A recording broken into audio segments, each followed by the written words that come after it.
presence, which is why the heart energies are such a big theme in my life. And I mean, it started back then in the Lemurian and Atlantean times when the dark moved in, and we kept trying to hold the light, where everyone around us started to go a bit haywire and chaotic. And my own soul wound would be a lot like not being respected, not being listened to, being ignored. That really would have triggered me. And that actually came from, or started in those lifetimes where I would try and convince everyone, listen, the dark is coming, need to keep in our light. They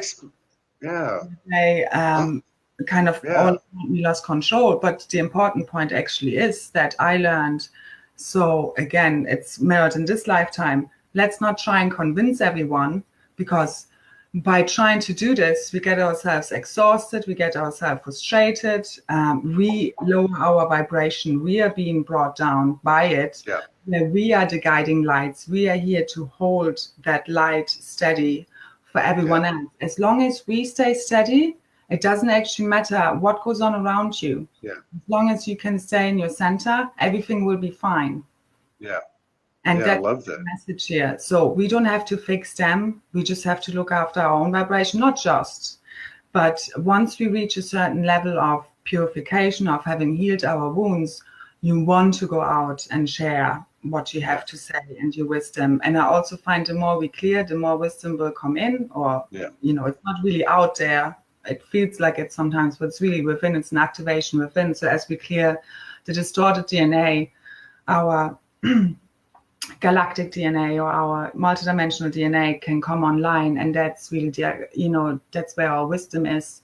And I find whenever I push through a fear, whether it's speaking out, coming on a show like yours, or going to that retreat in Vancouver Island, all these big things, so anything that really is fear related, then I always feel this huge quantum jump happening, and a lot more comes in. But because we released all the stuff we don't need anymore, so it can move in, or can be unlocked. So I think it happens naturally as we're healing ourselves. I always just focused on purification. It's also like I would work with the white flame of purification and illumination. It's a little bit tough in the way of even before I knew what is, even as a child, you trigger people around you. You basically purify everything that you come into contact with. So whether it's the people, so you will start seeing people being activated, or, starting their awakening journey around you. I found this very often. But also just, just a lot gets triggered in people just by your presence.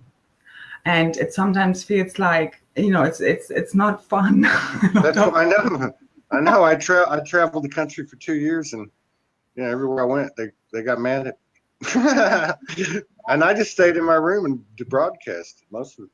No, I'm kidding. It can make you paranoid. It can make you paranoid almost. Like you're almost afraid.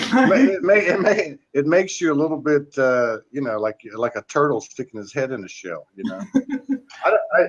We don't have a whole lot of time left, and I want to make sure that we cover this. And I'd love to have you back. I'm really pleased that you reached out, because I wouldn't have known. There were so many of y'all over there, and I just wouldn't have known that. My life moves too fast, and I have a hard enough time trying to schedule things on time, as you know. But so I mean, are you a practitioner? You're a practitioner for all intents and purposes. You're a practitioner. You help people. So I mean, I know people from watching this live and on the replay are going to be interested in finding out where you're at. So I mean, do you have? I know you have Facebook. Do you have any website or anything like that? Anywhere we can find you? I've been very busy healing myself. Let's just say that. I know that seeing this, it would sometimes all day, I'm just clearing. And by about 5 or 6 o'clock, when everybody starts to relax, because our auras get so big, like we can feel everything around us. So I can feel the collective a lot.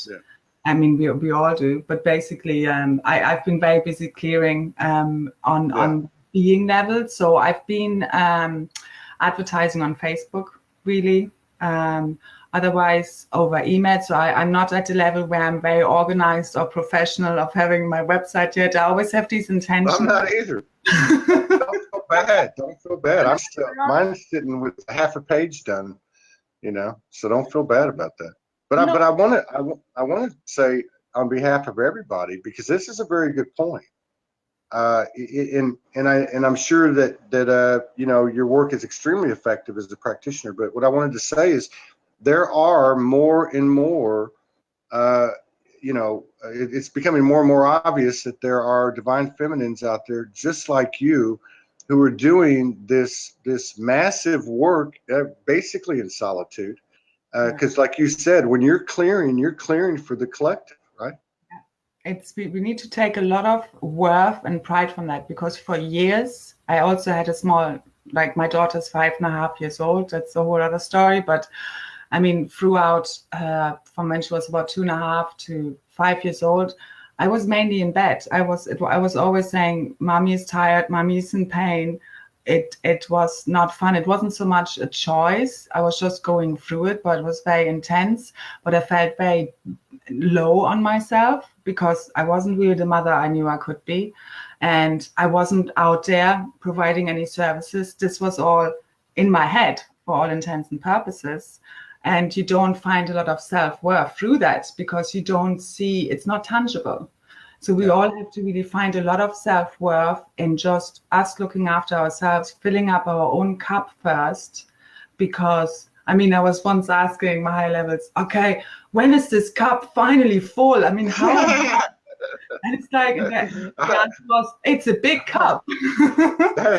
So, I was just gonna ask you that. That's so funny. I guess we're communicating telepathically. I thought, I wonder if she ever gets to those points like I do, where I just throw a fit and I start, screaming and saying, "I've had enough. Get me out of here, or help me." And you know what? The crazy thing is, every time I do that, I get the help I need. I don't want to have to get to that extreme emotional state anymore, though. But you get a certain resolve. I had that yesterday, where certain things are just in my life that are not necessarily how I want them to be. Like I'm in a room of my aunties. I don't really have any money coming in because I have just been dedicating myself to my inner work and because it's one moment to the next, and we just do. Yeah, that's right. Not so much planning. Like, I have plans and I have ideas and I have visions, but I can only do as much as I can on that day. Like, the last 2 weeks have been so intense. I've been like, especially after the month in Canada, where I've just constantly been around, I could not do much for the last 2 weeks. So do the best you can, and we do get to a level of frustration, but it actually ends up in resolve of reclaiming our power of, okay, this is it. I am this because this is my universe. I am all of this, because that's where this feeling of oneness comes in and comes and goes, our connected feeling. Sometimes we feel very disconnected, but this kind of calling forth because the higher levels or the angels, they're all us. It's all just that's right. That's right. And to call those, because we don't want to feel fully alone if we think it's just me. So it's not having someone around us. Right. Okay, I've done everything I could do. I've dedicated my whole life to this. I've given it all to you. Now I need some support and help, and it will come. And yesterday, when I thought I had very little on my account, I actually had a little bit more than I thought, and I was like, where does this even come from? I didn't even know it was there. Yeah. Like, okay, that's a start. I still want to see more. I know. I get to the, I understand where you're coming from, and I love what you said about we should take some. I'm not going to put myself in that category, like you and Morgan and these others should take pride in that, because it's an extremely important role, and it was a difficult role. But I understand what you're saying too, because I'm walking a tightrope now, or money, but I'm not worried about it anymore. I'm just not worried about it because I know that it's going to work out. And if I have to, I guess I'll throw a fit, and that always worked before. So now somebody somebody had asked if, I take the light language very seriously in any of these transmissions. They're blessings and they're messages, they're communions. I don't know if as we shut it down here the next few minutes, if it resonates with you to do some type of blessing or whatever you feel, whatever resonates with you in this moment, whatever it may be, even if you want to just talk some more. No, definitely. That would be great because it surpasses the logical mind, and it's more an energy of like a transmission of energy, and there's so much healing in our voices. It doesn't necessarily need to sound all that beautiful. I only just started it recently, so but I'd love to do it. Yeah, Thank you. definitely. So let's just all come to taking a few deep breaths and centering ourselves, breathing out any stress, any tension, any worries, anything we picked up throughout the day.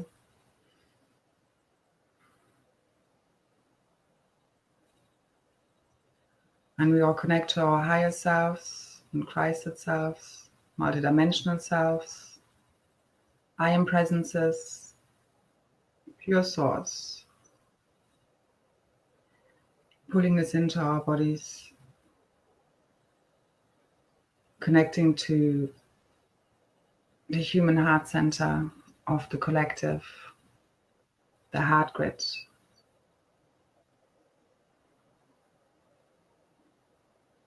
And also connecting to the heart of Mother Gaia, crystalline core,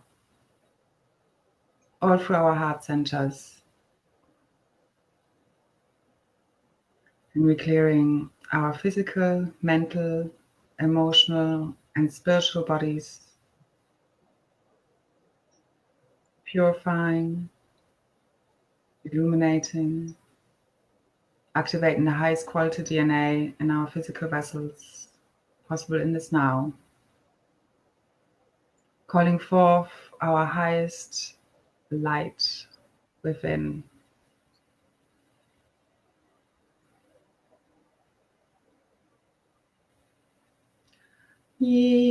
Yamanasa kuwakamanana yakamana uwa yamananasa kuwamanana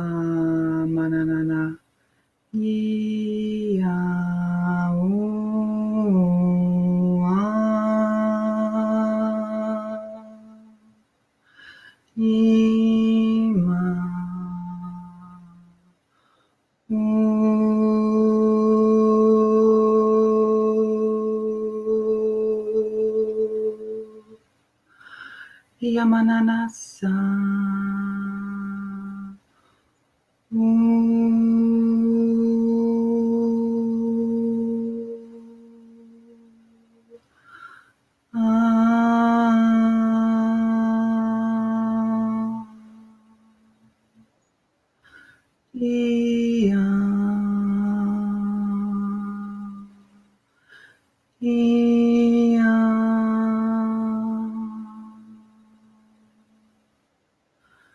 Hayamananasa akamana yamananasa kiyamananana kuyamasa yamananaka umana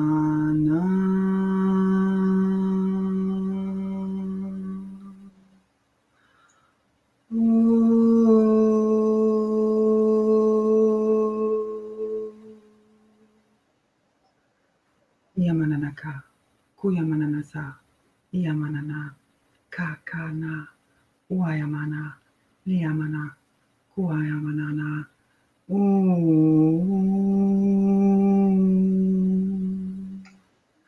yamana iya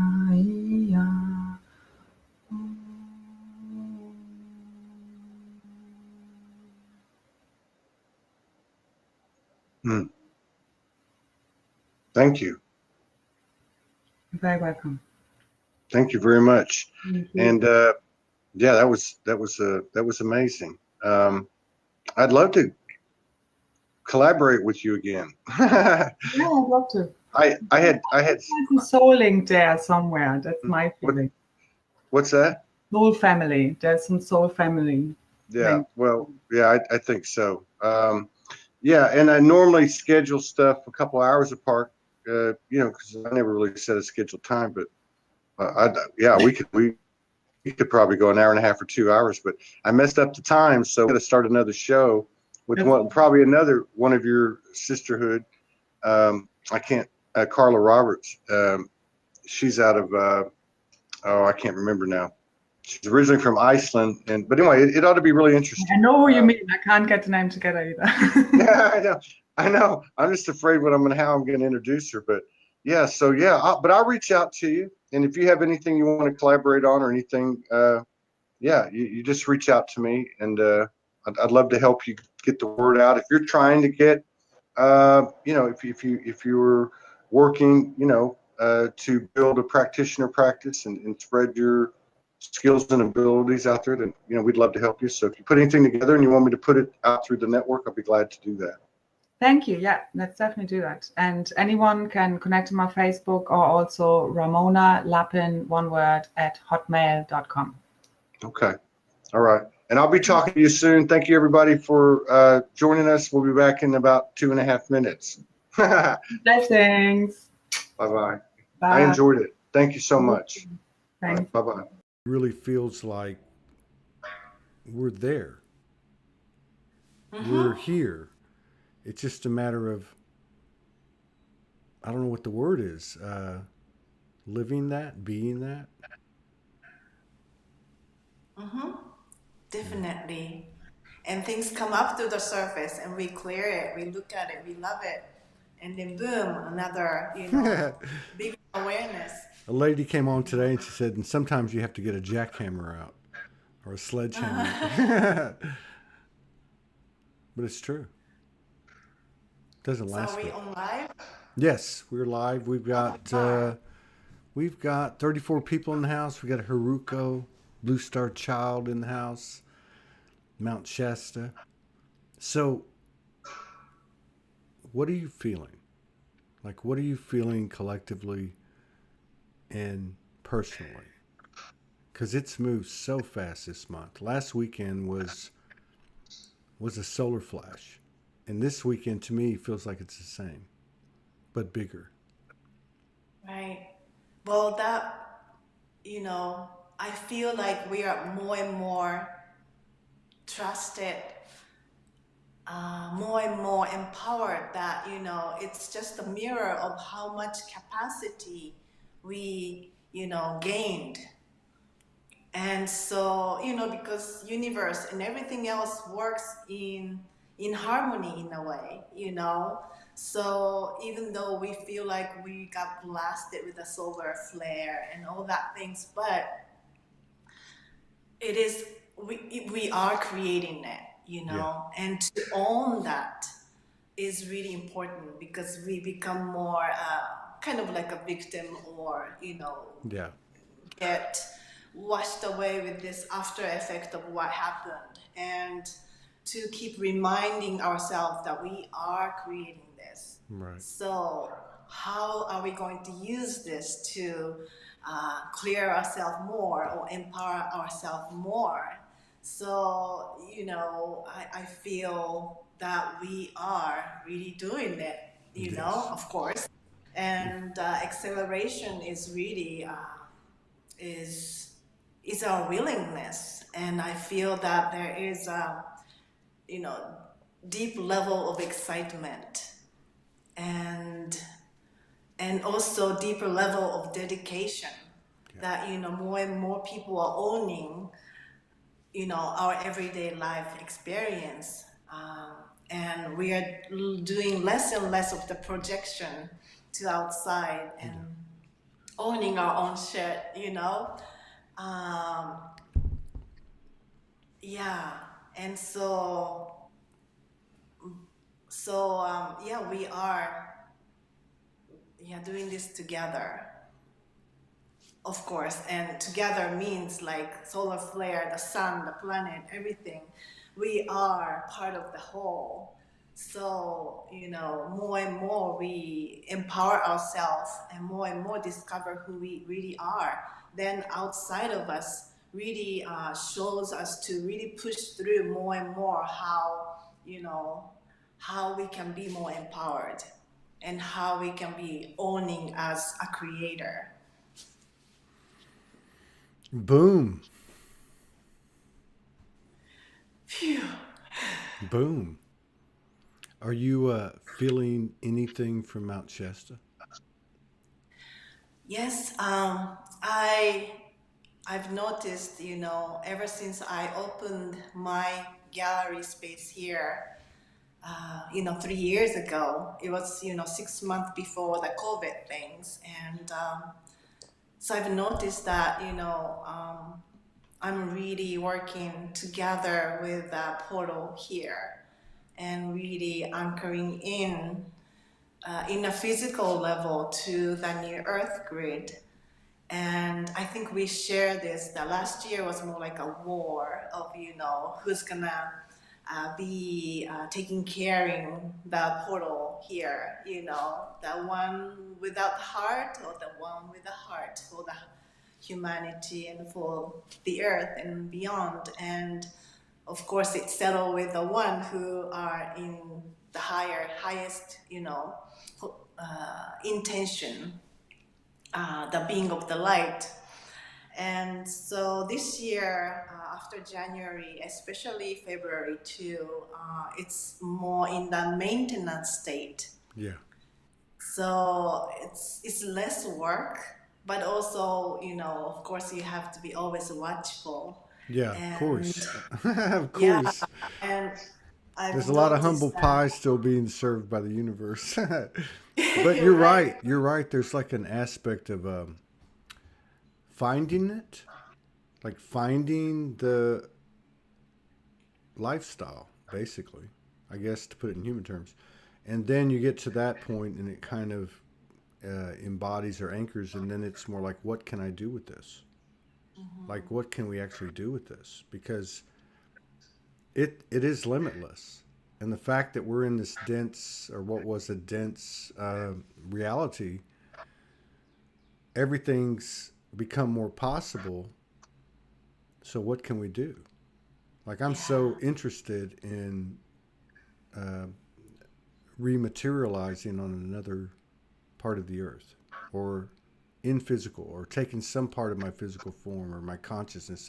I don't really have it, but there's some extraordinary things happening, and all the things that were distracting us don't seem to be sticking anymore, even if we want them to. Yes. Yes, definitely so. Because the one who tried to stick is really like they're stuck in this linear form. But we are in the quantum field now. So, it just doesn't end there. Like they try to control, but then there's more that we can go around and create the newness, so they can't stick, and we are always flexible, and we learn so much, so we kind of learned how to be flexible and how to work with different energy that seemingly coming up to us. But we got wiser and wiser, and hey, I can bring my energy into this way, or I can bring my perspective in this way, and then like whew, the reality shifts, so they can't really stick. Yeah. Yeah, there's a lot to be said for. And that's yeah. Go ahead. It Go ahead. lagged. No, it lagged. I'm sorry. Um, but there's a lot to be said for the conscious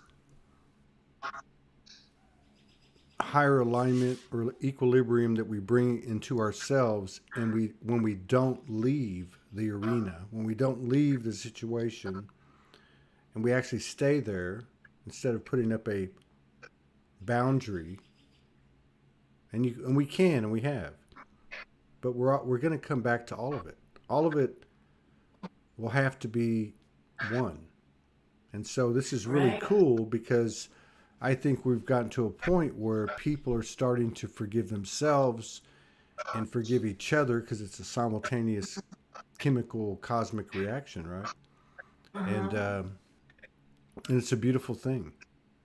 It's Yes, it such a is. beautiful thing because the way I see it, the more you put into what you have in your life with pure intention, the more of it's coming back now. Mm-hmm. Like it's Really coming fast. back, yeah, huge, coming back huge. Mm-hmm. Like Yeah. justice, love, truth, freedom as an energy, not some type of dogma or narrative.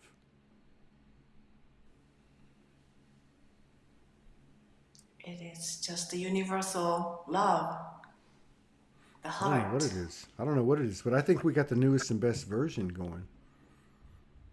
Mm-hmm. I mean, I haven't asked people this, but in the past, I mean, this month has been absolutely the most incredible experience of my life. And the feeling, mostly what I'm picking up on is telepathy. I would have to say it's telepathic. I have a lot of conversations and all that. But I'm just going to ask you, and there's no right or wrong answer. Have you ever seen the field like you see it now? Have you ever felt your natural, pure self more than you have now? Have you ever seen the light, so to speak, more than right now? No, I think it's more and more uh, discovering the light within. So I haven't seen myself, in this much light before. And every day is more and more. It's Yeah, increasing. yeah. Yeah. You know what's And, crazy? Oh, go ahead. Keep going. uh-huh. Keep going. No, it's No, go there's ahead, a go there's a ahead. lag. No, you keep going. Keep going. Well, I was gonna say, I don't know about you, but for me, from the end of the March to the beginning of April, was very intense for me to release the emotions or pain, basically. Can you hear me okay? Because you're doing Yes. this. No, I can hear you fine. I can hear you fine. Okay. Okay. Yeah, so the pain that I was feeling or suppressing or I haven't allowed myself to feel was related to the war that is seemingly happening. Not really the narrative that mass media is, sharing with us, but it's still the war energy, and it felt like it's one of the last big chunk of the pain release, from the earth and from our uh, consciousness, or from our memory, from our cellular memory, from the land, and looking at the pain and allowing myself to feel the pain during that time.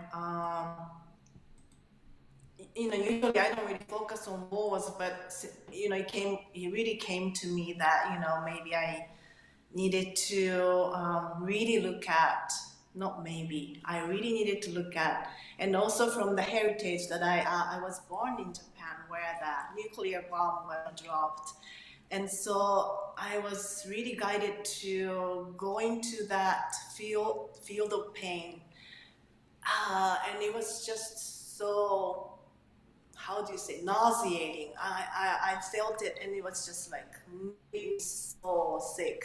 But it just was releasing and releasing, and uh, you know, it's the past story. But as long as it's within our field, within our body, it's you still hold the pain. Then we tend to repeat the history, right? We tend to repeat or attract that kind of story again and again. And I felt that was one of the big chunk of last pieces that we are releasing and transforming and forgiving and yeah, all that, Wow. things to move on to the That's new that's that's new really, level. yeah. I'm not trying to interrupt you. There's a bit of a And lag, but that's really deep. That's pure code because it's yeah, coming up. It's coming up because it hasn't been acknowledged to the degree that it's relevant and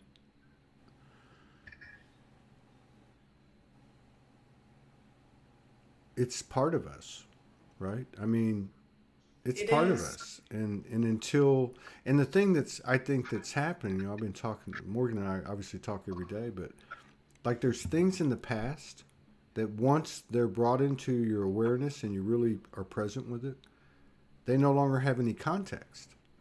It's like they're gone.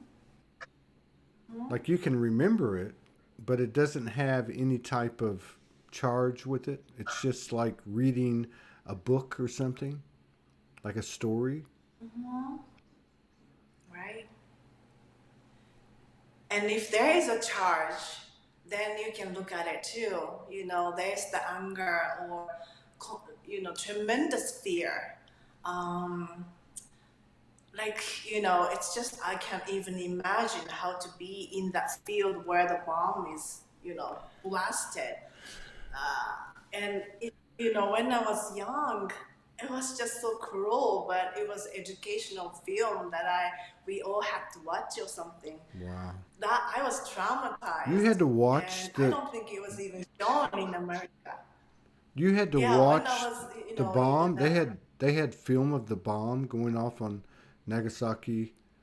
I don't know about the film, but film can be, I like mean, the film that was, filmed from the experiment.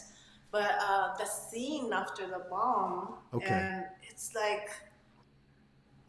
they filmed that in Japan, and it's really funny because none of my family went to the World War II, and I was not really feeling it until really this time that it's just I can't even describe how Wow. terrible it was because like the meat is hanging from body and it's showing the bone and everybody's so hot that they're looking for water but you can't really drink water because it's radiation all over the place and I just can't believe they showed us when we were little and that memory came up and then I'm more sensitive and my capacity to feel that is just like overwhelming. I couldn't even open the gallery for 3 days and kind of had to process it. And being in the field of nuclear bomb is like death. It's like death, like no continuation. It's like yeah, it's really, really, really. Wow. That's why a lot of the galactics they don't allow us to have that anymore because it just creates tremendous effect, not just on the Earth but beyond. Yeah, Wow. and so feeling all that, and then also in the history of solar system we had that kind of war. And then in the history of the universes, we had that kind of war in Mm-hmm. Orion. That's like one of the big influence that is having in alongside with what we are experiencing on the earth. To deal with the control, aspect of beings. And we are releasing all that, which is really good because it came to the surface. And as That's you right. said, there's no more that is happening. It's just coming up to the surface because it just needs to be released and loved and forgiven and moving on to the new. So I just, yeah, that was one of the things that I was That's experiencing recently. that's so powerful. And we should be getting the best intel we've ever gotten in our life in the moment, right?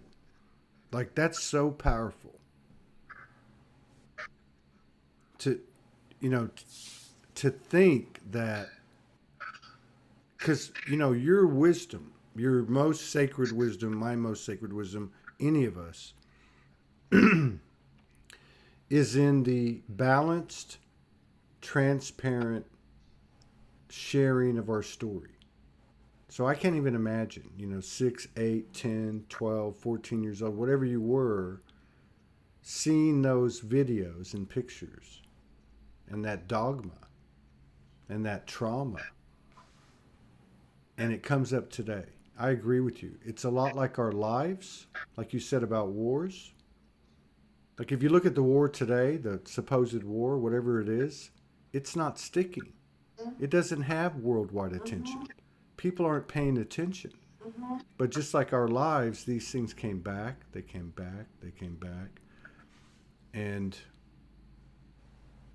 that memory coming up in you, I mean, that's not just about you. It's about all of us. But I mean, for that area where the bombs went off, Yeah. you carry a code that we don't have. And you've shared it. And this is embodiment. This is where it's at. Whoever thought just having conversations, Yeah. you know, transparent conversations, strengths and weaknesses, shadow and light, and just saying, look, this is where I'm at today. This is what I've got to share. Hey, you want to show some? Right. You want to show some of your creations or play some music? Or Yeah. what do you feel like And doing? you know, I was What do you? Yeah. sure, but I wanted to continue a little more. Yes, because go it ahead. was Yeah, kind of by all fun. means. By all means. I by was all means. listening to your show. Yeah. Yeah, I was listening to your show, and you were talking about dream, you know, lucid dream, and you were mentioning that you were packing stuff to bring it to the new earth, Yeah. something like that. Mm-hmm. Do you remember?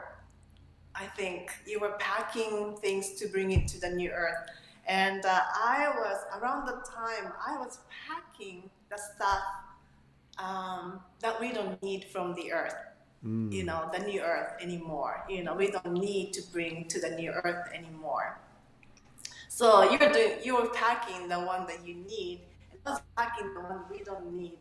And I remember last year, I was so busy packing and packing and packing and moving so many things in my dream. And around the first week of April, you know, when I was going through this, you know, war energy and program, I was packing just one thing and nothing else. And that was a sword, the fighting sword. That represents war for me, you know. And I was like, that's it, you know. It's like, well, so I was feeling, okay, this is really the last, you know, major piece that we are unpacking, you know, we are releasing. And I thought that was really interesting and fun, symbolic dream that I had. And you mentioned packing, you know, in a dream, and like, wow, you know, I did the packing too.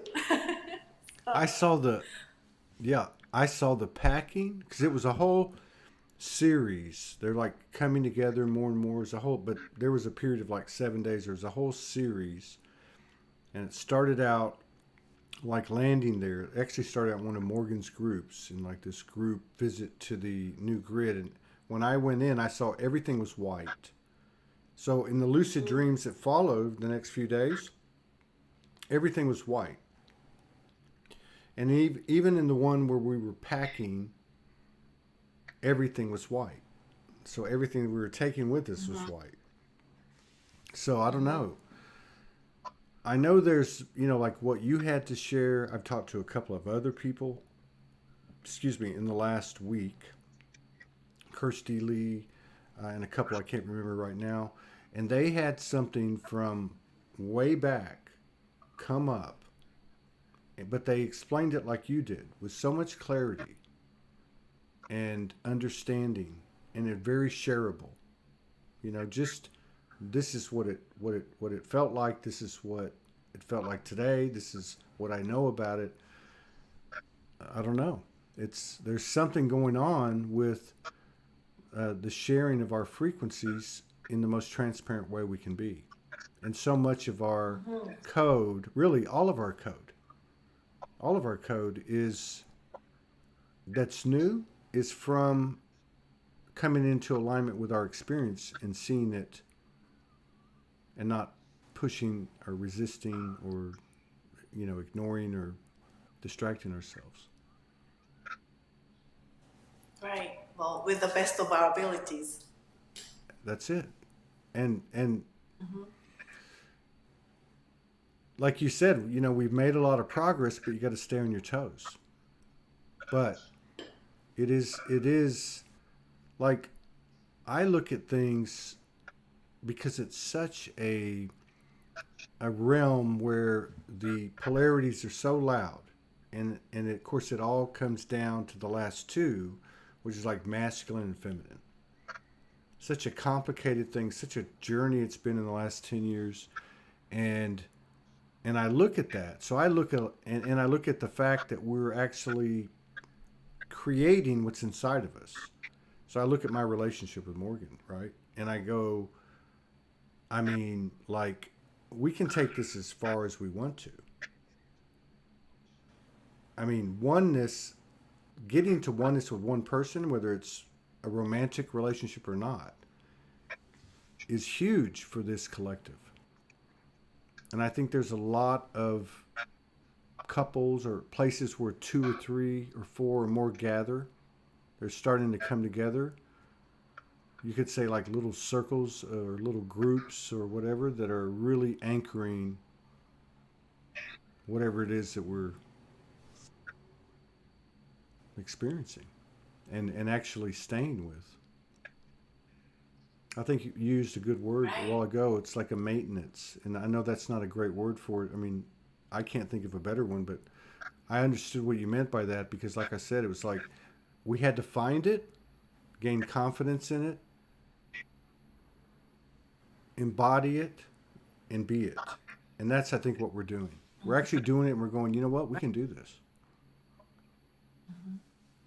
Yes, and what I feel is that, as we come together more and more and share in this way with authenticity, and, then we are really strengthening the new grid, Oh, yeah. So we are, I think more and more we are feeling to come together. We feel the inner calling that, in some way we understand coming together is really anchoring in the new earth grid more and more deeper into our physical realm. Have you felt judgment, frequencies of separation, kind of fall away or going away, like they're no longer part of your consciousness? Yeah. Without like Definitely. Like especially self-judgment. Yeah. I feel that way because I think we feel so much pain if you do that.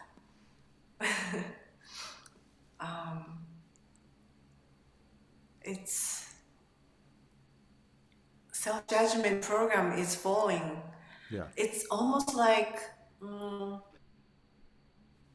I was also looking at this another way that some of us really feel like we have how do you say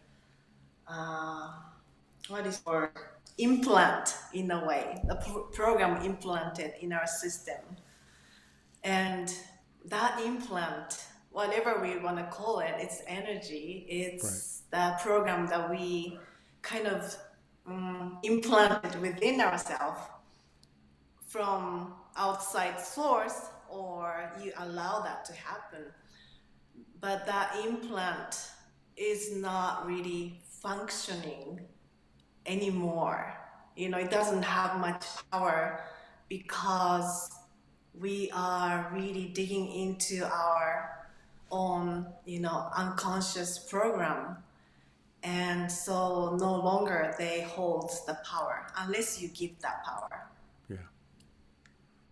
Yeah, I got that a few days. So Oh, go ahead. Go ahead. There's a lag. I'm sorry. Go ahead. yeah, so I see self-judgment is part of the program that, you know, energetically we kind of inherited for a long time. So I feel that uh, yeah, I feel that is really subsiding.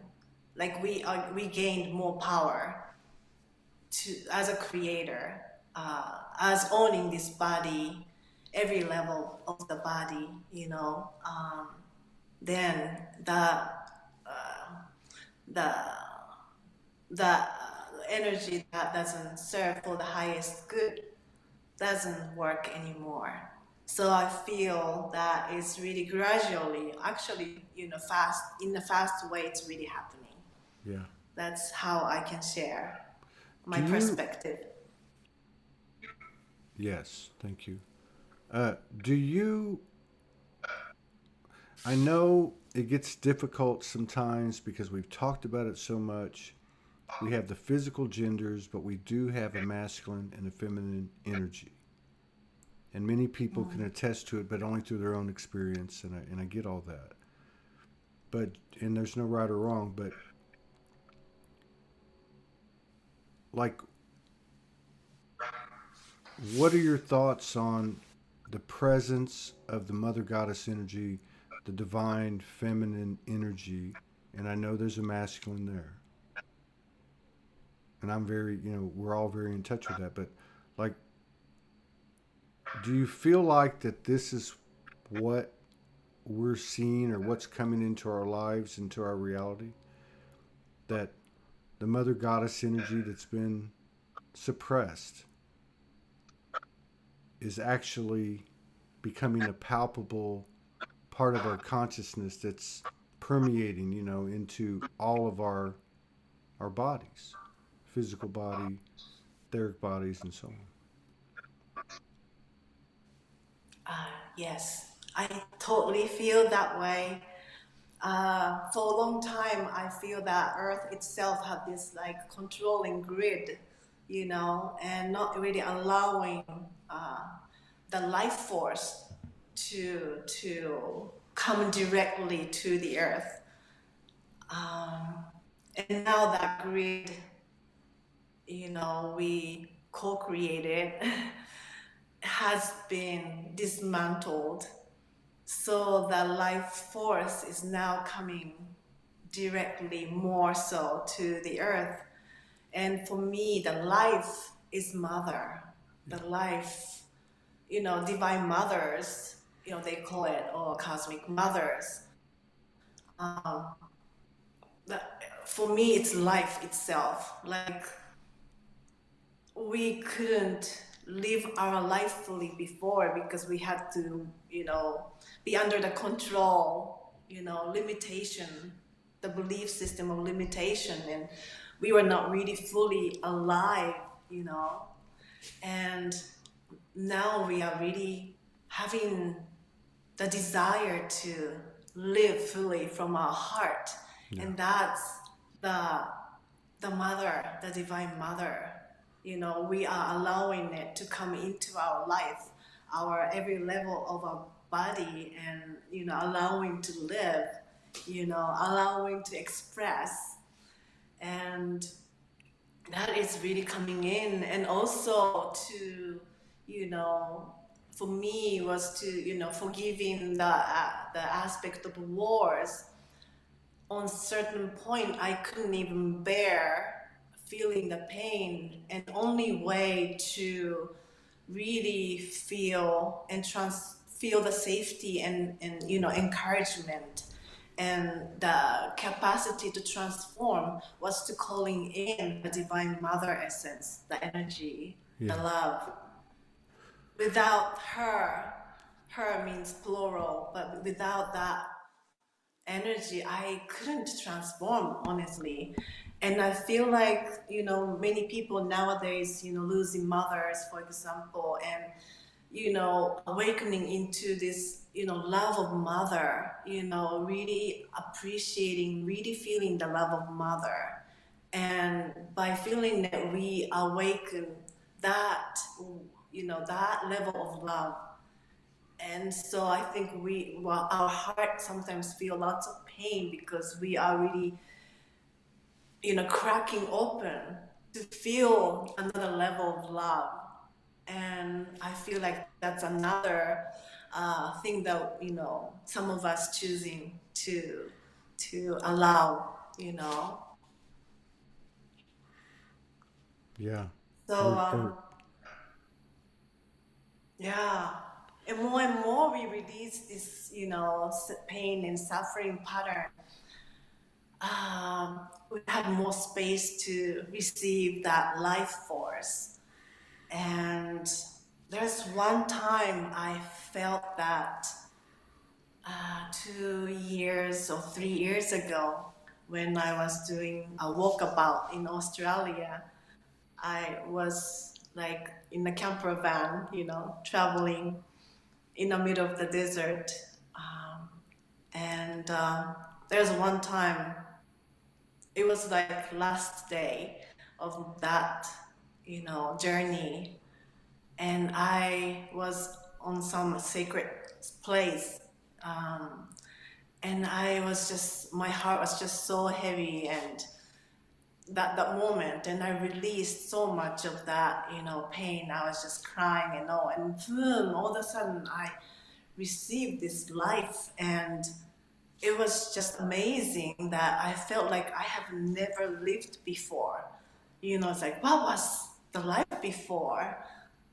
And what is this? I feel so alive. And I feel that was the taste of what, we were supposed to feel, this fullness of liveliness. And it's just beyond what I can explain and express. And, that lasted about 15 minutes. And now, I feel like we are all coming up to that level again to really receive that life and allow this every cell of our body, every emotional body, every mental body and spiritual body to really receive that, life force.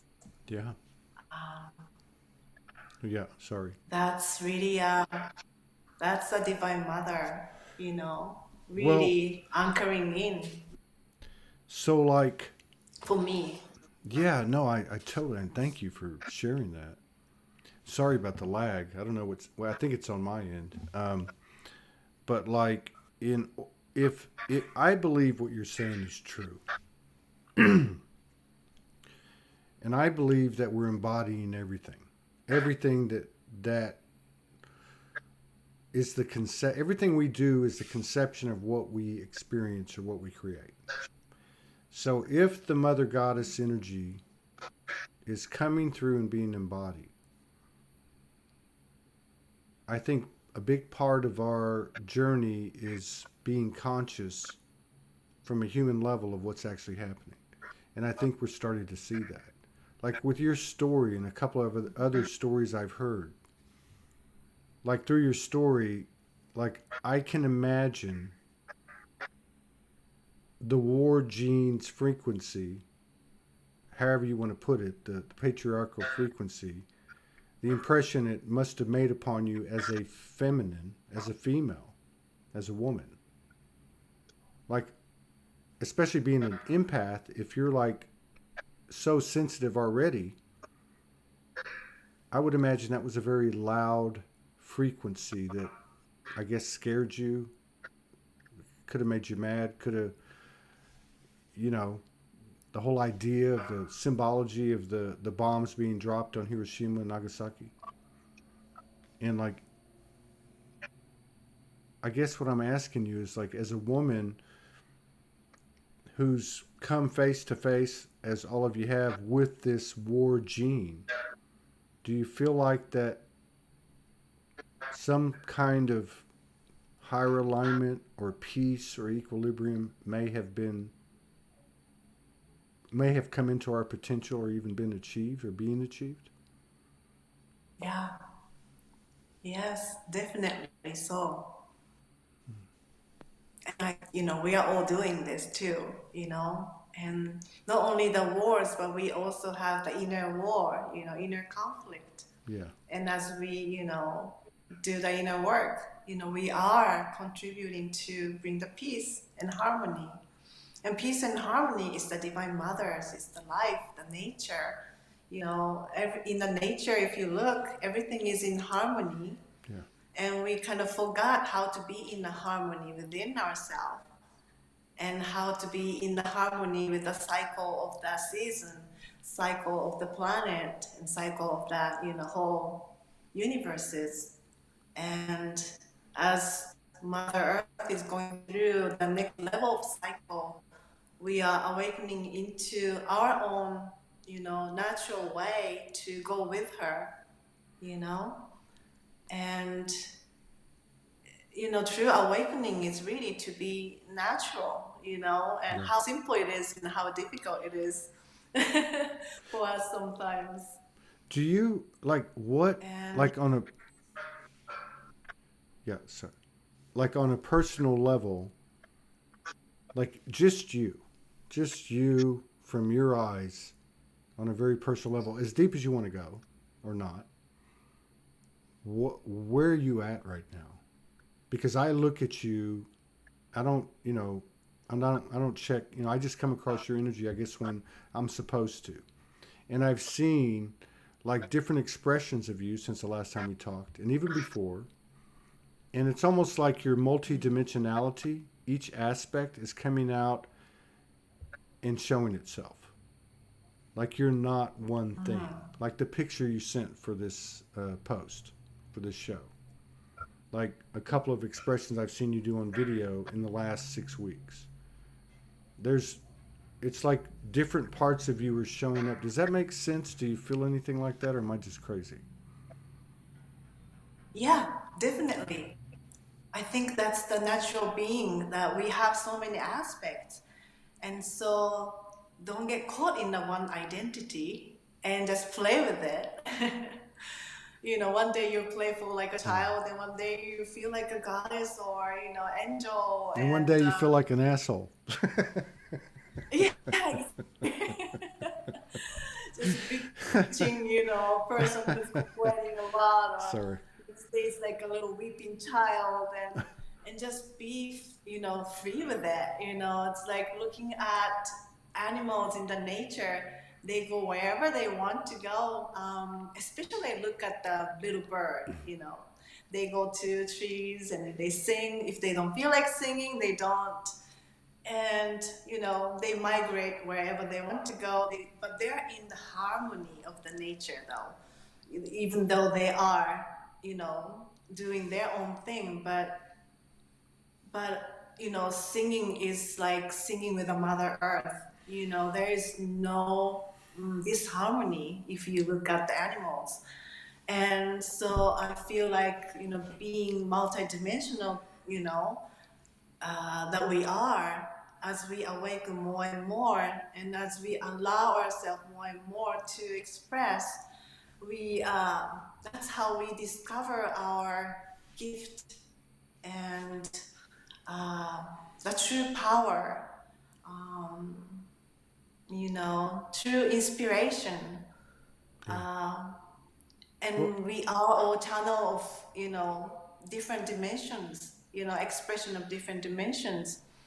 So, in the future, we're gonna really be expressing 12-dimensional being, 6-dimensional, 4th, 5th, we're We gonna probably be already are.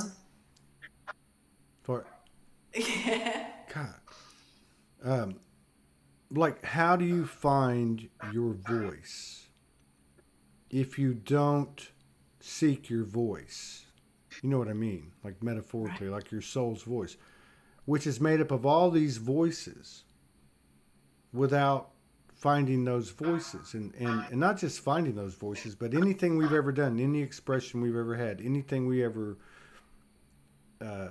any energy we put out. We've all been reading it. It's not about people reading it. It's about us reading ourselves.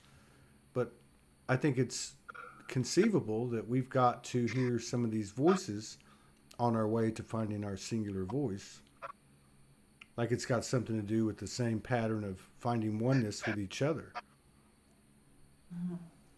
Right, definitely. And I think with our own voice, or whatever the way that you want to express verbally, is activating ourselves as well, you know?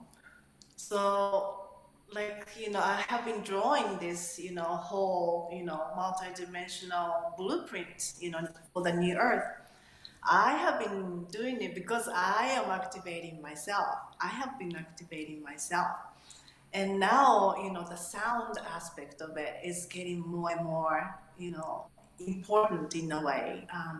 We are awakening into the remembrance of creatorship as using the power, using the sound.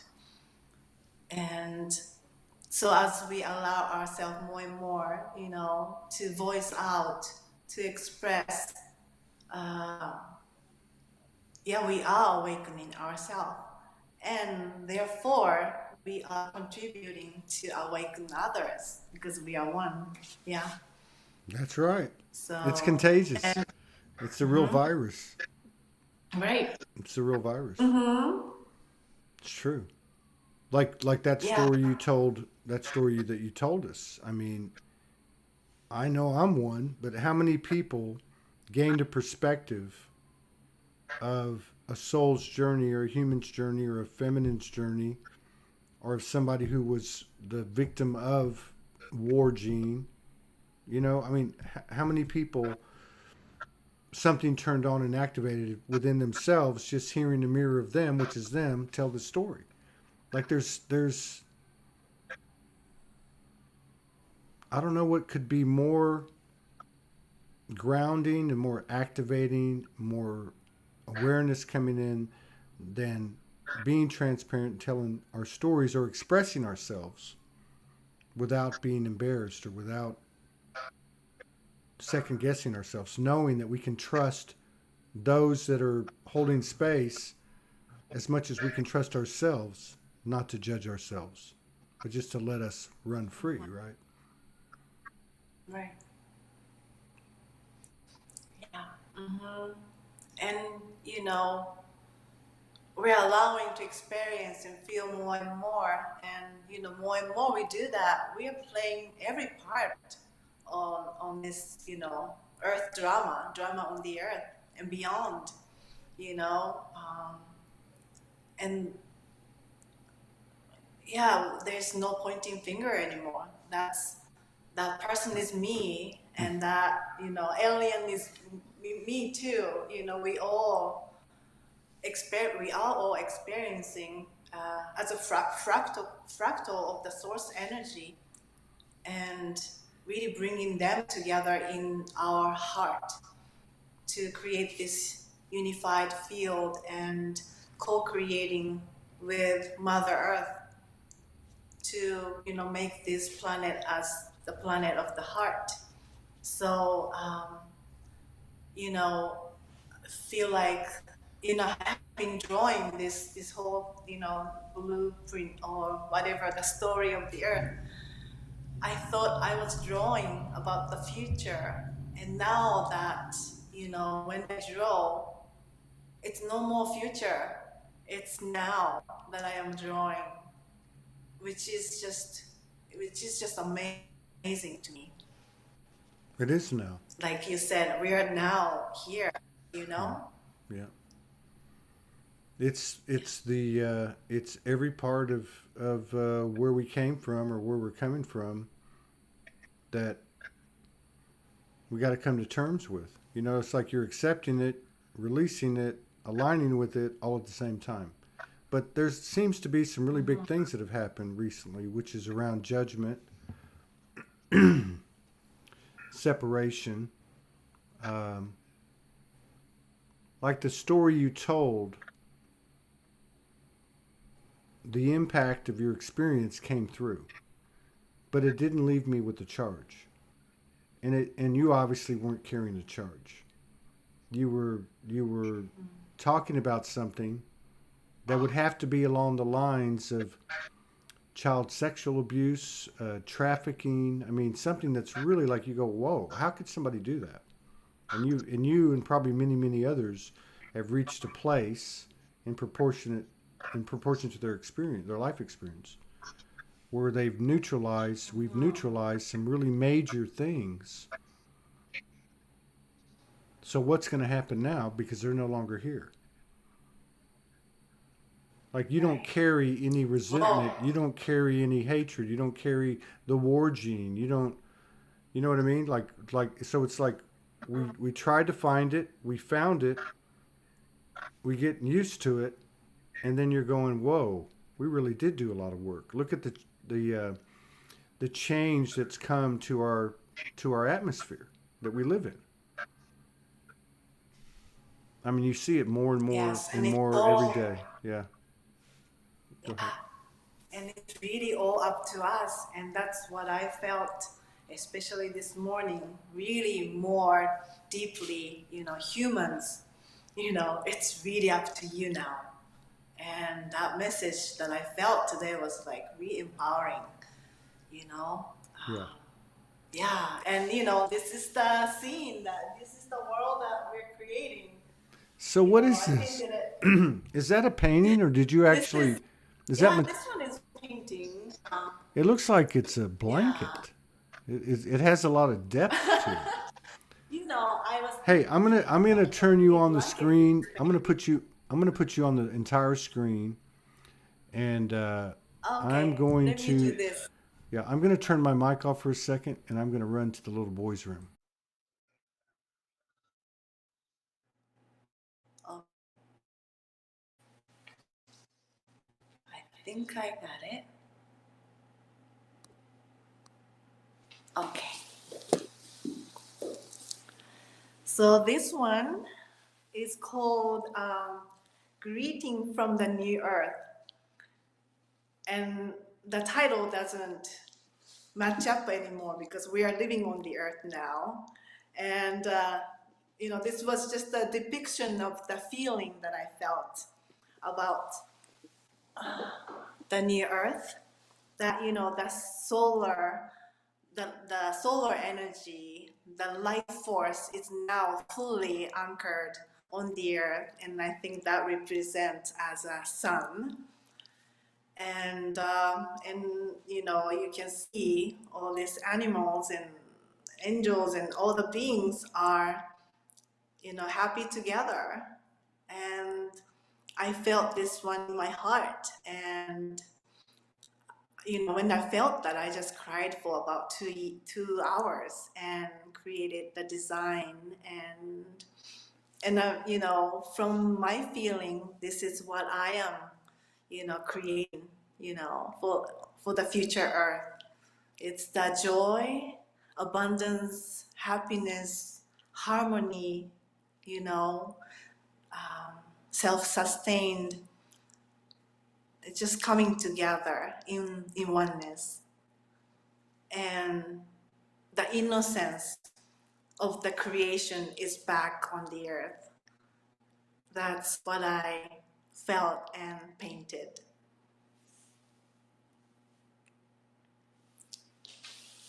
So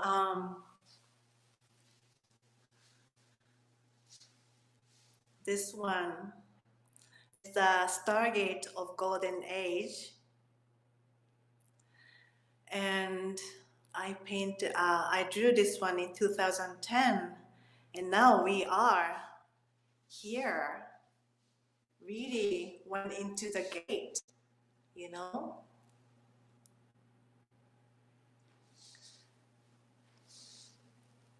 And the pyramid that you see on the bottom, I don't know if you can see with this camera. But yeah, we came so much, step by step.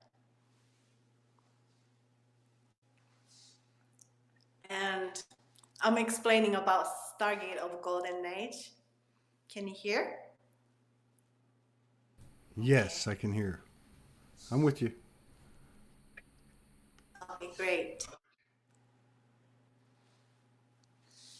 Yeah, I was just saying, how much we came so far to, go through this gate of the, heart gate by allowing every experience as a firm foundation, you know, and gain the wisdom and went through this portal of heart. And we are meeting there together. That's what When did when did see you? now from this Yeah. drawing. Yes. When did you And create? when this one was in 2010. Okay. Yeah. I'll show you the divine feminine and masculine, I think. Yes. This one is the divine feminine design.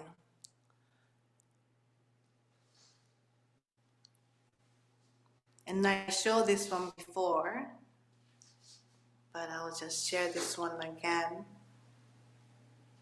Because it's just good to let these codes go out, on the internet.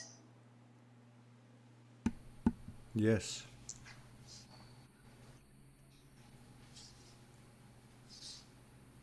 So this is Mary Magdalene energy is mainly here. These are wild. It's the empowered feminine blueprints. So, and this one is the divine masculine rising. This was the last piece that I drew in this style. Really? Yes. And before, this one was the last one. Like the paper just ended right there. I had a roll of sheet of this paper, and when I decided to draw this one, it was just right there. It just ended. So, and in order to draw this one, I really needed to bring the divine feminine codes. So I did a lot of, the mother, sun goddess, different goddess, and representation of the feminine designs. And this one was the last piece that once that the divine feminine is anchored in, fully, then together, more like naturally, automatically, the divine masculine in alignment with the heart will rise. So, drawing this was a confirmation for, what's really going to happen and what's really happening now, Yeah. And this one is called Atlantis Rising.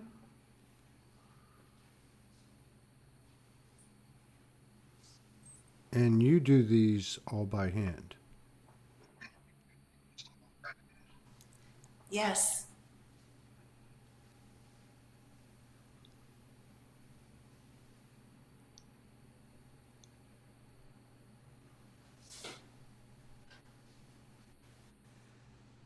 So I thought to share some of the, large one with you today, and hoping that, this calls goes out, to the world more and more. Oh, it's going out. No doubt.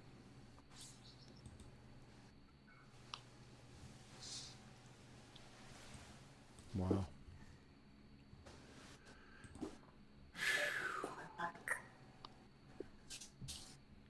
That That was an hour of full code. I don't even think it was the words. I think it was just the energy of, even like more than you and me, just everybody.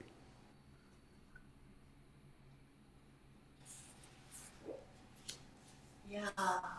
Um, and I'm sitting in this temple room, sacred temple room, so it's really charged.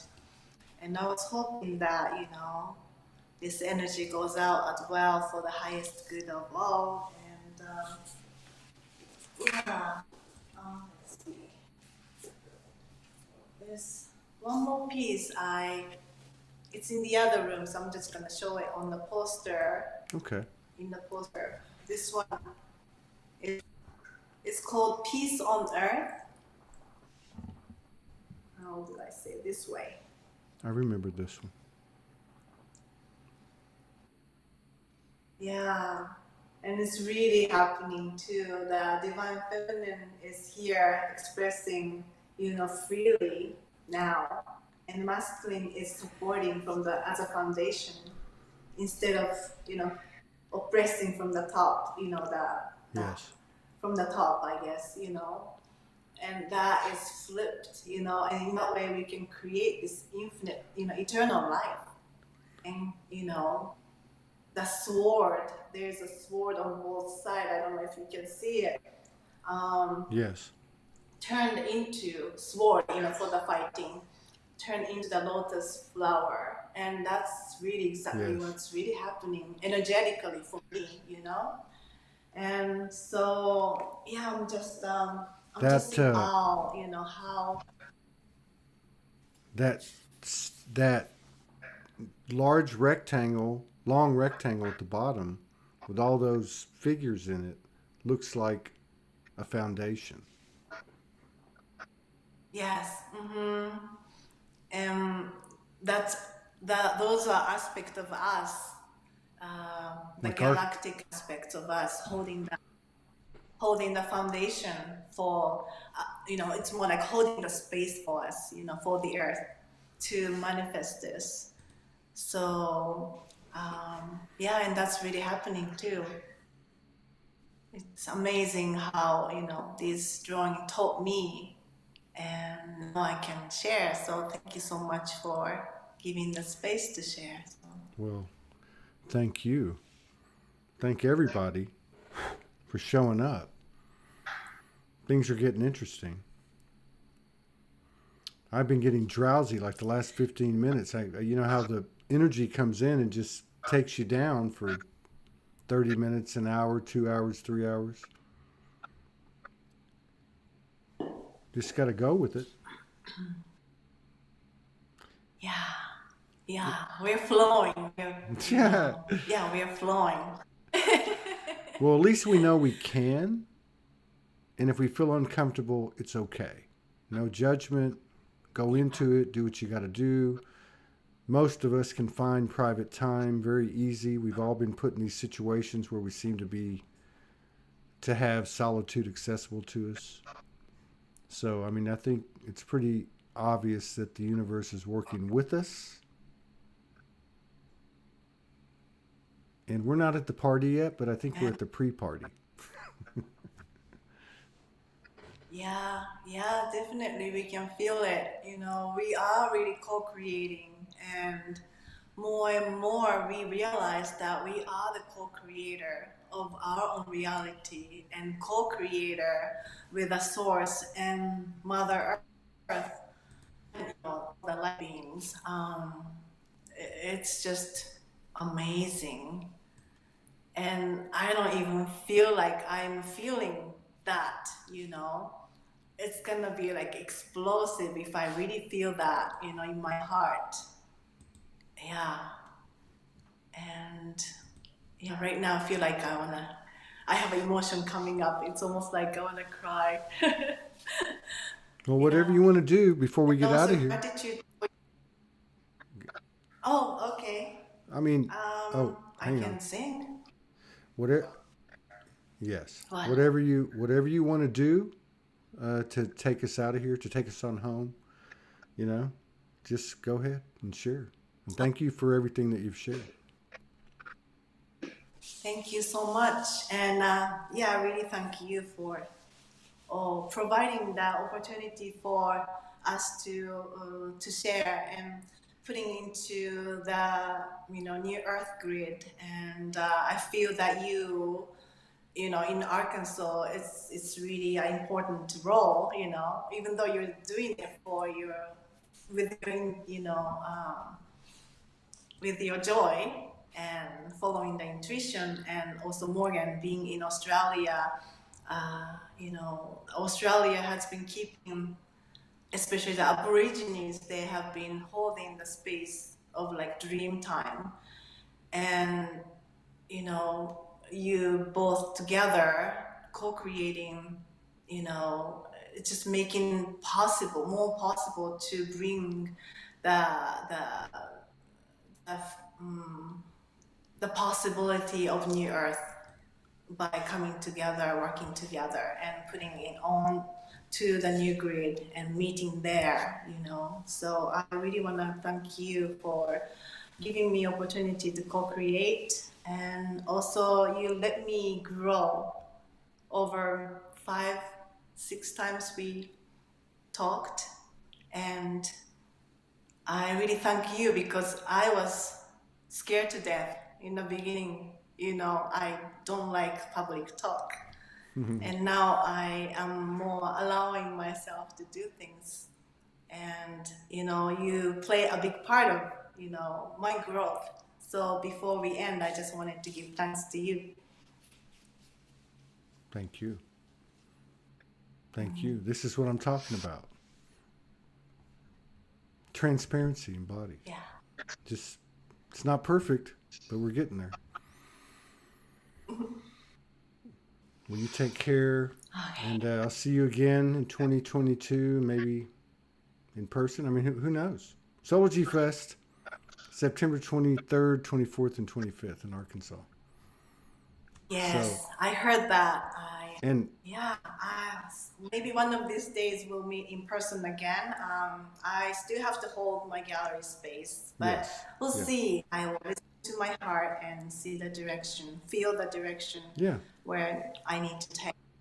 We all know what's the right thing to do. It doesn't make us any more separate than together. We're one. So everything in divine timing. You take care. Thank you for opening up your heart and sharing space with us, honoring us with your presence. And I'll see you when I see you next time. Thank you. Take care. Tell Mount Shasta Thank I say you. hello. All right. Even if that you've got a predisposition to, I don't know, cancer or something, if you believe that enough, you're going to manifest that because of the predisposition. But you don't have to. Right. If you actually look at the belief as being a possibility, but not set in stone, as it were. Right. Then you don't necessarily have to express that particular gene at all. It's all about belief. So your belief alters what could be expressed in your DNA. Yeah. So you've got all these factors that show the magnificence of what DNA is. And we have the dormant DNA, of course, don't we? We're told that 90% is dormant. They don't know what it is, junk DNA and all the rest of it. When in fact, the truth is that that's what we are not yet recognizing as our extraterrestrial component. It's being activated, and that's why people are starting to get memories of being Pleiadian or Arcturian or from Orion or whatever, and bringing in all these abilities, because that's all encoded in that DNA as well. So you've got that coming in, and also what people don't know is the 223 genes as a sideways insertion of genetic material that scientists can't explain, that created Homo sapiens sapiens with twice the brain size and higher psychological functioning. 223 DNAs? Genes. No, genes that are a sideways insertion of genetic material that the scientists can't explain, that we went from Cro-Magnon and Neanderthal, missing link, Homo sapiens sapiens, twice the brain size, Right. with 223 genes that are all to do with higher psychological functioning. Is That is this how. is this traced to that period that's brought up, like between 130 and 200,000 years ago? Like where they see the They don't say when they were aware that we had these extra genes added. They don't say that. I'm giving you the bare bones. I go into it in a quite more detail in my book, because I think it's really important for people to realize there's something about the DNA that we're still not fully understanding. I mean, for example, with epigenetics, I give the example of a lovely gentleman who was in horticulture.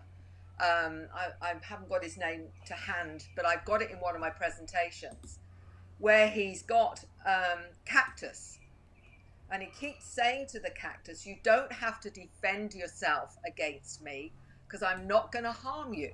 So he's telling the cactus time and time again, you don't need your spines.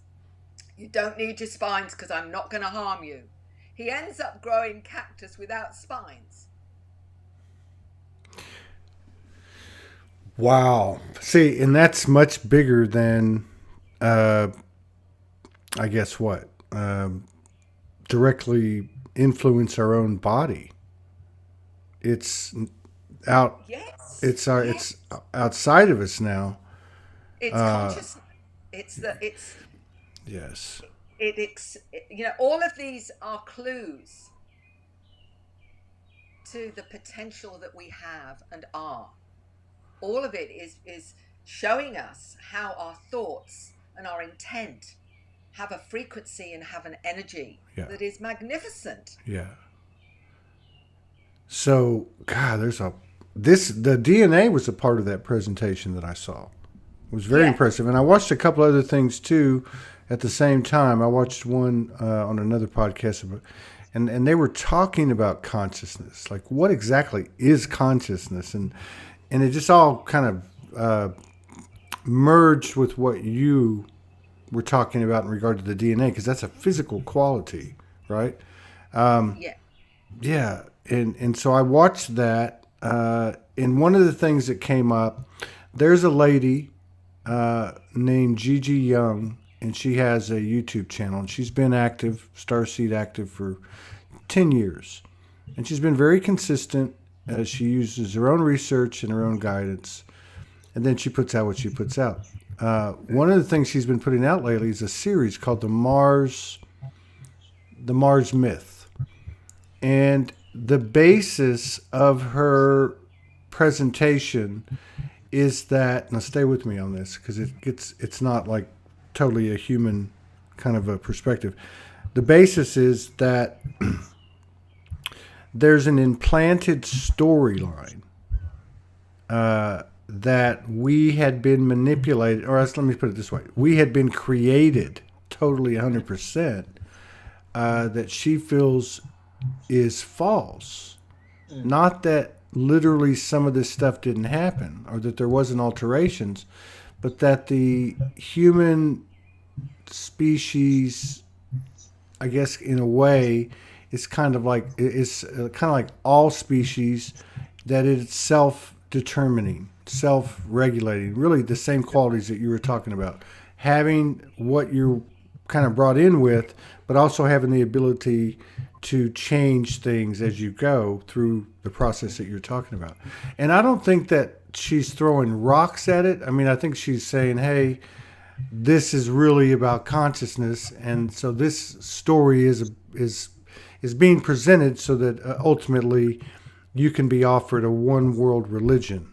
It's kind of, we're going to, so that's her kind of thought behind it. The only reason I brought it up is because of the second part of what you said, which was given the DNA that we know of or don't know of, or whatever that structure, and even that second layer, because I want to talk about that. We still have the power in the present to create from this point forward. So it almost makes it a moot point. But what are your thoughts on that? Do you feel like we were 100% created, or that there was some level of, and I know it gets kind of weird because you got to, here's the soul, here's the biology, you know, the vessel. But do you think that we were 100% created, or, which I guess ultimately at some point we were, but you know what I mean, by the star family, or do you think that we were here and they added or modified our genetics? If we look at Neanderthal, Cro-Magnon, and many others, Denisonians, and all these other ones that apparently are offshoots, I suspect there was an indigenous, to start with, of various types of humanoid, and they then chose one particular one to utilize for the added DNA. One of the interesting things that an 8-year-old told me when she was up on the craft, apart from showing her how to use her abilities, they showed her genetic engineering, and they said, this is what we do. We mix species and then we seed other planets. So it may be that initially they even create the indigenous species, see which one fares best in that environment, and then saying, well, the one that survives the best is this one. This is the one we'll upgrade. And it may be like, because that's what she was saying really, was that this is what they do. They seed star systems, Right. Other planets, not just in this particular reality, but other galaxies as well. So that's part of what they do. And I think one of the main species for that is the master geneticist, the mantis. Considered the master geneticists. And they seem to have these stores of different genetic lines and they will decide, well, for this particular ecosystem, one is most likely to survive. So that wouldn't surprise me that's how it happened. Yeah. It's, and again, you know, like the soul's here, and the multidimensional aspect part of us, I guess the human part of it is here. So I try to look at it both ways, but it sounds like almost like at a soul level, or with, let's say, higher self or soul involvement with the whole group, that we create I guess in a way create everything, really, the planets, and we create the you know, the populace of the planet, or what's on the planet. Because I remember listening to, now that I remember some of what you were saying, that they were saying something along the lines of what you just said, and that they determine what species is most hospitable, or will be taken on most hospitably from that planet based on their history. Yeah, I remember that part of it. That was very interesting. Yeah. You talked about I think you used the word overlay, like that there was the basic genetics or DNA, and then you're saying that, if I heard you correctly, scientists are finding another layer. Yeah. And they're saying we don't understand yet what this means, you know, in terms of that. I'd need to pull out the actual slide and the scientists that were talking about this, but they do say there's another layer. They're not sure what that means and what it means as in terms of us as being human. But on top of that, we're looking at the soul choosing the vehicle that is most suitable for their incarnation as well. So they've got to have a vehicle that fits in with their frequency, because one of the biggest things that starseeds struggle with is the density of the planet, and the density of their physical body. And, you know, but what's happening with that is it's almost like the body, they have to have a certain amount of density to operate down here. But as we know, what's happening now is, as the frequency of the planet rises and more awareness and the consciousness rises, also the body is being activated to a higher frequency as well. So it's almost like we're seeing this evolving of the human vehicle to suit the soul mission that's come here. Right. God, this is getting wild, isn't it? And I'd never heard anything about that before, but it reminded me of the New Earth grid. Like, hanging out with Morgan, I spent a lot of time going into the New Earth grid in the past year. And now she's doing it with groups. So, like 8, 10, 20 people. And it's really extraordinary because it's mostly silence. It's like a gathering. We put ourselves in an octahedron. We go over to the New Earth grid and we just kind of see what happens. And it's extraordinary. Some of the things that are happening and what people are experiencing, even though they may explain it a little different, people are seeing a lot of the same things. And one of the things that I know others have seen and I've seen is where you had the present day grid, and it may be collapsing and breaking apart, but there was another grid that kind of overlaid and presented and is, I guess, coming into an embodiment on the earth. And I just look at that experience and that description along with what you're talking about and, as within, without. I wonder, is this new overlay of DNA a new thing? Well, they're saying they hadn't been aware of it until they'd done more research and obviously have the technology to explore it more and more. Interestingly, I remember in my statement from Dr. Crick, the co-founder of the DNA molecule, he was the Nobel Prize winner, and he said that they had programmed something into human DNA that when we reached a certain level of awareness, and I stroke technology, we will find out more of what that is. What I think he was indicating was once we have the technology to look into DNA on another level, we will see what we need to see. It'll tell us more about ourselves, he said. So what I'm seeing is almost an activation of the DNA is what's happening, is we're seeing more of what we are. And of course, as Dr. Lena Olson talks about the holographic side of DNA. So you've got that frequency that's holographic in the DNA as well. And that's probably connected to these wormholes, those miniature wormholes that we access. And you know how affirmations are so powerful and hypnosis is so powerful. What it's doing is when you go into an altered state and you take on those frequencies, those positive frequencies, it changes you.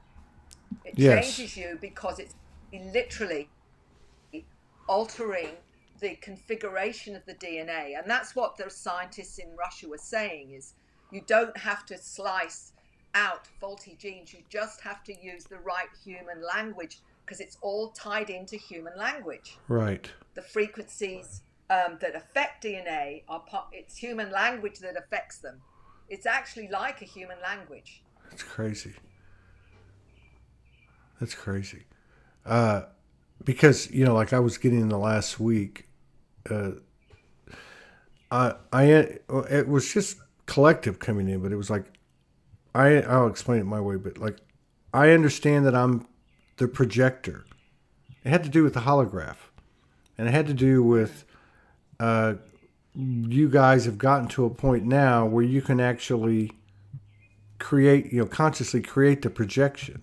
So it's along the same lines, I guess, on a more expanded level of programming DNA, which is what I'd like to get into, because there has been a lot of talk. I mean, Morgan taught me to play with DNA when I met her 7 years ago, and I've seen other people have other versions of it.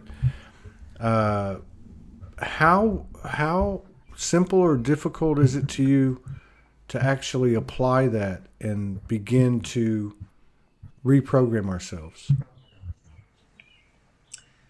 Well, and I always am amazed at really how logical this is, that if we can actually alter the configuration of DNA by words and frequencies, and it has to be the right human language. Well, we know that, for example, a positive affirmation actually does make a difference and does alter someone in their thinking and behavior. So if you take that, and if it's aligned to human language, why is it when somebody says something beautiful to us or kind to us, we feel better? That's not just we feel better. We are actually taking on that from a DNA level, and it's making us feel better because it's actually affecting the DNA. Yeah. And we don't realize how powerful words are. You know, when you say, you know, it's like beautiful music. It's a frequency. It's a frequency that is affecting your DNA.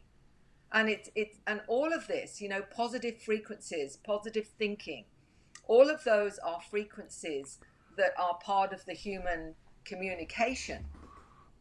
And that is what is ultimately affecting our DNA. Once we realize the power of that, then what it's doing is empowering you. And on top of that, if you understand epigenetics, which Dr. Bruce Lipton explains so beautifully, is that the cell itself has an intelligence. Right. And that if your beliefs are positive frequencies, then that will also help to affect your DNA. So your beliefs matter. They really do matter. So with that, plus giving yourself, I think I'm a good person, or I have all the love I need, or whatever it is your affirmation for yourself, that is literally changing and altering how your DNA is constructed into a more harmonious mode, if you like. Yeah.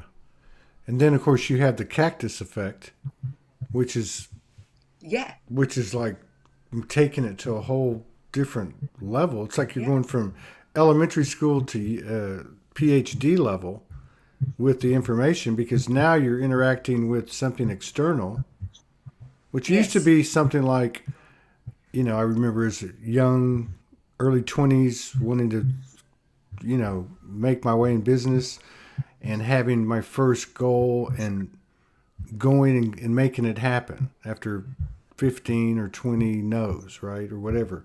So that was like something I can see where that would work, like how that would apply. But now it seems to be like, I don't know how to explain it, but like, for instance, like in these little groups, there was 3 ladies that I know of. One that I know very well, and I know that she had a history, a long history of some couple of acute health issues that were really no joke. And one of these sessions we did, a part of it was focusing on something that you wanted to bring into healing or alignment. And, you know, the next day the symptoms dropped after 10 years and nothing else has happened. So I see that part of it, right? And then there's the external part of it, like me and you playing today, or some of the stuff that happens with Morgan and I, that we can't consciously go, okay, I'm going to do this and you do that. It doesn't happen that way. It's almost like we're swimming in the water and we come out, and the qualities of the water or the energy start to have some kind of effect on us too, or maybe we attract it because we've changed or something. I don't know. It's interesting that many of the new generations of starseeds talk about communicating with animals, and communicating with trees, communicating with crystals, and what have you. So all it's really saying is we're becoming more aware and conscious that we are part of a collective consciousness, right, which involves everything around us, because everything is energy and everything is made of the same stuff ultimately. And they're conscious of it. I mean, I don't know if I mentioned to you a wonderful veterinary surgeon in Chile who wrote to me. I'd done a session with her about a year ago. Since that time, she's opened up. And she said, Mary, I just want you to know that the pets now tell me what's wrong with them. And I tell their owners. And she said, and the ones that have died and passed on sometimes have a message for their owners as well that I pass on to them. So here is a veterinary surgeon who is now quite openly saying she communicates with the animals and she passes on the messages to those that come to the clinic from their pets. And this is now her norm. This is what she does. Wow. And she's not going to be the only one. This is the interesting thing is, a lot have mentioned being animal communicators, but I've not come across a professional veterinary surgeon that's admitting it. That's wild. That's like a Reiki master that picks up information when they're working on you. And so the involvement, or say the collaboration of the star family in terms of the retooling or reengineering or modification of our DNA. I saw on one of your slides, I think it was a girl talking about there were 12 races that seeded the earth. I know Franco's intel, he always said that there were 12 contributors and that in some way we're bringing all 12 of those lineages into alignment, I guess. Do you think that there was a lot of different stuff going on around the earth, or that it was a concerted effort with one uniform, like management group? Well, we've heard of the Galactic Federation, for example, or the Council of Planets and all these. So often as not, on board craft, you'll see a mix of species. You won't just get a mantis. You might get a mantis, a humanoid. From a particular star system. You may get various zetas and what have you, felines or whatever. So it seems like there's been a collaboration, and the 12 came through from Dolores Cannon's work in Convoluted Universe. Command Sergeant Robert Dean, the wonderful ufologist who died a few years ago, bless him, admitted he'd been on board craft, and he explained finally, this is in his last few years of life, he said he'd been told there were 12 different species that had created Homo sapiens sapiens. He also said he's seen the future and it's glorious for humans. That was one of the things he said, that in the future we will get to the point we all hope to get to. Right. Others that have come through that have been given information or been shown information, 12 seems to be very much the number, although others have come up and said there's even more. So maybe the later hybrids have had added DNA, because certainly some of those that are recognizing the fact they're hybrids have often been told they've had extra DNA from a particular species added. Right. And this may be to bring in new qualities of awareness, because they seem to come from not just this galaxy, but interdimensionally as well. So they're coming in with their own particular frequency, their own particular awareness, because obviously it's needed for certain things on the planet. Some are dealing with ecology, some are dealing with working with the elements. I mean, a number of children have talked about working with the elements, and I always remember this 10-year-old explaining to his mum, and he was on Glastonbury tour, which is, for those who know Glastonbury, the tour itself, where King Arthur was supposed to have his court. And he was up there and it was really windy. And he just said to his mum quite casually, this wind has just told me it came from Italy. So he was aware of the origin of that. Good gosh. Element, So, you can take that or not, but some have talked about being able to control elements, the different elements, the wind or whatever. And, we know that certain magical practices, we know that certain of those that were considered witches or whatever, many of them were very in tune with the earth energies and all the rest of it. So to me, what we're now seeing is a real ownership of the fact we can connect to everything. Yes. I mean, that to me, would probably do it for all of us if we actually saw the threads, the way everything's connected, would probably alter our behavior 100%. God, there's so much going on here. We just had earlier today a 16-year-old from England. Come on. We had a really nice conversation with her for an hour. And it wasn't like heavy galactic. I mean, she obviously had, sensitivities since day one. She's in a conscious household with parents and a sister. Very, very much has been on the path the last 3 years. What really intrigued me about her was the frequency that she carried. It was a frequency of power, but that same type of benevolence or heart that like our grandmothers had, right? And her explanations on things were so simple but profound. Like, what would you tell parents of the world? What do you think adults need to know? And she said, let children do what they want to do. Let their energy run free. Let them move towards what they want to move towards. So, I mean, they don't sound like really deep things, but they were. And it was delivered in such a way that I was just bombarded the whole hour by downloads. And here we go again. How many are there? How many women are stepping up? Like the second guest today, who hid for years and then a year ago pulls out of a relationship, pulls out of a country, meets somebody else, and that's part of it. It was an individual journey, but meets a partner, now is in Florida, and everything is gone from one type of lifestyle to a totally different one a year later.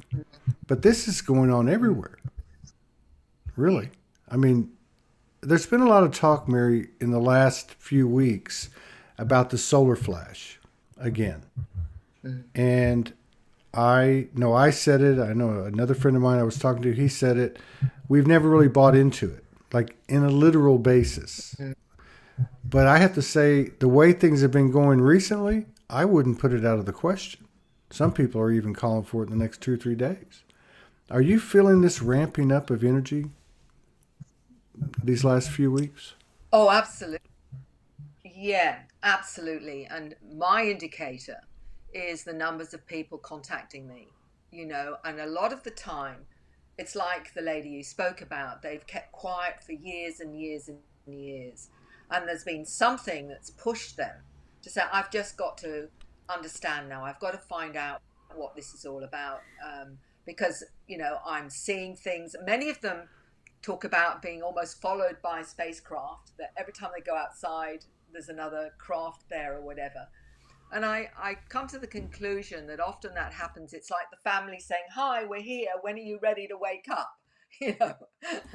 I'm around. Hi, and it's been quite fascinating. Lots of different ways they'll try and activate that desire to understand. And of course, what is the biggest issue here on this planet is the fear.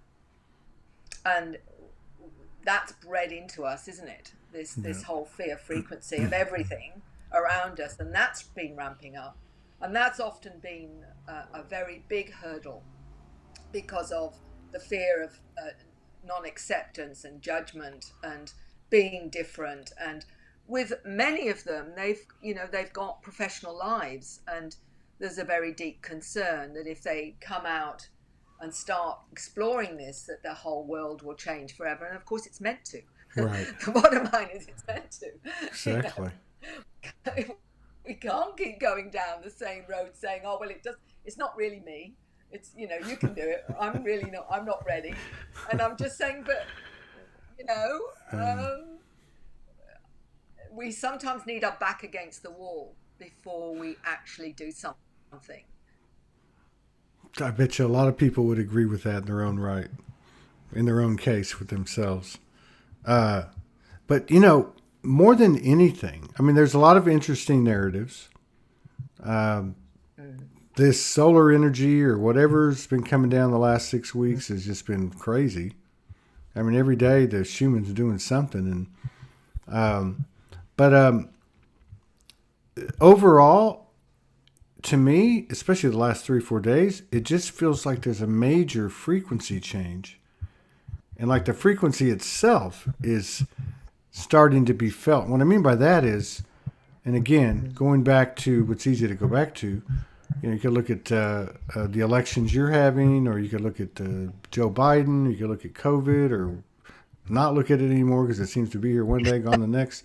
But it's like these things just aren't being supported. They're just not working.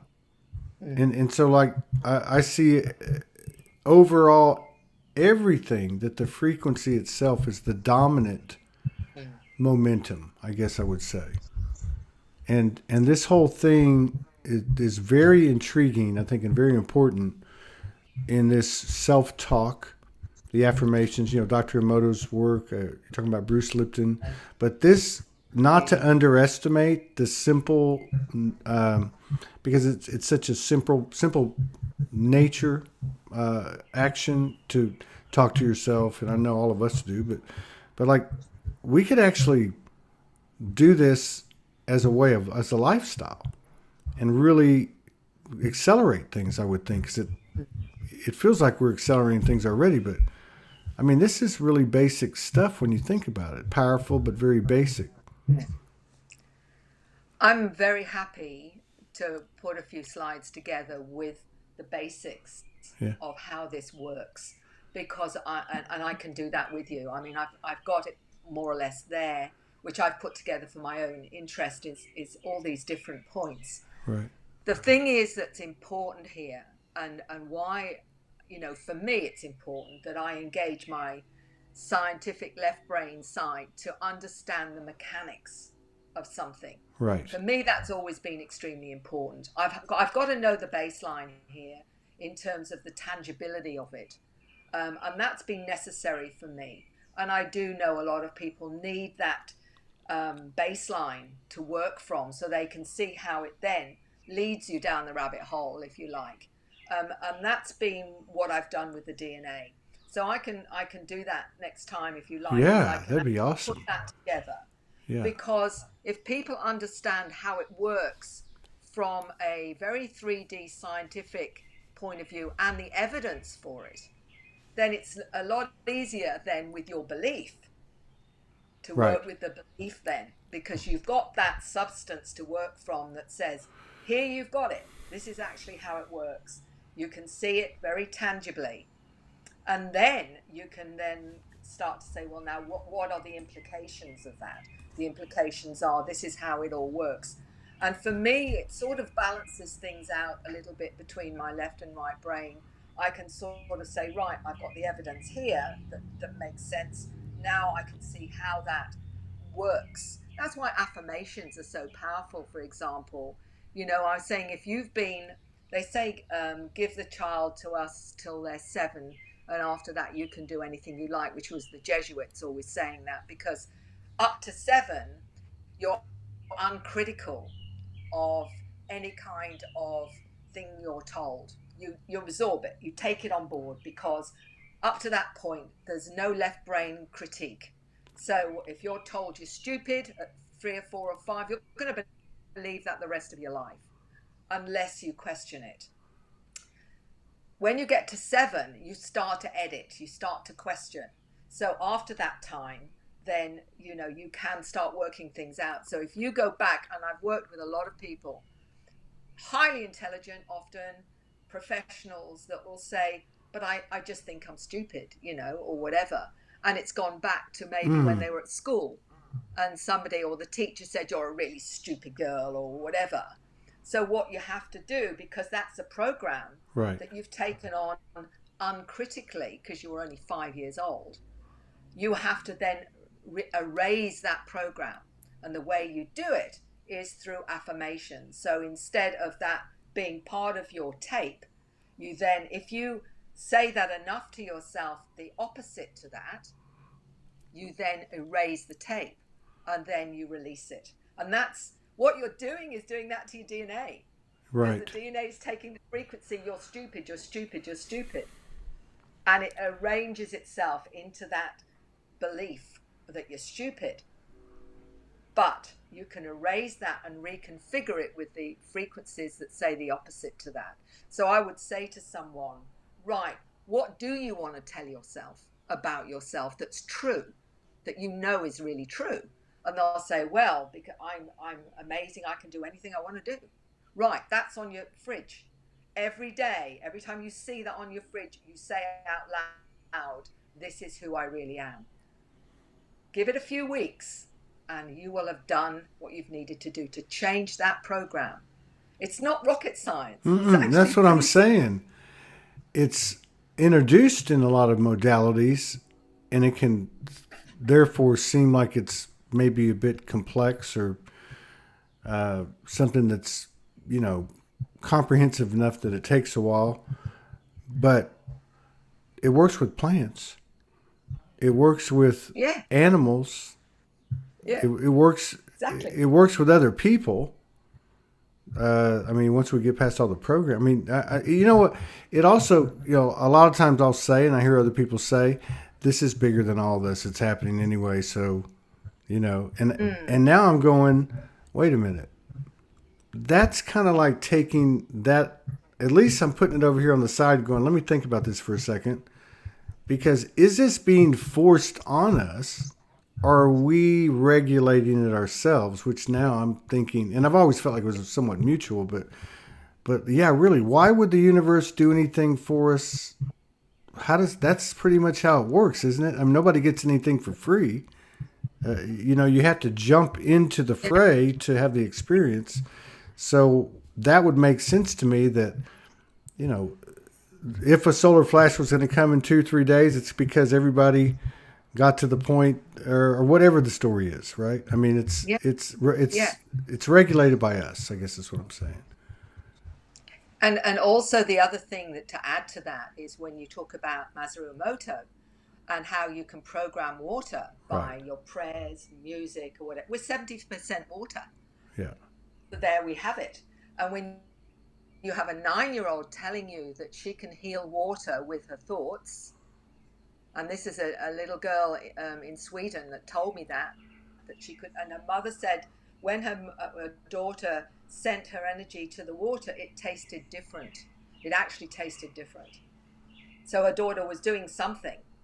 And again, all it's really saying is that she was using whatever her frequency was to rebalance the water that she was actually concentrating on.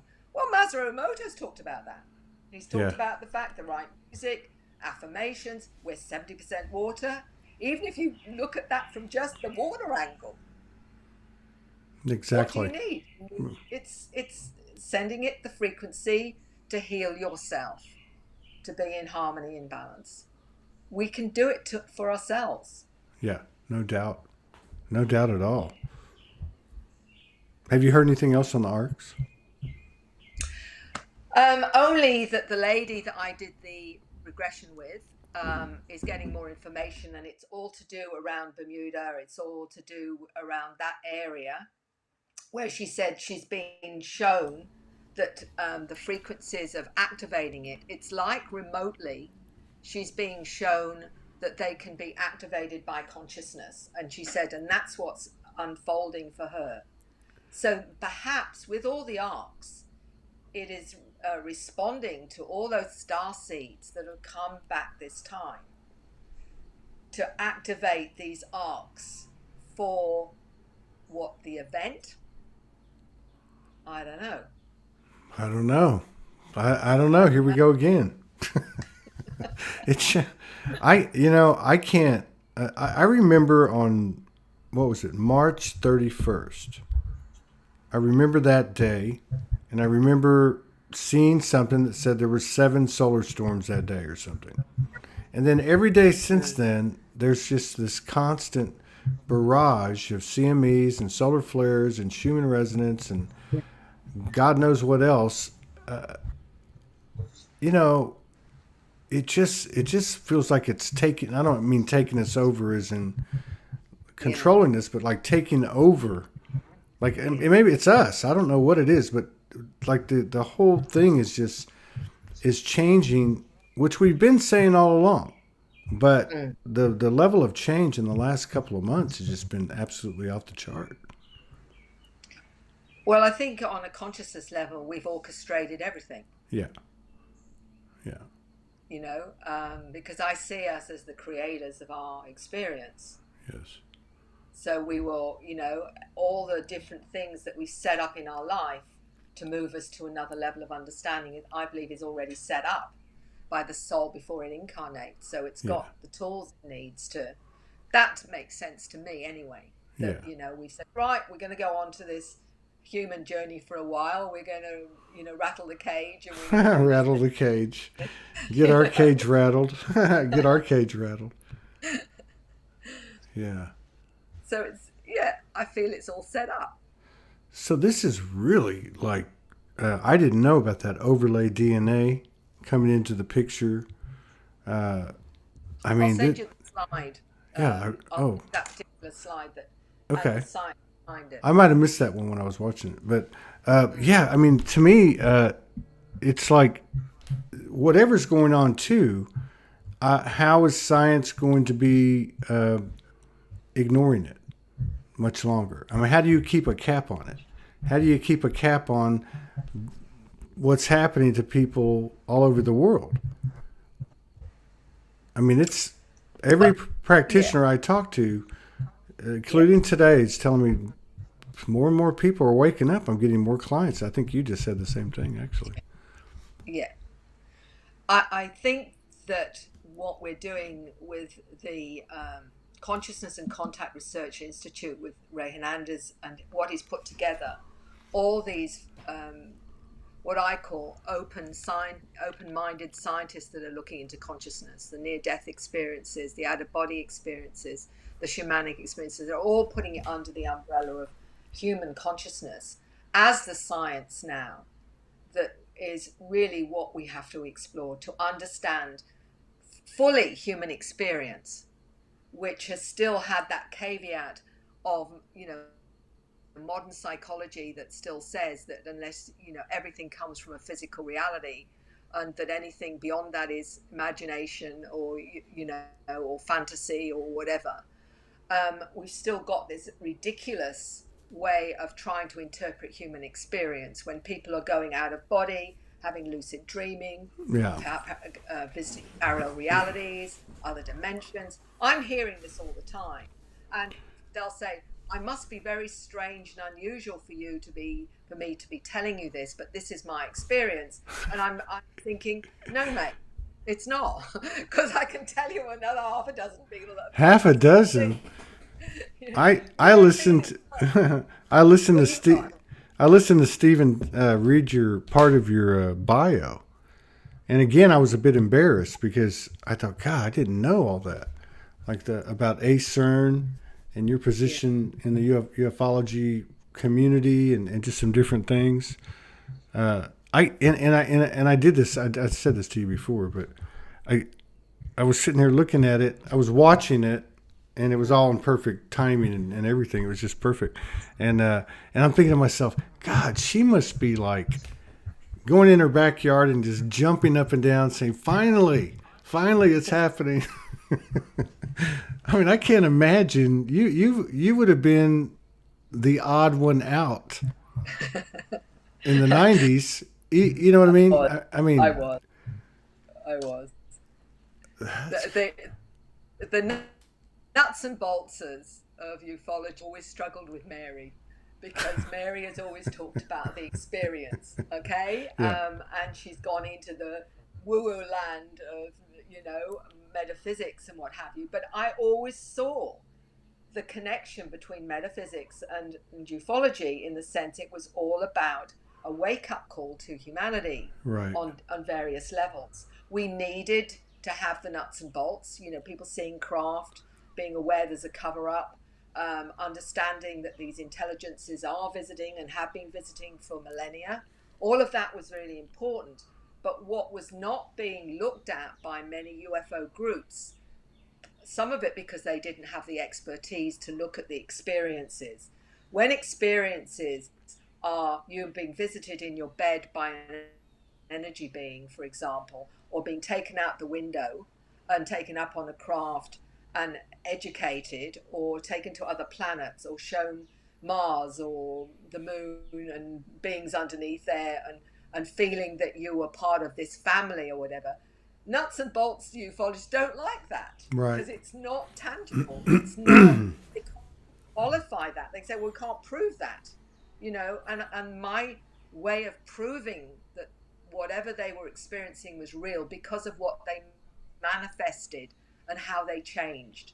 And that was that they became more aware. Yeah. They became more conscious of what was important. They changed their diet. They changed the way that they looked at life, their philosophy.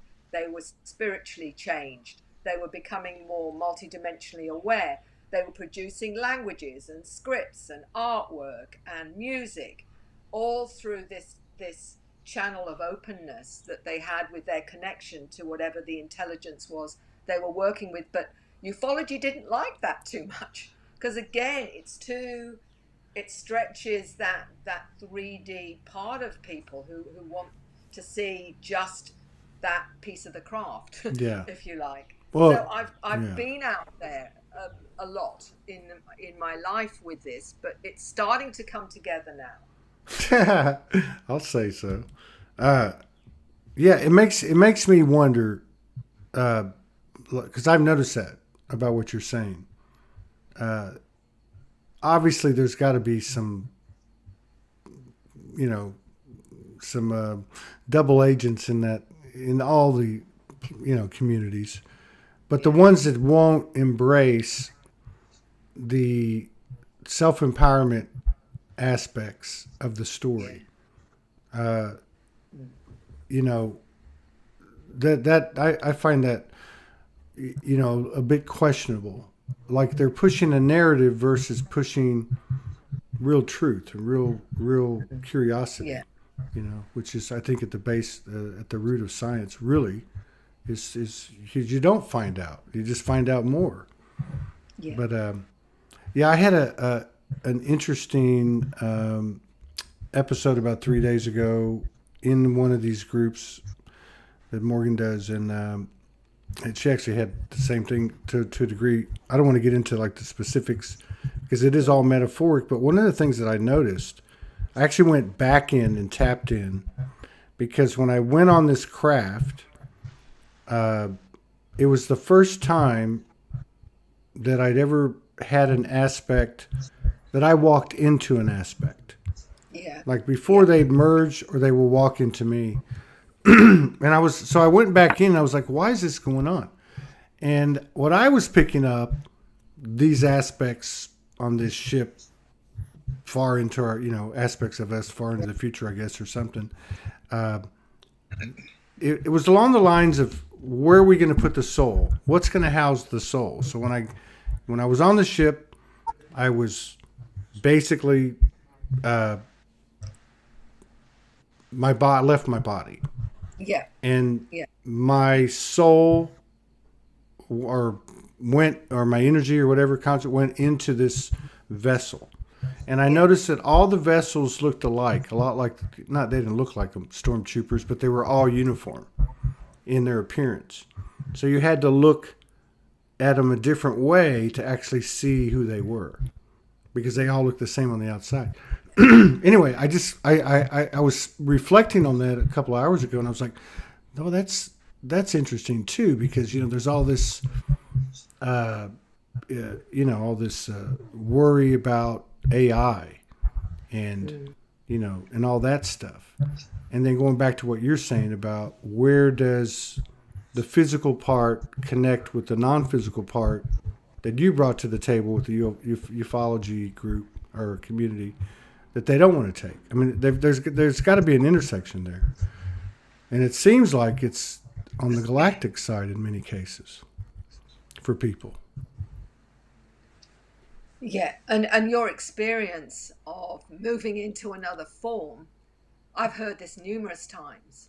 I always remember the first time was a lady, and she saw herself on the craft, but she was in a Zeta body. Okay. And she said, I'm a scientist on this craft. So I said to her, so where is your human body? And she said, oh, it's sort of over there waiting for me. Almost like waiting, hanging on a hook almost.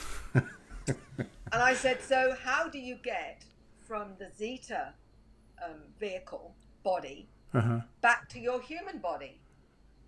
And she said, oh, she described a ball of light, which was her soul, Okay. which floated over and reanimated her human body. That's what that's So, yeah. So that, and the other one was an 8-year-old saying to me, his family were the mantis, that when he dies, he's going back to being a mantis. But when he was on board craft sometimes, he said, I evaporated into the mantis form. So he would be in the mantis form for a time until he wanted to come back down and be human. So he would then come back into his human. He called it evaporating, was how he described the expression. But this is something that is happening to many starseeds. If they need a different vehicle, like a different car to operate in a different environment, then the soul just moves out, inhabits it for whatever is needed, and then goes back to the human form when it's time to come back to Earth. Right. Yeah. God. And you know, these groups, again, I think this must, and it must be happening around the world. Like I saw another friend of mine, and she's been doing groups. And I'm not sure, it has to do with well, anyway, it's still all the same thing, right? I mean, they're traveling through the ethers together openly. And she was just put this up today, and she was saying, there's a lot of people doing groups out there and playing in the new energy and playing on the new Earth grid. And they're actually, what the download she was getting, she's pretty strong, was that these people were actually setting up the pathways for what will become time travel and other access points for the, for the vast populace. To think that it's all rooted here. Is just really, it just supports everything you're talking about, and it's mind-blowing. It's really mind-blowing, considering you have a slide, and on that slide it talked about in percentages, it talked about people that had gone through, I think, an abduction experience or an encounter, and on a percentage level, I think you quoted some a minute ago, but it just talked about the different things that happen to people, and the windows or the wormholes that they went through, I guess, in their own experience. Like, how do you put a cap on that? I just don't see how that's going to stop. Especially when, is it your experience that when people have these type of experiences that they walk away at a higher level of alignment typically? Well, that's the whole purpose of it, is that we are challenging this present inaccurate reality that we've been programmed into, which is limited and limiting. Right. And we are now creating more of what is in alignment with our frequency and our soul purpose. Yeah. So we are now creating what we need for that expansion, and for the collective of humanity as well, because we're coming in to help this whole consciousness of this planet to go to a higher level of expansion and awareness. I don't know if I asked you this before. I know I asked somebody here recently that's in your I'd say in your league, has your tenure, and I can't remember who it was, and God, are all, and I know it's just an opinion or a perspective, there's no right or wrong, but are all souls on Earth from somewhere else? Are there some souls, do you feel, that were originated here? It's an interesting question. And I do know that one 10-year-old explained his mum had been a human many times, but it was his first incarnation on planet Earth. And there's been quite a few of the starseeds that have struggled because it is their first incarnation, and they found it very dense and very difficult. So, but when we look at, some say the new souls or whatever, there may be some that originate from planet Earth, just like some of us may have originated in the Pleiades or Arcturus or another dimension or whatever. But when we talk about new souls and older souls, maybe it's the older souls that have come and been many things, been in many places, and what have you. So one of this 9-year-old explained heaven to me in the sense of, she was saying it was Dayland, where she said where the ultra terrestrial lives and love and light lives with the angels, and we come from there. And she explained that we all chose to go to other frequencies, or to night land and whatever. And she was saying that what we're all doing as souls is we're helping each other upgrade. So in other words, you and I will be trying to help those that are waking up because of our awareness, and we've got sources that are helping us to get to that higher level. And it continues. It's not a hierarchy as such. It's just a level of awareness to get back to source. And what we're all doing is helping each other up that stairway to heaven, if you like, for want of a better word, or the source. Yeah. So, in other words, there are some of us that have been around the traps, probably being creator beings, have been in other dimensions, other life, many different times of life forms. I mean, the one little boy explained that he'd been there at the time of the dinosaurs. He'd also been a rabbit or a hare. So he remembers being a hare as well. So we've been all those forms as well, I think. Yeah. I honestly think we've been all different forms, and we've experienced it. And what we're doing is we're constantly expanding that understanding, that awareness, those experiences each time we incarnate. So for some, it might be the very first time they've been on planet Earth. Others have been here many, many times. But whether or not some have originated on Earth, I don't see why not. Any more than some may have originated on Mars or whatever it is. Yeah, I mean it's not really important, I guess, but it's just to curious minds, like in the way everything's set up too. I know that people that might go by or identify with the Starseed Lightworker, they're not typically, they're coming with a lot of humility. And so I don't think they're always comfortable with, hey, there's a first wave and second, third wave, and everybody else is over here, or we're awake and everybody else is over here. But there does seem to be a, like they say, like a ground crew, or a group that's got a specific mission to get us to the point that we seem to be at now. The way that I've always seen it, Todd, is that we're all coming from the source, so we're all equal. It's just that some of us have done more than somebody else, and that level of awareness means that that's what separates you out, is the level of awareness that you have given what you've experienced. So we're all there as equal in terms of the soul frequency or essence, but we, some of us have experienced more, therefore we can help those that haven't experienced as much to help them along the journey. So, when people talk about, ascended masters and angels and whatever, there's not a hierarchy as such, in my way of understanding it, just that they've reached a certain level of awareness and understanding.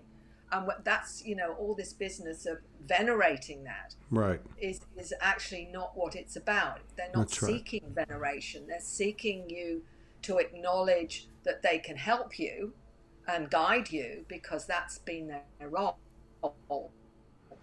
But not in terms of, the way that I think we've been inclined on this planet to treat anyone who has got more understanding, awareness, or has more, somehow they're better than us, or appears to.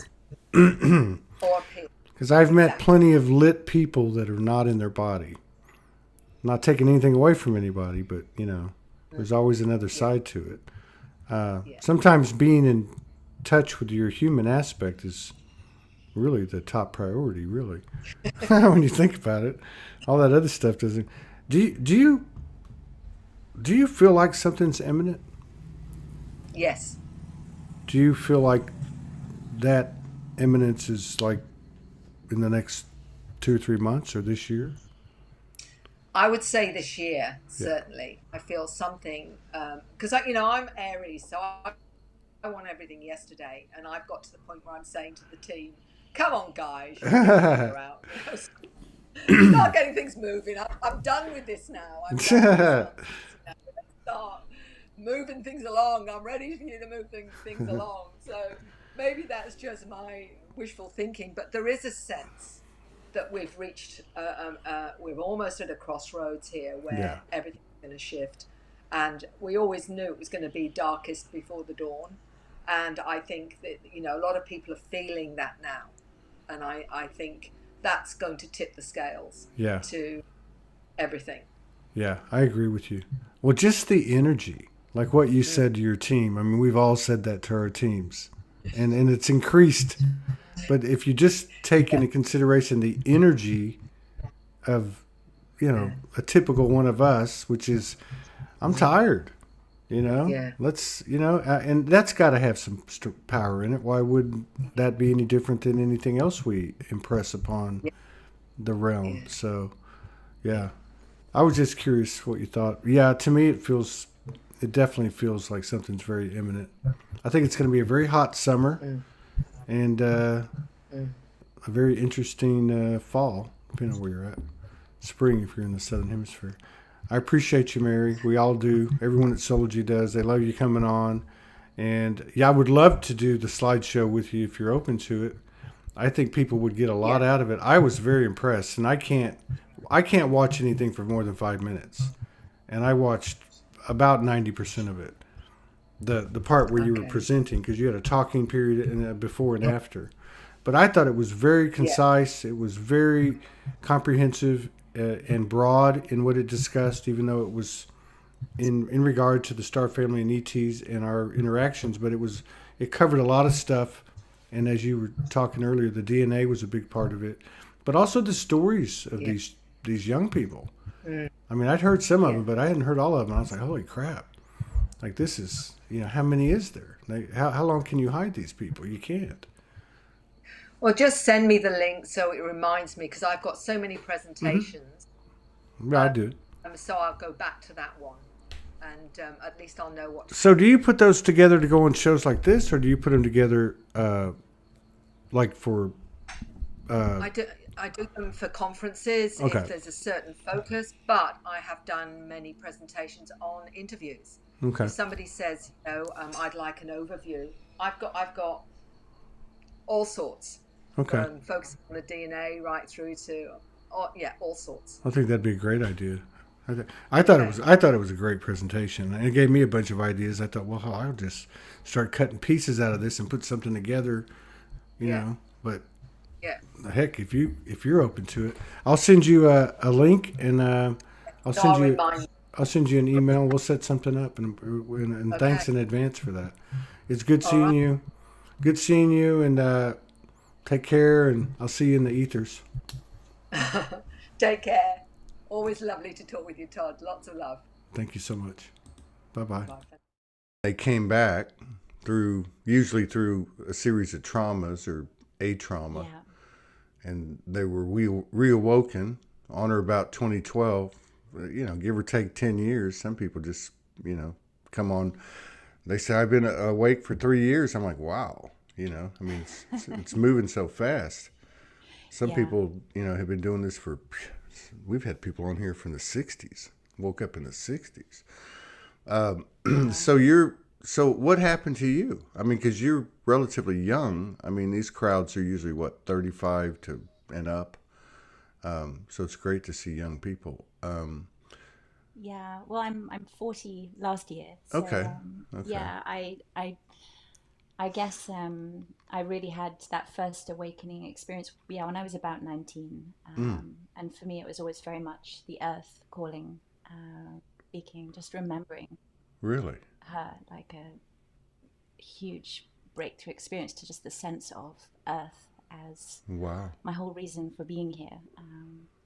Really? And yeah, that was really the beginning. And it's I guess it's been about 20 years now. And and I think, as you say, those people who I meet who are, the 60s, 70s, I mean, but their energy is so beautiful. Oh, I It's know. like, It's you crazy. know yeah, because they've lived as well, and it's like the integration of that light is I just know. I can't. Some yeah. people that come on here and they're like 1987 harmonic convergence. I'm like, you got to be kidding me. I was like totally like drinking the wrong Kool-Aid in 1987. Uh, so your journey was that through your experience, basically Mother Earth started speaking to you, basically. She started calling, she started breaking through. And I mean, from that very early childhood experience, probably up to 7, I remember, singing late at night in London. So it wasn't, wild, it wasn't, but the city lights and just seeing them all outside my window, the lights of London stretching out, and feeling the connection with the stars above. So it's like that city of light on the earth, the stars above, and just this sense of rapture, just and an ancient feeling. It was like knowing so much sorrow and so much love, and no comprehension, even in my child's body, of how I felt, so much that I didn't even know, just the emotion of that ancientness. But that disappeared, and I forgot even feeling that. So it was really in my that sort of 19-ish time. And I was embarking on a university degree at Oxford, studying ancient Greek and Latin, and I'd become very academic, very, very Wow. cerebral, and that was my family background. That's what I aspired to with all my heart and soul. It was like just to be an academic, and study really deeply and quietly these academic texts. And I was walking through the parks in Oxford one day, the beautiful meadows. It was springtime. I was with my friends, my first time at Oxford, my whole life's dream come true. I'm like in this sort of, the ivory towers, like, and this old lady, she called me over from a bench. She was sitting on a bench in the park, and I was wearing a bright yellow dress I'd borrowed from a friend. It was bright, bright yellow. She said, "I love your dress. Come and sit next to me." I went and sat next to her, and she had all these drawings laid out on her lap, and she was sketching the birds and the trees, and she was dressed all in green. She had a green hat and these deep, deep brown eyes and Eastern European accent. And I asked her, "Where do you come from?" And she said, "The past is boring." It She doesn't said matter. that. And she said to me, but she was just looking in my eyes. She said, "The birds and the trees, they speak to me. They're my friends." And it was like what came through her in that moment. It was as though a veil just broke away completely. It was this sense that this mystic earth, that this other existence actually existed, and it wasn't, a romance, an unrealistic fairy tale, something unconnected to who we are in the most real sense. And I think almost overnight gave up my place at Oxford. It just Is shattered that right? everything. Wow. Yeah, but It, it was then a huge integration because I had no psychological founding in my of being for course. Yeah. holding I that mean, revelation. you would have been like, you talk about black sheep. 20 years old, 20 years. That's crazy. I have a friend from Germany, and she's one of the most powerful. I haven't talked to her in years, but she's one of the most powerful um, souls that I've come across. Very pure, and she was in her late 30s, and she went to London, and I think she was in Hyde Park. That's the name of it, and she was walking in Hyde Park, late 30s, had some medical problem, and had overcome it, and ends up in England, walking in Hyde Park, and some man, just like your story, some man, it was an Indian man, like from the country of India, Right. turban, everything, right? And he called her and said, "Hey, can you come here? I want to talk to you." And they sat on a park bench. He was on a park bench, and he gave her 2 stones. And I guess in that moment, like yours, there was some soul recognition of either the person and or the information or code the person was providing, and that's how she That's how she got started. You know, that's how she woke up, just like you. Yeah. So did this lady, I know in my friend's case, she felt in no uncertainty at all that this was an interdimensional being. Somebody, a guide or something that had materialized to bring her this message to wake up. It sounds like yours was very similar. Yeah, I mean, for me, she shone like an interdimensional being. I didn't equate her to the way I'd experienced any other Yeah. human being up until that moment. But years later, I went back to visit her because I had to give her thanks because Really? she just changed my whole life in that moment. And I gifted, actually, speaking of stones, I gifted her a crystal back from my journeys, just as it's just the tiniest token Wow. of what you've opened up for me. But she was almost bemused. She was just, she was back in her humanity just in that. And then she was, telling me her story. And it was like, we were just two human beings sitting in that moment on the bench together, just with the deeper revelations of what's moving through us, the waves of remembrance. And it was an incredible moment. But whatever moved through at that time, but it was amazing to meet her again in another way as well. Yeah. And, yeah. To be in that It's compassion crazy. at It that makes you moment. wonder, do they even know consciously what they were doing? Have you ever had that happen? Somebody will just turn and say something to you and you're like, and they don't even know Yeah. they said it. I've had that happen several times, either through messaging or, face to face, where I'm looking at them going, is this my higher self speaking to me through someone else? Or is it the you, Yeah. me, we, and it speaking to me? I guess it's all the same thing anyway. Yes. Wow. Yeah. I mean, I have it happening with my partner, I find. There are moments that timing just says something in a moment. You think, Right? this is, just direct. So, now, so obviously you went back and found her, which is really fascinating. Did she give you like any direction when you had that initial conversation, like you're going to be a healer, or there's more Yeah. to life than what you thought, or was there anything major that came in, or was it just the experience itself No, providing the it was like? just the experience itself. And what I saw in that moment was that I wasn't real. And that was what was so startling. It was like I saw that everything I had constructed of a self that I thought was this person who I was, sitting next to her on that bench, was completely unreal. It was like Right. a husk, Right.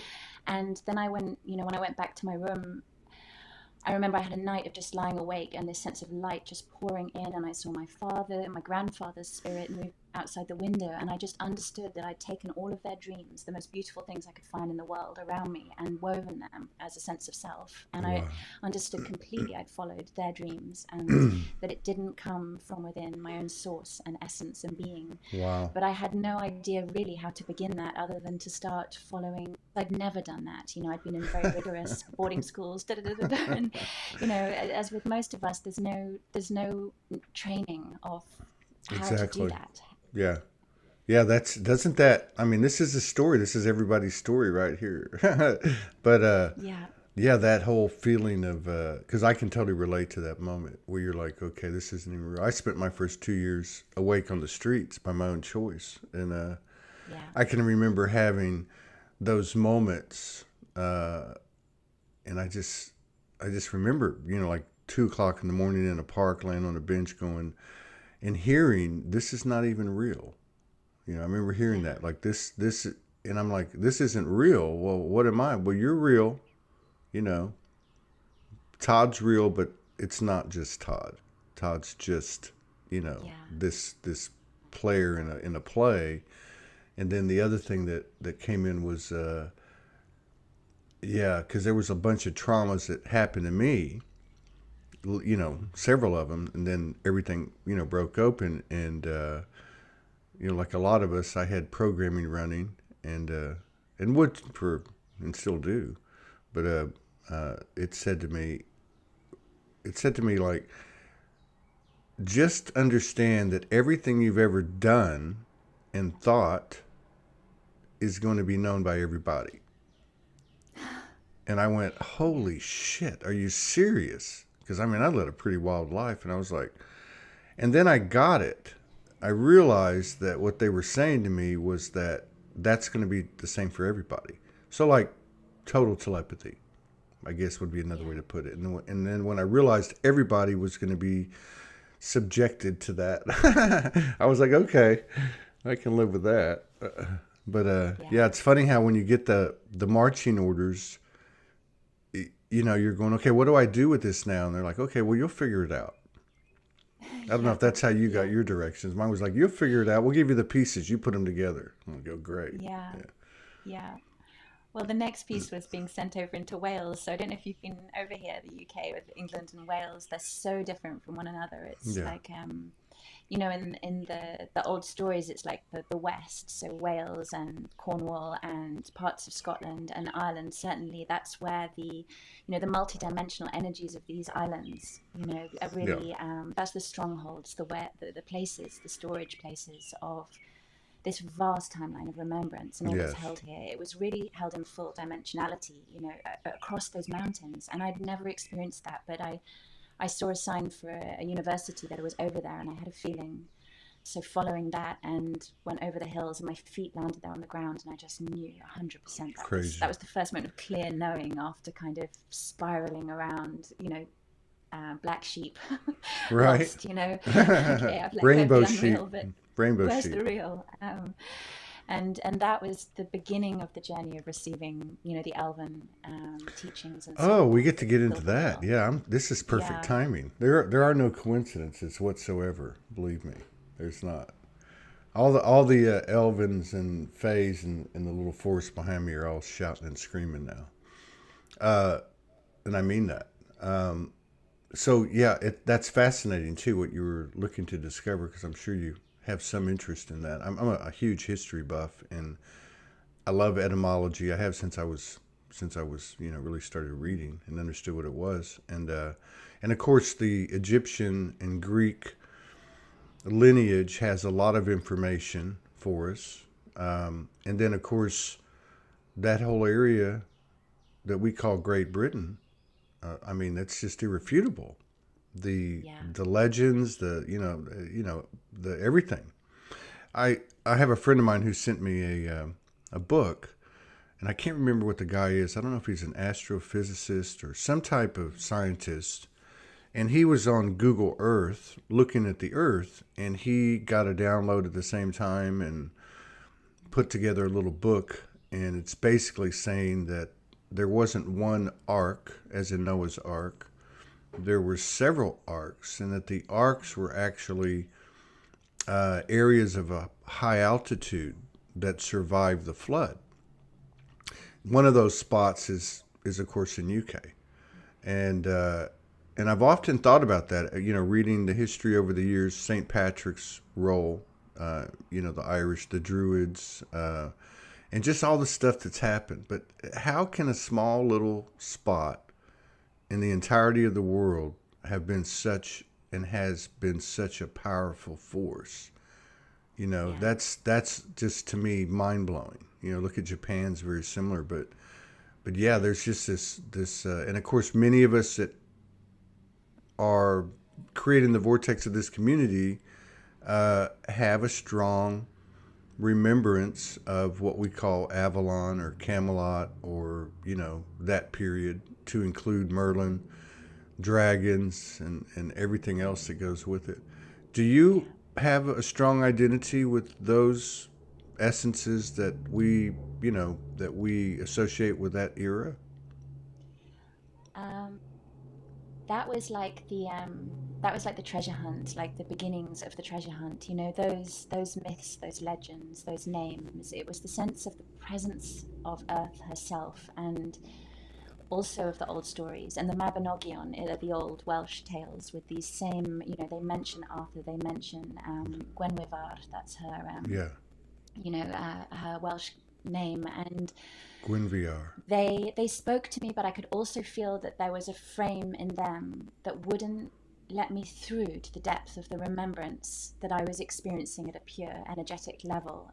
It was like they were clues that could also become labyrinths that I could get lost in. So without them, they were like huge keys of remembrance, and at the same time, it was almost having to listen beyond them to what was encoded invisibly behind them. And of course, it's like we've been like, they're like fragments of a massive tapestry, Yeah. and so altered in their coding, but at the same time they do carry the what I would call like the frequency of the evening star, like in the Elven teachings is the evening star and the morning star, and the evening star is the remembrance of the last great starlight ages of peace, our soul star remembrance on earth, the eras that have been. And that evening star remembrance is encoded through the earth in so many time capsules of memory, still so much to come, and certainly through those tales encoded through language. And the names, it's like the names are so powerful. And I used to, I kind of had to start turning off my cerebral mind because it tended to just create really That's the fascinating labyrinth. patterns. That's the labyrinth. I And love when you said that, the labyrinth, because that's like the ego, right? Like yeah, seriously, I mean these experiences and these downloads, even to this day, I think we're on firmer ground today, but I can't speak for people that are, let's just say on a linear time frame, 2 years awakened or something like that. But yeah, they give you these little pieces, and they're so powerful. I mean, yeah, many of us have had apparitions, and of course, Avalon's played a huge role in that. I think for a lot of people, just as much as Egypt and other, Atlantis and so on. But they never give you enough. They just give you this piece and that piece, I know. and then the language itself, the communication itself. I know very few people who literally get verbatim word for word. I know people do, but it's weird because it's just this feeling. Or did I see that? Or did I just get that? We're talking Yeah, dragons, yeah, other elementals, which is, I'm really happy to hear that you're kind of plugged into that, because I've always had a, more of a natural resonance, I think, to the organic. So nature beings and of course nature itself, and of course the elementals, which seem to be yeah, associated with Merlin some way or another, because I've had a few visits from him. But yeah. in regard to, like, how did your relationship begin with the elementals? Because I'm taking that that's a real big part of your journey. Yeah, well, it was very much through remembering that priestess of Avalon and Avalon path, which yeah, I met an incredible healer, psychotherapist, goddess-based lady in Wales who was the second probably person who saved my life, Ooh. because after leaving Oxford and my family and the whole thing of this, Oh, I they must was have thought you were crazy.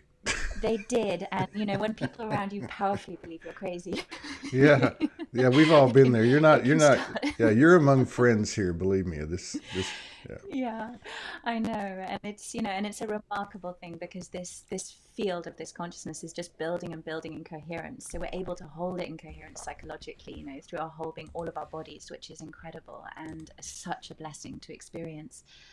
But yeah, I was at that point, I'd gone back to the earth. I was living simply. I mean, I went to Wales. I shaved off all my hair. I gave away everything I had. I was just wanted to be totally back to that purity I'd seen, 20 in the years eyes old. of Zoe, the lady I met. It was like, I just need to go back to the beginning. I'm going to be with earth and listen.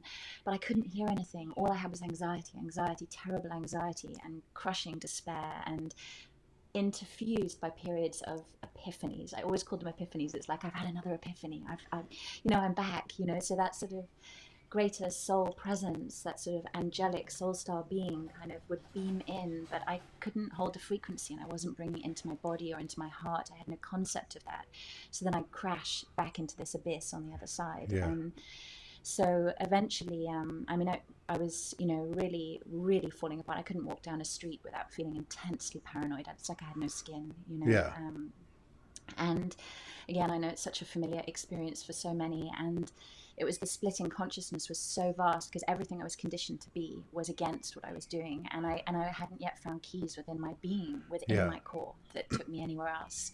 I just had this vast of angelic aspiration, Turned to be on. this other way. And so anyway, I met this, I came across my partner at the time recommended I saw someone eventually because I was really, really, really falling apart and barely functioning. And so I found one who was also a dragon storyteller in a magazine, a local magazine. I thought, wow, that sounds up my street, because I'd always been imaginative. It was like, okay, if she tells stories about dragons to children, she must be, okay. So I went to see her, and the moment I saw her, it just changed my world again. It was like seeing Zoe in the park, but she was standing at the door framed by roses of her kind of therapy room up on the Welsh Hills, and she was just alight with her own fairy goddess beauty beaming through every cell, and I just never seen it like a person like this. It was like a revelation. It was like, oh my Wow. gosh, I was terrified of her. I thought that was Wow. deeply terrifying, but utterly beautiful. And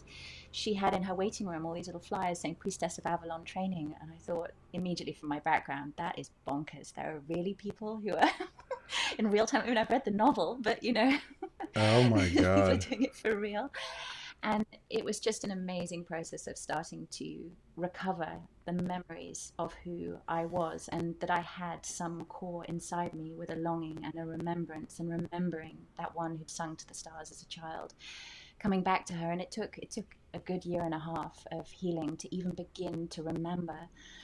But once that came back in, that root, that origin, it was like being able to build the pathways of my own curiosity, which were into the fairy. They were just straight into the fairy, the shining ones. It was like my heart was just longing everything that resonated with that frequency. It was like, that's home. I know I have to go this way. And through the terror of it, which was always terrifying, and at every threshold in some ways is just to go forward into the reality and depth of this remembrance and becoming.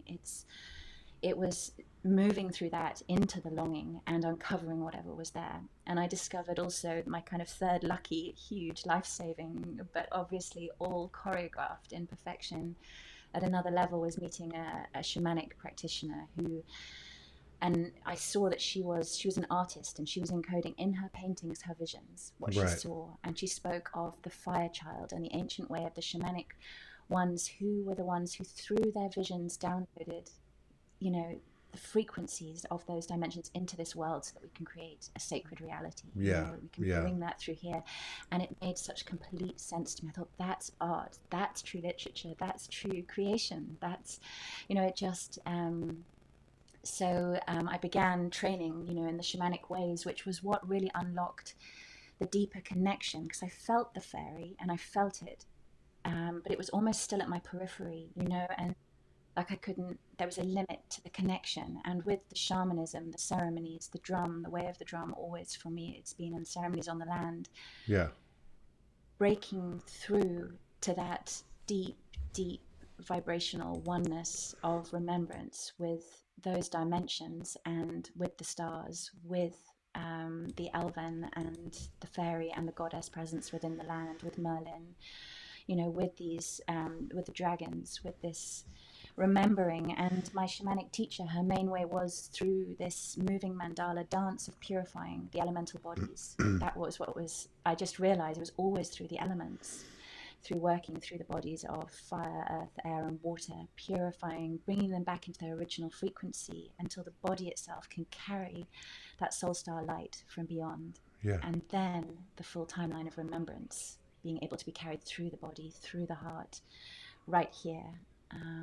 And that's continued to be my practice, always all the drums here, but it's and for me it's like an adventure and a mystery, and it's Yeah. beautiful form. When you get through the really painful parts, when the separation is so agonizing and it's so terrifying to touch the light, because it's more beautiful than you ever thought you could possibly be, and you Yeah. feel so unworthy, and it's just to come into that, but then becoming more and more a luminous adventure into remembrance. So Yeah. even the forgetfulness becomes the embrace of a wholeness Yeah. that is our becoming. And so the silver wheel and the elven remembrance, the silver wheel was really the remembrance restoring through my own innermost lineage, which, as I remembered, was this deep elven resonance, and timeline of lifetimes on earth, and Wow. in dimensions beyond, and the wisdom of how we are here, and how we return to that, which was the silver wheel. I never heard of the silver wheel, but that's fascinating. it's fascinating to me because, you know, and just my own knowing or whatever. I'm not saying this is the gospel truth for everybody, but like we are a universally seeded planet, and there's, you know, we spend, excuse me, we spend a lot of time naturally due to our conditioning comparing ourselves at a very, you know, at very loud levels, but also very subtle levels. Oh my God, she can talk to fairies, I can't, or, but, you know, it's amazing to me to hear these stories and even reflected on my own listening to you, because I used to tell people back then in those first 2-3 years, I proved you can lose your effing mind and be attached to the light, and, you know, on that ride with having divine episodes every day and seeing apparitions and you know, everything else that comes with it, the epiphanies and time, you know, out of time moments and all that. Yet we always get plunked back into the body, and it, you know what I mean? And it's like, and, you know, like you and like everybody here, people thought, you know, you're crazy. But then you go down to, I'll never forget the night I met Merlin. It was on a Lionsgate. And there was a cemetery next to my house, and I would walk there every night. It was full of like a bayou and, you know, waterways and such, animals and off-planet animals. But I remember that night, and it was probably the first time that I had an experience where there was physical energies involved, to the degree that they were, which was basically all this stuff happened. Like I had my own Lady of the Lake thing happen, you know, like this hand comes out of the thing. But when I went back to the house, I heard this noise. It was after midnight, and I was walking across the courtyard, and I heard this crazy noise. And I turned around and I heard, it's me, it's Merlin. So I look a little closer, and it was an owl in the tree. And at the time, back in the early days of Soulogy, when I wasn't even doing shows like this, I was just doing a lot of videos. And sometimes I'd rap and sing and dance. And this owl started doing that. It started dancing and singing. And then 2 more owls came, which I was told were his daughters. Anyway, it's like, and then you go back to, you know, the episode's over, one of many like you're talking about, and then you go back and you're supposed to lay your head on your pillow like everything's okay. Like, you know, am I the only one that knows this shit's going on? How is it for you now? Like these last 2 years would be really extraordinary, this whole COVID era, because the isolation, the self-introspection, you know, taken out of the 8 to 5 routines, kids taken out of school. I mean, there's so much awakening the last couple of years. A lot of people that I talk to, like you, they're kind of relieved because they've known this was coming for a long time. So did you know it was coming for a long time? How do you feel about it? And what have the last 2 years been like for you? I guess it's a knowing at the level of seeing that everything the way it's been, at the level of light already being deconstructed. I mean, vanishing, just vanishing. You know, when the underpinnings of reality have already altered so completely, you know, it's only a matter of time before that is going to appear on the outer. So it did feel always to me at the causal level like this has already happened. We're witnessing the outplaying of something that has already been created, it's already taken place. So to kind of try and dive in and alter that now is not the point. But to be in the continuum of the creational mode within ourselves that has been bringing all of this about. And it felt, I was given guidance to go online actually about 3 months before the lockdown. So I think I had enough time. I'd already been migrating all of my work online. I'd been told to stop ceremonies. I'd been told there would be no more ceremonies on the earth.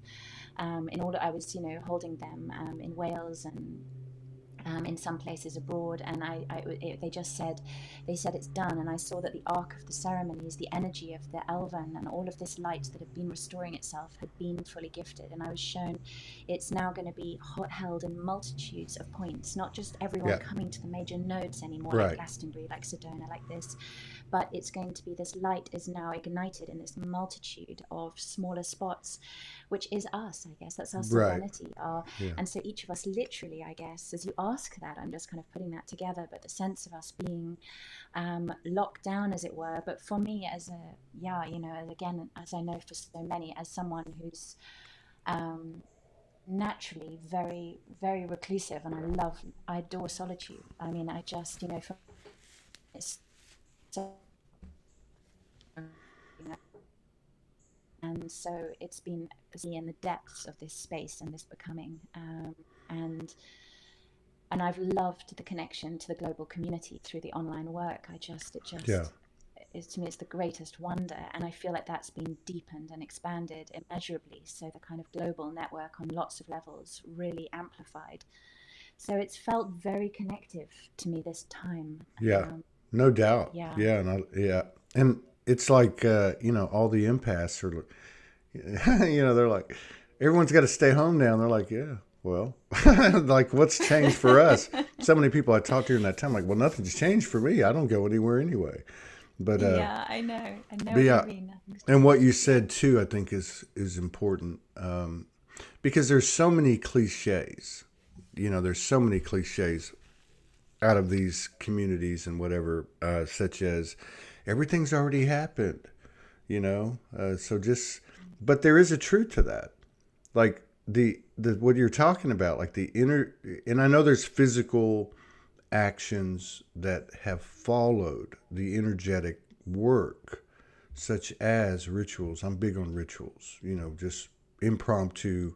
I don't know what to do, so I'm just going to do a ritual, and somehow or another that seems to come through in your story too. But people, we're at a place now where you can see what you're talking about, which, for example, you're talking about essentially the deconstruction of anything that's not of this frequency that's coming into our physical experience. And it's interesting watching that stuff, like just the little the little chinks in the armor that aren't coming back, right? I mean, everything seems to be imploding, and yet we're standing here going, okay, it's game time, especially these last few weeks. I don't know about you, but a lot of practitioners and people like you, particularly women, have been doing this a long time. Many of them, most of them, in anonymity. I mean, it's amazing the women I've talked to over the years that have been meeting with small groups or doing work in their remote little bedroom as the estranged family member that everyone thinks is crazy, who's in there doing grid work with the dragons every night. I mean, so all of that seems to be coming full circle now. Now, one of the reasons I'm really fascinated with the elementals, I've had some experiences nowhere near like you, I'm sure. And I know that they want to be heard and they want to be seen, and they're very much a part of what's happening to this earth and to us. Do you have any thoughts on that? Yeah, I think you really bring to mind, even just this morning, there was this huge sense of a giant sort of stone-like dragon being. And often when I've seen the rocks, and the stones, the sense is of dragon beings and elementals who, and even lakes, bodies of water, whole landscapes that are elemental beings that have kind of, as it were, frozen into those forms during our era of density and are awakening. There's an energy of awakening and of this new cycle of light moving through, and all of those dimensions also being called to begin again, as it were. it's a sense of, I mean, certainly within the Elven line, which is the one that I feel most deeply, it's like we're being called to arrive all over again, and to hold nothing back. And that's quite scary in many ways. That's so different, because then you go through all the frequency layers of the fear, you know, the levels of the secrecy of holding that back and so forth. Yeah. But this coherent field of remembrance of ourselves as this also is so powerful, and of being called up to be as ourselves, and that different kind of a knowing, different kind of a remembrance across dimensions. And it feels to me like many of the ways that we remember many of the elemental lineages, that we're in a time when they are going to open their memory banks like an R, and it's just the beginning of so much more, you know, within every one of those elemental lineages and races and beings. The actual knowledge that they hold and who they really are is just, I think, going to come through like a tidal wave, it feels. Oh, I've lost your sound, Todd. I don't know. Is that just me at this end? That's me. I'm sorry. Oh, got it. I had to clear my throat and I forgot to turn it back off. Yeah, because I feel like that the traditional galactics, when I say traditional, I mean like that are from out in the cosmos, you know, like Arcturus or Sirius or Pleiades. They're kind of like, you know, among other things, facilitators. Like facilitators for this particular experience, or whatever we want to call it, a mission or whatever. But I always say to myself and to others, well, what about the elementals? What about the inner earth? And maybe it's because I resonate, or that's closer in my distant past, on my own path, my own lineage. But like, you know, that old saying, it's always right in front of your face. You know what I mean? Yeah. So we're all looking out here, and I don't know about you, but I'd love to hear about it. But I since I first woke up, I mean, my first visions for the first probably 2 weeks always centered around going through these tunnels in the inner earth, and finding my, you know, whatever you want to call them, masters or family or whatever the case is. But it just seems like, and then if you look at it, it just, you know, there's enough information out there today, you know, but I mean, you can look at Robert Sepper's, the anthropologist, his work at Atlantean Gardens, or so many other things, and you can see the real evidence of everything, of the gnomes, the elves, the stuff that comes through the myths that has some type of archaeological or anthropological or even etymological you know, threads that you can actually pull together. Giants is a big deal that I've noticed in my research the last few months. There's a lot more information about giants coming out that's not being censored, that we were giants 200 and 300 years ago. I mean, this is like crazy. Like off the coast of California, Catalina Island, you know, we're talking like 1700s, 1800s. I mean, so part of what I'm excited about is what is the true history, and it's not so much what are the lies we're looking at. I don't even care. I just want to know what really happened. And to think that these things were literal, and something like Avalon to have the impact on us, because you don't really hear. You'll hear about Elysium, the Lion Kingdom, Avalon, which seems to be some kind of connection for me anyway. Egyptian, which seems to be some kind of connection. And of course, Atlantis and Lemuria. But so what's your feeling on, because it feels to me like through your story and through your energy that you are definitely a player over in Glastonbury. You know, I mean, I know we can get caught up in labels and all that and get lost in the ego labyrinth, but like you're like a gatekeeper or something, part of a team or something. Do you feel like there's anything specific that you're doing in collaboration with others, either consciously or not, in that area? Because it is a very special area. Yeah, it's well, when I was told to come back here, the thing I was asked to do was to awaken the golden elven heart I mean, they spoke of Gwenwyvar, so Guinevere, um, Gwenrivard.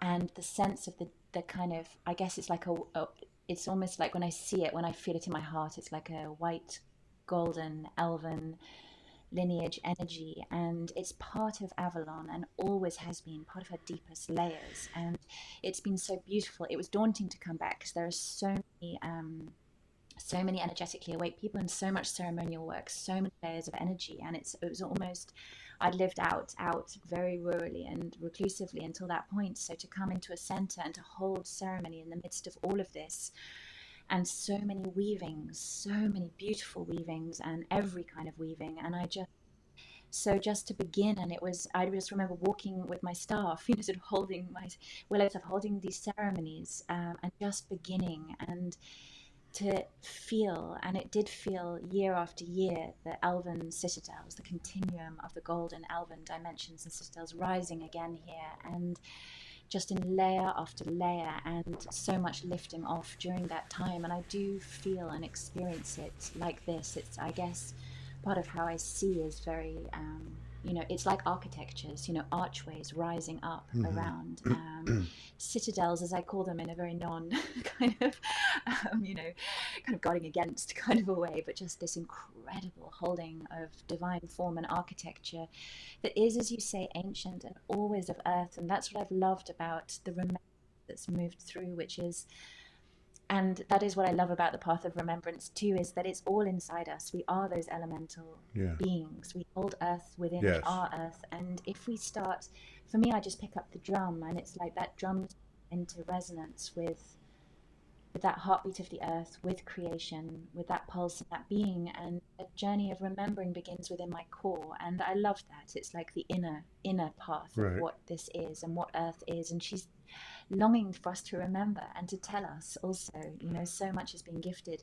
So this vast timeline of ages that have been, and so much stored within the inner earth, and my remembrance, like you, very much through, I always went into the earth. That was always for me the beginning. And interestingly, I only went out to the stars from the inner earth eventually when I was ready. And my remembrance was of the elven as coming from the stars long since, in that first wave, carrying that celestial dream of earth, which so many of the elder founder lineages, races did, coming through, as you say, such a universally seeded planet, and that there have been many of these great ages where these inner architectures, of earth at these levels, in collaboration with all of these lineages and races, have risen, and they're all still within her. It's all still encoded, and it's part of what the roots, if you like, of the tree of peace within our reality that is awakening. As you say, it is amazing what's coming in from the stars. As you say, the facilitation from the stars. I mean, I kind of tend to go back and forth. It's like, but what's coming from within the earth as she synchronizes with, again, her physicality with the higher dimensional ages that are held within her. It's just astounding. And everything we feel, as you say, about Avalon, Atlantis, Lamos, Egypt, it is all encoded within that continuum. That's when we begin touching to what this reality really is, this elemental, beyond incredible reality. And I think it's possible for any starseed at this level of frequency of what the earth truly is to feel so profoundly at home here. Because actually, in her essence, when you start remembering, she is this intergalactic realm. Right. And I think that's what's happening. I'm like, everything that's happening to us, we're following her. So she's coming into a greater understanding of herself, her powers, her beauty. I mean, it used to be everybody on this path was like, beam me up, get me the hell out of here. I'm done. But now everybody's, I'm not going anywhere. I don't want to go anywhere. I mean, we've come so far. And to think these things, I mean, like I was watching something the other day. And again, the stuff that's put before you, I learned a long time ago, I don't know about you, but not to take things literally, I mean, yet they never go away. Like I remember the first time I met Morgan at 3:30 in the morning on a message. And I ended up convincing her to talk to me on the phone a few hours later. And the minute I heard her voice, I heard, "This is Merlin's daughter." I'm like, "What?" And these things just keep coming back, right? Yeah. And you don't take it literally, but they don't go away. And I saw something a couple of days ago.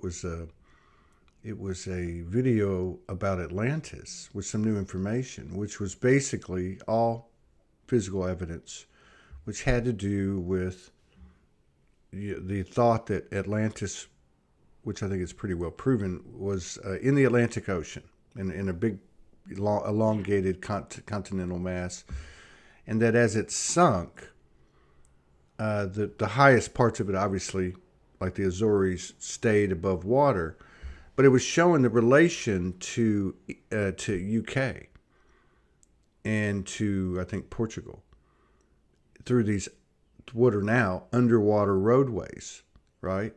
Like, Yeah. there's a reason that all of the things that, like my friend in Hyde Park or you at Oxford or so many other things. I have friends that have gone to Glastonbury and had experiences, and we're talking about some. I mean, when people talk about we're only seeing what, less than X percent, and then like 3% of the visible light spectrum. Yeah. Yeah. We're like, what's going to happen here? I look here every night through this portal back here, and I know they're there. I've seen one elf one day getting out of my car. And of course, it was one of those things where you go, did I see that? But I can feel them. I can feel them laughing. I can feel them playing around. I may be crazy, but I mean, like, since Morgan's been gone about a year. And so obviously I'm like you, I spend all my time alone unless I'm talking to her. And things getting moved in my house, things that disappear and then reappear. I'm like, okay, who's playing around here? Noises, and they're accelerating. And I think the other thing that's happening to me, I don't know if you mentioned the trees a while ago, but the trees seem to be, and I've always been sensitive to the trees, but they seem to be getting louder and louder. Yeah. Like it's time. Like, to me, the trees are my church. Yeah. They're just like, you talk to one tree, you can talk to all the trees on the earth. It's kind of how I've always approached it. But I don't know, is it getting louder for you? Do you feel like that somewhere in the near future, I'm not trying to ask a leading question, but like, do you feel like somewhere in the near future, the physical and what we call the non-physical are going to start bleeding through to each other if they haven't already? It feels like it. It feels like it's in the process. And when you say, "Are things getting louder?" I agree with you. I mean, I just have a little garden back here, and with a pear tree at the heart of it, and and a flower bed, and then there's a birch tree at the back, an elder tree, a holly tree. They're just small because it's a little suburban back garden, but it just almost stops me in my tracks with the beauty. It's just getting stronger. Their presences are just like almost overwhelming. It's like and I think the trees they're bringing this through almost. They're guiding the way, and in the teachings of the silver wheel, it just says the trees are foremost. In our ascension, it's like they are foremost, and we go to the trees and we can connect our cosmic purpose, our higher destiny. That's what they will just bring you into, that complete alignment with that part of us that is also able to stand guardian on earth to this and become this forest, that overarches and restores the ecology of interconnection, of so we can really, I think their whole way of being is transmitting to us right now as part of who we are and the way that we're being called to become and to be. Yeah. Yeah, when I first reawoke 11 years ago, I think the first day and a half was just trees. And I didn't know I didn't know because I didn't have any conscious recollection of what I could verifiably say was a dimensional experience or psychic experience or whatever. And I kept thinking, well, what am I supposed to do? Be a tree lover? And as time went on and I went homeless, I found every prayer, every appeal that I made to the universe was through the trees. Every communication that I wanted to Yeah. transmit to another human being, Yeah. everything I ran through the trees. And I remember like being in New York City.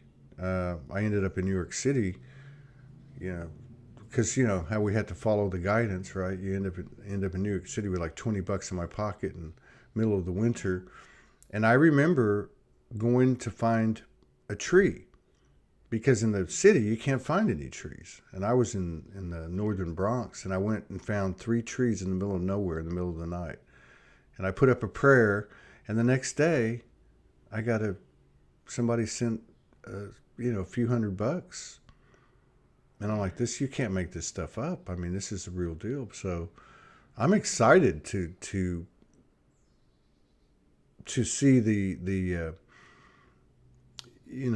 presence, acknowledged presence of those things that are close to us, rather than, and nothing against the rest of the universal family, but there's always this talk about spaceships landing and Project Blue Beam and fake alien invasions and Jesus coming down on a chariot, and whatever. And when it's right in front of us, God, the Goddess, is right in front of us. Yeah. And not only is it there, it's a willing collaborator in the cycle of new creation. Yeah. And we're in the promised That's what I land. loved when I was given the Elven teachings. It was like, it went very quickly from, it was speaking of the new earth and us as keystones of the new earth, and how she would gift us the initiations we needed to remember, who we were and to become those keystones. And then it went into the intergalactic origin of her own presence, but then flowed right through round. It was like, as I was gifted the teachings, they were moving through. It was like the trees, the flowers, the waters, they are the key guides now. Right. And I loved it when it said about the flowers. It said then no longer peripheral. If you regard them as peripheral ornamentation, they're actually central teachers of the dawn of our ascension, because they reveal what it means to live in our light, to appear in our light, Right. in our true form. Because we actually, in our true form, we look very similar to them. And that's, so they are major guides of the way that we are as we return, as who we are. And so it's this shift in perception, as you say, around the trees, the flowers, the waters, the rocks, the stones, the everything that is around us. Right. And the stones, of course, so many work with the crystals. I know that it's come to seem, it's almost, I was just saying to myself today, it was like, I can't say enough really in my own heart of what the crystals have been on the path of remember, just to hold them as part of earth and to listen, and what they carry, and the record keeping, and how they can bring this all back through us just by sitting with them and holding them, is just beyond. Yeah. And the grandfather rocks and the rock formations and the cliffs, and I mean, yes, it's that was another thing early in my journey, and I didn't know anything about crystals, so I picked up what people would call rocks, and they spoke to me, and I carried them with me. I mean, the things we did to get here. But I love it because we've all ended up in the same place. And what's the one thing that we've all done, no matter what? That's been when this guidance started speaking in whatever way it did, we listened. And we were, considered crazy and all those things, but it looks like we've got some real traction in 2022. Yeah, I think that's the word, real traction. Yeah. Yeah. I'm curious, someone with your birth of experience, how do you feel about things right now? You're one of the refreshing things in talking to you is, and nothing against this point of view, but excuse me, but a lot of people talk about, oh my God, things are horrible. We got to start saving Mother Earth. And I'm not saying that we don't have to do these things. I'm just trying to make a point here. we've spent so much time looking at the shadow and looking at what's wrong. Yeah. When to me, the purpose of all that was simply to wake us up. And now that we've woken up, what do we want to do? What do we want to create? How do we want to play? Because it sure seems like that's available to us now. And in the very recent past, where they're starting to, like my wife and I've seen other ladies doing it that I know, having groups that come together in kind of an open, freestyle kind of, you could say, meditative journey or dimensional journey, particularly into the new Earth grid. The power of the imagination being introduced into our life with, credibility for the first time. These magical things that all these women all over the world have been doing in their private lives, starting to be openly shared, like the old circles of the sisterhoods. There's power in that. That's I guess in my opinion, beneath it, the reemergence of the mother's energy, or the equalization, or bringing it into equilibrium. But are you seeing more and more people actively involved? Are you collaborating with more people? How do you think we're doing?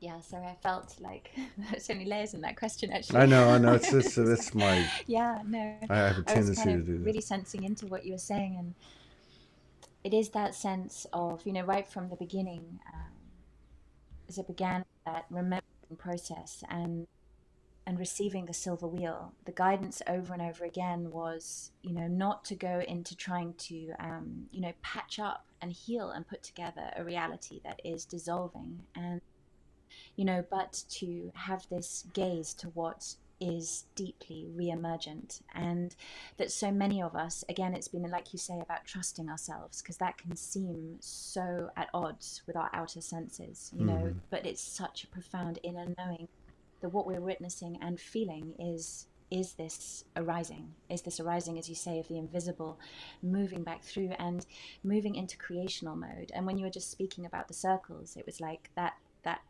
resurrection, if you like, of that creative, golden creational mode. And through our dreaming power, through our joy, through our play, through our hearts, our imaginations, dreaming with the earth again. And it does feel like, I hear so often the animals saying, we so long for you to drop all your guilt and your fear, over what you're doing to us and what you're doing to the earth, because what we really long for you to do is to remember how beautiful you are and begin to create that fragment of the earth's dream that you carry in your heart, because there's a reason you've come, not just to learn hard lessons in the physical or to remember the divine in the physical. We might always look, it's to do something so that we can then graduate and pass on, but actually it's the profoundest gift of creating here in joy, and this golden creational mode that, as you say, as we go through that awakening and come more deeply into who we are, that it's kind of our natural way. And with the Elven, I feel it's like sometimes like a remembrance. I can feel it in my hands of what it felt to dream as nature does, to create as nature does, like a flower arising from the palm of your hand. Right, right. To create in that way. And I think you feel that. You can feel that right now. It's like that golden liquid creational energy moving through you and creating as love does, creating as nature does, the earth creating herself as us, moving through. And I do think that's the most the most profound gift we can give her, is to move into that space with the part of her dream that we carry. Yeah, it's like the universe is, I am not complete without the universe is not complete without me. And I love I was going to say the metaphor, but the literal metaphor of, we look like the flowers. I mean, I get that energetically. I mean, like, everyone is aware and accepting of their role, except for us. We're just figuring it out now. It's not, like you said, I love the way you explained it, because we don't have to go clean up the place, because that's not even real. It's like we don't have to resort to, it'd be like trying to rebuild let's just say the apparatuses of the matrix that are deconstructing, such as financial or energy or educational. Why would you go reconstruct something? We don't even live in that world. We actually live in this place where we can say, like, bewitch, and we, wiggle our nose and create something. This is like, what it's made me feel like over the last, I'd say certainly since the 22nd of February, but something really seemed to do something crazy last month, and it's carried over into this month. Yeah. And it's the I don't know how to explain this, but like it's the I don't have to go anywhere by my old levels of comprehension. Like, I don't have to get on a plane and fly to Australia to see Morgan or many other things. I can actually access everything right here. And a big transmission or I guess whatever you want to call it has been coming over the last few weeks is notice everything around you, examine everything to the fullest. It's all alive. It doesn't matter if it's a table or a chair or tree or whatever. And there's some type of access there, or maybe there's more awareness with me. And this is where the portals are. This is how you travel. This is how you, very much like what we're doing now. You mentioned the internet earlier and how it's such a benefit. It's the highest physical manifestation of the ethers. This is actually our thoughts in form. So what's next? Yeah. We're sitting side by side having a conversation instead of two cameras, right? I mean, it seems to be right there. And what I love about what's happening, I see it two ways. One is more and more people are acknowledging this imaginary world, the magical, the alchemical possibilities and such. And the other thing I'm noticing too is people are less triggered or charged or affected by all of these stories, these false flag frequency projections, or whatever they may be, which is a very good sign to me. Yeah, that's true as you say that. That's absolutely true. And I think of how it is appearing. And also, when you just described that about the table and the chair, I just got the strongest sense. It's like, when we get those impulses, those gestures, like to move something here or there, like you said, how the importance of ritual, but it just being in that moment where you don't know what to do, but you do something that's from beyond trying to do anything. And it's like those gestures from that place that if we were just in a sort of disembodied state, we might say, I can just think it doesn't matter. But this is part of the magic of dancing with earth, with the joy that we are actually here in form. So to move that stone from there to there to whatever those gestures, they can seem so small, but they're so significant because there are the building blocks, the form, the portals, that's right, formation, and each of us holding these dimensions, which are immense. I'm with you on that. Rooms here and there, but I'm huge. totally with you on that. I think about it this way. Like, I know that we're influencing. I have to speak for my own. I know I'm influencing timelines and dimensions ad infinitum, right? I mean, and to think that the way I conduct myself as a human being, as a conscious human being, in the mundane, I'm going to go down to the store, I'm going to get a cup of coffee, I'm going to have an exchange with the clerk or a couple of people standing in line. The little things aren't little. Yeah. And I believe the connectivity, why would it be any different? I mean, it affects every one of my simulations or alternative lives or past. I mean, we actually have the ability to go in and rectify and bring alignment to things that have occurred or that will occur. I mean, these possibilities that we have are just absolutely mind blowing. And I think Yes. for as much progress as has been verifiably made in the last 10 years on or about 2012, I mean, we're just dipping our little toe into the water, Yeah. which is amazing, which is absolutely amazing. You know, I found myself, it was just came in so strongly yesterday, and I don't think it just felt as though it was just the words. I just found myself saying it out loud, but it was like, ascension hasn't become part of the collective narrative yet, but it just feels only a matter of time. Like there's a kind of threshold. I just thought, oh my gosh. And it felt, so I thought, how will that be when, as you say, it's not just the black sheep and the crazies anymore. It's not this peripheral, but becomes part of the collective narrative. And it does feel that possibility is at Yeah. some kind of threshold. I feel like there is this tidal wave of collective awakening, absolutely, that's at a turn. It's at a turn point. Yeah. And this receiving of this kind of shift point from the narrative of, beginning to discover, those extra dimensional senses, beginning to discover guides and so forth, and this remember, this I am presence of the self, and this stream of frequency we're experiencing, just an amazing thought to just feel. But it feels to me like it's something coming into a much broader, vaster tidal wave of collective feeling, thinking, feeling. Yeah. Um, I agree. yeah. I agree, and there's a lot of talk over the years about there's going to be a time when we're put to work. Like, you could say it another way, like the things are going to happen and we need to be pillars or columns of light. And I think about that. I always think about how is it going to look at the human level? Like through these eyes, how's it going to look? Knowing that these eyes have seen a 12-foot angel or other apparitions that took physical or solid form to some extent or another, how's that going to look? You know what I mean?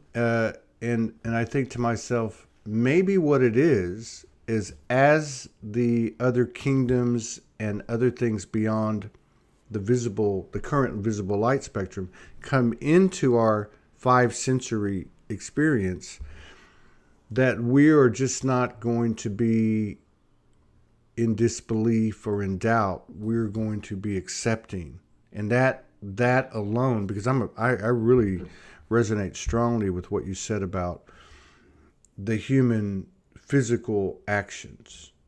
Like there's something about me moving that stone from here to there that I guess engages and activates and actualizes this what we're talking about, because one thing seems to be certain: the way it grows is by how much we use it. If we don't use it, we say, "Oh, Merlin was born back then, and I know I was connected to him," and But if you say, which is why he's sitting right there, but hey, Merlin, I handle things on my own, but I'm in a deep place right now, and I need some help, and you connect with that essence, or even another person like you, which is what we're doing now. I mean, these things that have been suppressed, I guess, would be the way you put it, are just like the elementals in the trees, just waiting to be recognized and utilized. Yeah, and when you did that gesture of the stone to the stone, it was like I just felt it's how your angelic DNA gets activated in that moment. Then, And the thing is, we are already seeing each other that way, aren't we? It's like that's how you appeared before our call. It's like the sense of this, who I'm meeting with, who I'm communicating with, and we're becoming, and that's a magical experience. And I'm receiving that from others, people who see you, and it's just like, oh my gosh, you're this. It's happening, and it's an amazing thing, and it is this. We use the word so much, but this multi-dimensionality, and I love that play between the different layers. I love going, because I think all the layers of who we are, in this sort of play of manifestation, are so fantastic. And my understanding of it is to sort of let them freely move, Mm-hmm. So, there's all the magnificence and grandeur and solemnity of this vast consciousness at times, and it plays through different layers, and then there's just, total kind of the joyful foolishness of not knowing anything at all and just right here, right now, moving in those small moments. And but it seems to have this beautiful choreography and the wholeness of consciousness moving back and forth Mm-hmm. between these layers of who we are. And I love that sense of surrendering into that. And I just saw a couple of your recordings from before this, and I love the way you held the interviews, because it feels like that, Mm-hmm. like this free movement between the Mm-hmm. aspects, and not, yeah. And I Yeah. just think that's magical. And then we're kind of simultaneously visible in all of them. It's all Yeah. there. It's like right there, but you can't put your finger on Yeah, it. you can, you Wait a can't put minute. your finger on it. But I think what you said too, like, we all have our callings and everything. And again, it's like, if you use the analogy of so many people are getting moved. So like I'm getting moved right now, and I'm what, Yeah. 20 days away. I have no idea what's going to happen. And then not because I can't get the resources together. If I needed to, I could ask the community or whatever, to go get another place. Or it's not about that. It's about they haven't told me yet. It hasn't appeared Yeah. yet. And I'm not sitting here freaking out about it today. But yeah, there's just something about something that's gone on this year, specifically the last couple of months, where the field is different. There's less judgment, less projection, less self judgment, and more of what you're talking about, which is that I call it surrendering beyond love, which is I Yeah, can't. yeah. It's bigger than me. I'm just gonna, I'm gonna align with it. I know I'm a powerful creator, co-creator, whatever, but I'm still in this dance with everything external of me. There's something amazing happening, and I don't have to know everything anymore. It's like Yeah. I can't. It's coming in too fast anyway. Yeah. So, And it's yeah, funny, I find if I try and stop the cycle anywhere, like the need to move between those different aspects of life and so forth, then it breaks down. If I think, oh, I need to sit here, so it's my yeah, little room where I do my yeah, transitions, I have to sit in meditation for yeah. 24 hours, That's which right. sometimes I go into that spin where I think that's what I should be doing. And like really, full depth surrender to this space. But actually how the energy nearly always moves is like back and forth. It's just as important. Clean the house, Yeah, do the food shopping, yeah, and this movement back, and of course on a practical level it's important, but it just feels the energetics of, as you say, like almost like the small things are opening even more deeply as the yeah, immensity is opening even more deeply, like, and they're kind of the direct mirror of each other. The more the small things, and you can feel this power in the, like, just like hoovering or something. It's like way beyond yeah. It's what it's what it that might have seemed to be that before. universal paradox too. Like you're right. And it's the little things that are the big things, and the big things that are the little things. And I get Yeah. told that a lot over the years with Soulogy. Like we purposely designed it to stay under the radar. So you got a few different platforms, and that served us during the period of censorship, and we didn't get hit too bad too often. Yeah. But there's something else to that, and that is what you think is big is not having the impact that you might think, and what little Yeah. things that you do has a huge impact, such as two people hanging out and sending the best of intentions to the heart of the earth, or so many other things we think are, oh, that's just whatever, but it's not. I mean, Yeah. it is. I mean, look at the power of the mother's prayer. Like, I don't know of anything on the earth that has a human being, a physical, 100%, flesh, blood, and bones. I mean, than a mother's prayer. That's like the most powerful force that you can have, Yeah. and that's what's coming to the surface in all of us. I didn't mean to keep you so late. I didn't realize an hour and 20 minutes went by so fast. But I just noticed the time for the first time. well, I was going to ask you. I don't know. I don't want to put you on the spot, but you mentioned drums, and I'm big into all that stuff. So, I don't know if there's something you want to do before we get out of here, and I'd love to talk to you later in the year if you're open to it, because we could dive a lot deeper. I think people need to see people like you. But yeah, did you want to play the drum or, do a dance or sing or anything? I'll tell you what, I would have loved to drum. I think I probably need to go now because speaking of the kids, Oh, my son is. oh, you have is kids. back Oh, now, wow. so I would love to talk he's about been- that too. No, don't play He's the been drum. out this evening, but I would have loved to share that, and maybe another time it would be Yeah, we'll do magical. that. We'll do that, and we'll dig into Yeah. how many kids do you have at the house? I've got two sons, How old are they? 12 and nearly 8. Ah, well, that's a whole other aspect of ascension right there. So, Yeah. wow. So we'll get together again. And Morgan just said, thank you, Melina, for bringing Ellen to Soulogy. Yeah, and we're really thankful of that. Melina's pretty connected to Merlin as well, as is Morgan.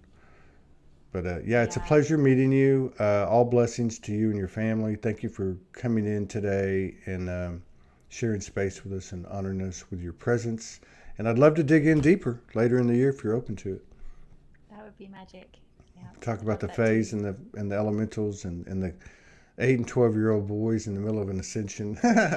These kids are coming up with crazy stuff. But you take care. I didn't mean to keep you too late. Thank you so much. Thank you for everything that so you're much doing. love. See you later. Peace out. We'll be back in half an hour. Because it's in the genes and it's also in the soul memory bank somewhere along the line. We've all been in a war somewhere along the line. And especially the Atlantean war is now coming to the fore. And it has been triggered by this whole jolly COVID thing. That is what's triggered it. Because exactly what happened in Atlantis when they implanted control boxes into the whole populace. Wow. And literally plugged them into a mainframe computer where they could do everything with them that they wanted to. That was the end of the golden age of Atlantis when this happened. Wow. And it was the same old faction that started the wars of heaven that did that. And it's the same old faction that actually sort of, manipulate everything now. And have been for the since Atlantis, continued the whole thing. So this is now the last death throw of the old 3D matrix. And we've got to understand this because I was shown absolutely with certainty this morning that the old 3D, because I asked last night, I said, can I please go to the Intergalactic Council? I want to have clarity in the highest degrees. And the clarity that I've been given is that this dismantling is now really happening at a very, very high degree because the 3D matrix cannot hold form anymore. And we are already in the 5th. We're stepping into the 7th now, okay? You cannot allow yourself be pulled into this fear matrix. You cannot go back, okay? You've got to now only go one place, and that's forward, all right? And the thing is, we are getting help through that. And what they do is they're bombarding you with pictures, of what's going on. But the thing is, all the time you look at that, what happens, you get pulled in because the trauma is not to be compassionate. It's not to pray for them. Of course you can. Right. But the minute you see that, what happens, your own soul memory get triggered. Your memories of what happened at Atlantis get triggered. So you're getting pulled in whether you like it or not. I was reading something very interesting because I just got some new books. I've always had a great, great admiration and for Dr. Joshua David Stone's books. And he has left us in 2012. But his work is like really was like a first guiding post for us with this ascension process. And I was reading that he was warning about that already in 1995. Wow. And I thought to myself, there you are. You see, this has all been master planned by those who know that their time is finished. But we cannot go and let ourselves be still trapped in that. It's time to step out of it. But we have to remember that we co-create, we create our own reality. We create that which we wish to live. What do you wish to live? Yeah. I actually sat down 3 days ago after all my things were happening, and I said to myself, okay, what is it that I truly wish to co-create in the new golden age, in the here and the now? And I sat down and I wrote it all down in the I am presence. And I made a point of saying, I totally wish that everything of the 3D will be totally dismantled out of my life. I am not going to get to do that anymore. It's not my scene. It's not where I wish to go and continue my journey now. When we start affirming that and we're decreeing that, immense power is released, because now we're stepping into our soul power, into the truth of who and what we in truth are. And there is our greatest lesson now as souls. We all knew before we incarnated that the old earth would cease to be. We all knew that the new earth would be born. And we as starseeds, we as those volunteers that came in, were absolutely briefed about this before we incarnated. We were told what would happen. And we knew that a lot of us would fall asleep and go into the deep sleep of forgetfulness.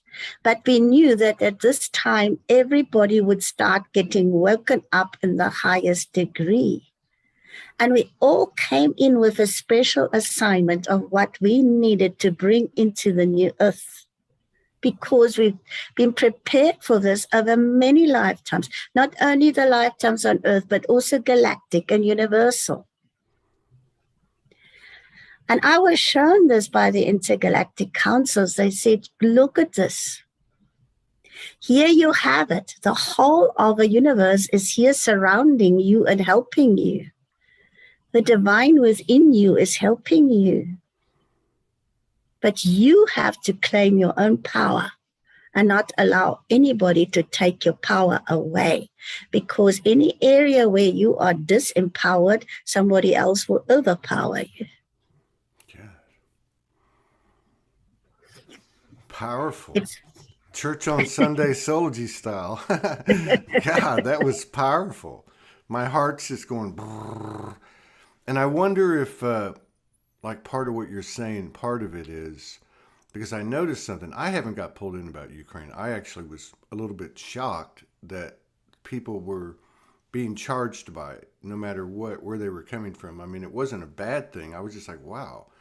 To me, we would be, I guess, kind of focusing or looking at something like that and really handling it at an energetic level on a more broad basis. Like not the symptom, but the problem. What needs to be dismantled? But even having said that, I remember a couple of days ago laying down during the day, knowing I needed to lay down, and I started having all these visions, probably like 15 or 20 different visions of war. And it was specifically about ethnic cleansing. So it was watching movies of men at war that were raping women. And I was watching it as an observer. I wasn't charged. I just went, wow, what's going on here? And I just let it play and let it play and let it play. And I just wondered if that was, because I knew it wasn't mine. And I've had stuff like that happen that was. But I just felt like, well, I wonder if it's just like showing itself one last time. You know, something like that. One last time. There you are. One last time. Yeah. You know, if you go into the history, you know, that's me. I always go into history. I'm with you. I love history. But the history always tells you, you know, what needs to be healed. Okay. But I remember when I was in my 20s, I was for the first time introduced to the Russian Orthodox Church, okay, which is also the same.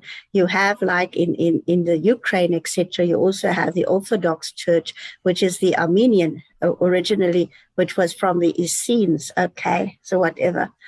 But what happened in Kiev, which is the capital of Ukraine, which they're fighting it, at that stage, it was the capital of Russia, okay? And the Tsar of Russia wanted to become a Christian. And then he sent out his emissaries and he said, okay, go to the Roman Church and go to the Greek Church, which is the Orthodox Church. I want to find what is nearest to heaven. So they went out and they went to Rome, because at that stage the church was split between the Roman Church and the Orthodox Church that was more sort of like, you know, Byzantine, and of course that all the you know, the countries like Greeks and all those Balkan countries, everybody, they Orthodox. Now they came back, and when he heard the Orthodox liturgy, he said, that is what I wish to have. Now, we were introduced to that in a total retreat of 10 days in silence. And the Russian Orthodox Church, which was created in Kiev, they do not have any sermons. What they do have is just choir singing, because he said, I want to hear the seraphim singing.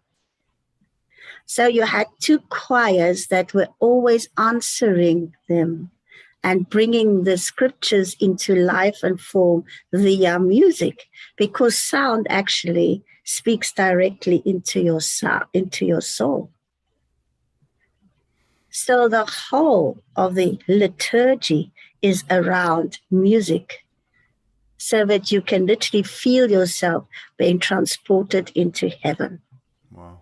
And you know, when I read about the Russian Revolution and what happened there, and also what happened during this time of Stalin, when people were so persecuted and put into what happened in Siberia, the whole intellectuals, the ones that actually were woken up, like even the Christians and the Jews, were actually all sent to Siberia, into concentration camps there by Stalin. And yet, through that all, you had the most beautiful awakening within the Russian soul. And I'm talking now, you must remember, Ukraine was part of Russia then, okay? When I read those accounts of what was happening there, your greatest writers, like Solzhenitsyn, was there in the concentration camp. One of your greatest thinkers, there were mystics there that through this actually held the light steady for Russia and the Ukraine during that time. Wow. There is something about the soul there that is going to speak now to humankind. Yeah, I can feel it. I didn't realize you were talking about Nicholas, the last Tsar. That was 1917, right? The revolution. And Yeah, that's right. But when you say that soul, I can see what you're saying. Like, I mean, that collective soul is going to speak now. Kind of like you're It's going to speaking. speak. Kind of like you're speaking today. I mean, I can see, like, I don't know, like you're finding your voice. I don't know how to explain it. Not that we haven't had our voices, but I think this is one of the things we've been talking about, is this feminine voice coming out, and maybe that's part of the soul speaking now. Yes, it is.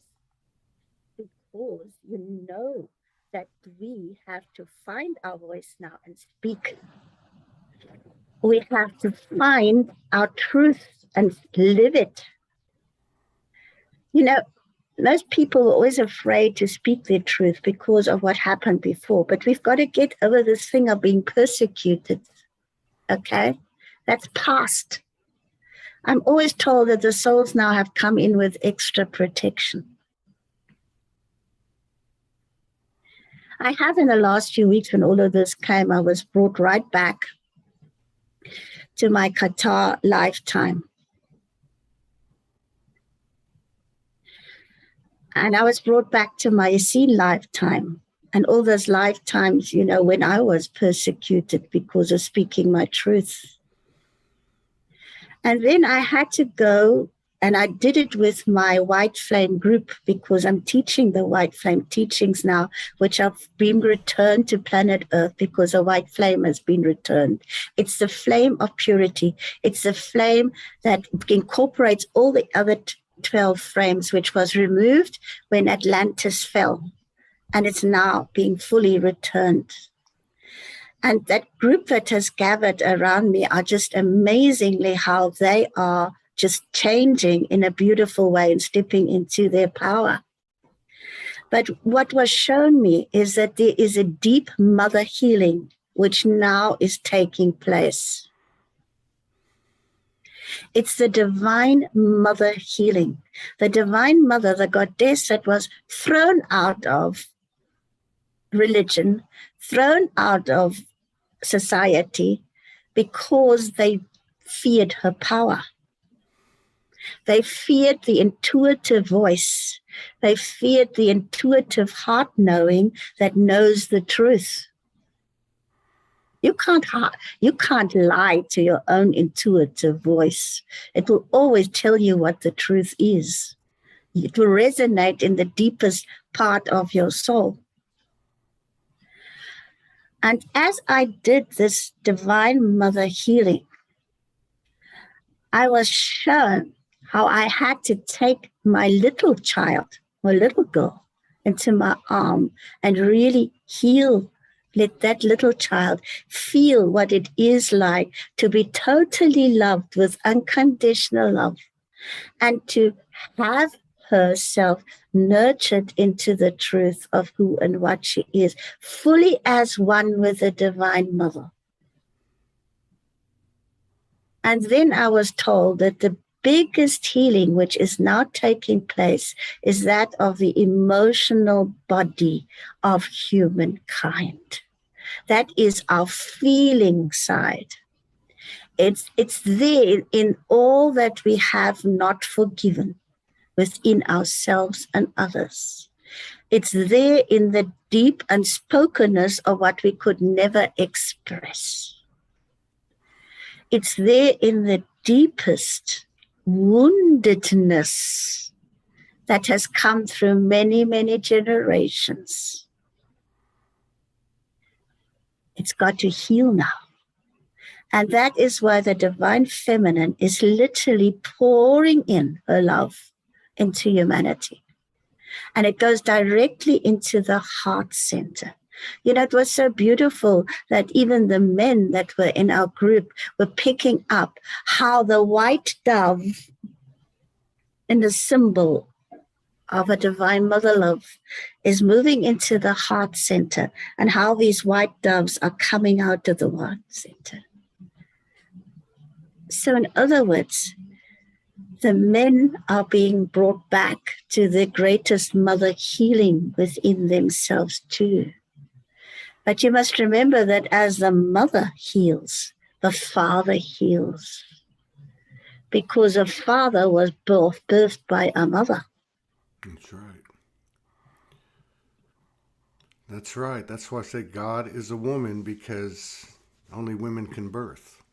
So Exactly. that pretty much says it all. There's a couple of things that popped up when you were talking. One is I shared a video, and it was of a Russian Orthodox church, and I believe it was in Kyiv right before everything started. And they were praying for peace. And the priest was walking up to the altar, and a white dove came in and landed at the very top of the altar on the center. It was amazing.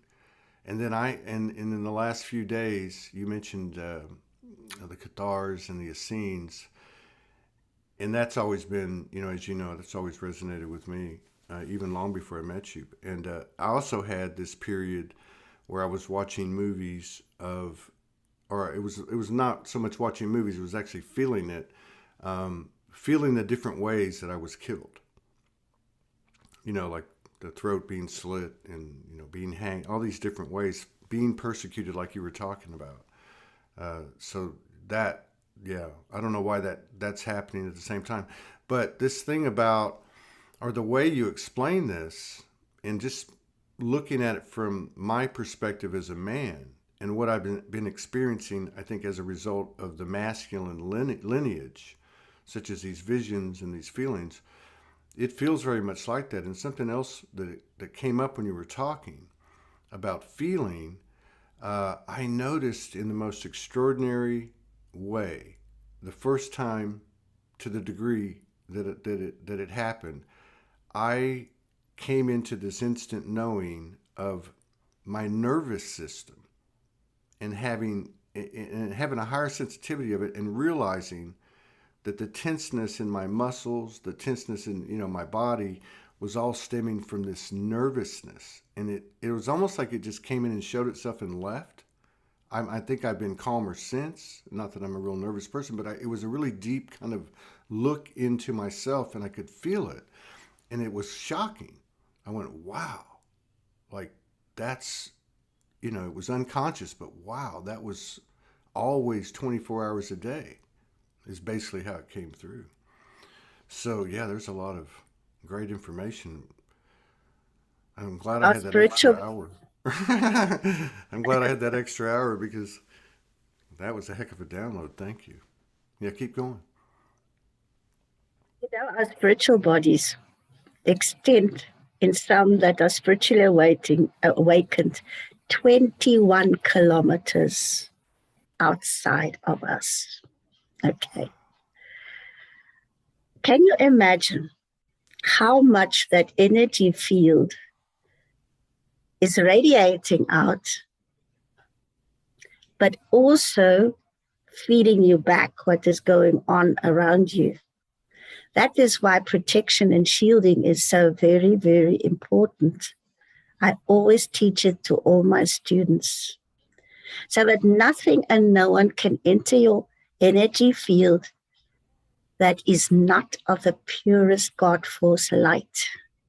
It is so important now, because I've been speaking to health workers here, all right, energy workers, that's fine. And I had one young man who said to me, Judith, when I get home, I've got to clear my energy field to the highest degree, although I do everything in my power not to take on anybody's energy. And I said to him, is it not that you are taking on fear-based energy? And he said, you've nailed it.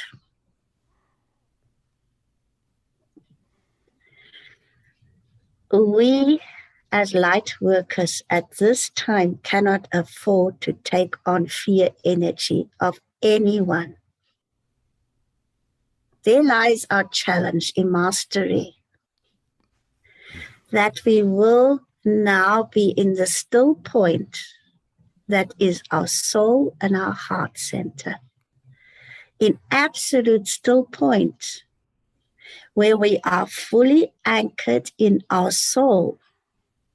And you must remember, your soul is amplified by your soul group, the monad. We actually can extend that now to not only the planetary or our soul group, but also on galactic levels and universal levels. So when you pull that in, you are literally standing in the fullness of a universal soul you in truth are.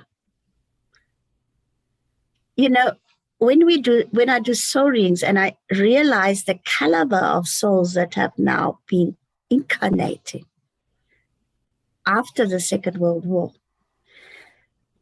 these are highly advanced, evolved master souls It's time to wake up and to realize you're not just anybody.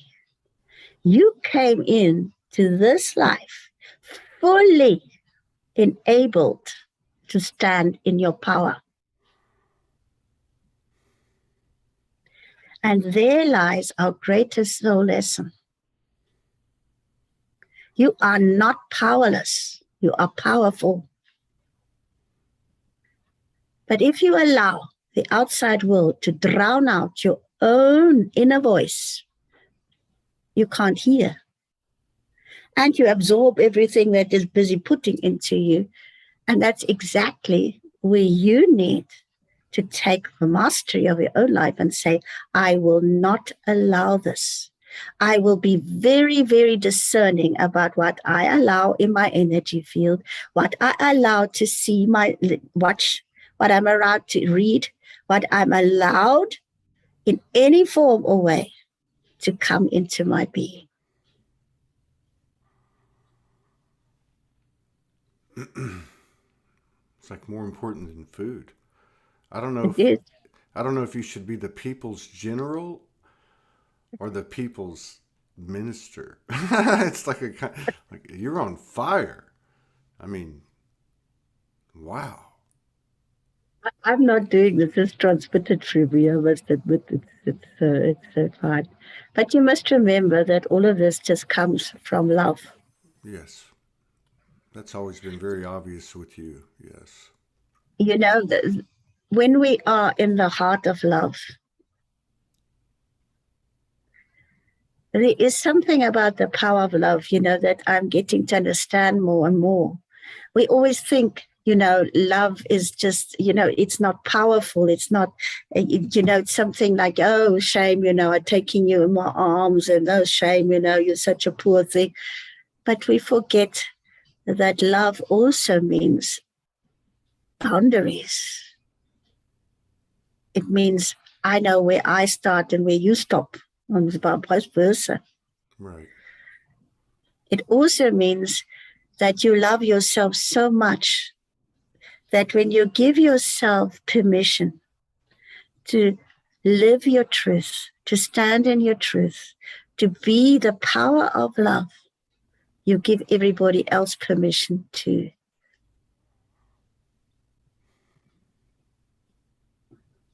It is the power. The power. It is the power. There is no greater power than the power of love. Mm-mm. You know, it's almost like, you know, in the 3D, we never gave ourselves permission to really be ourselves.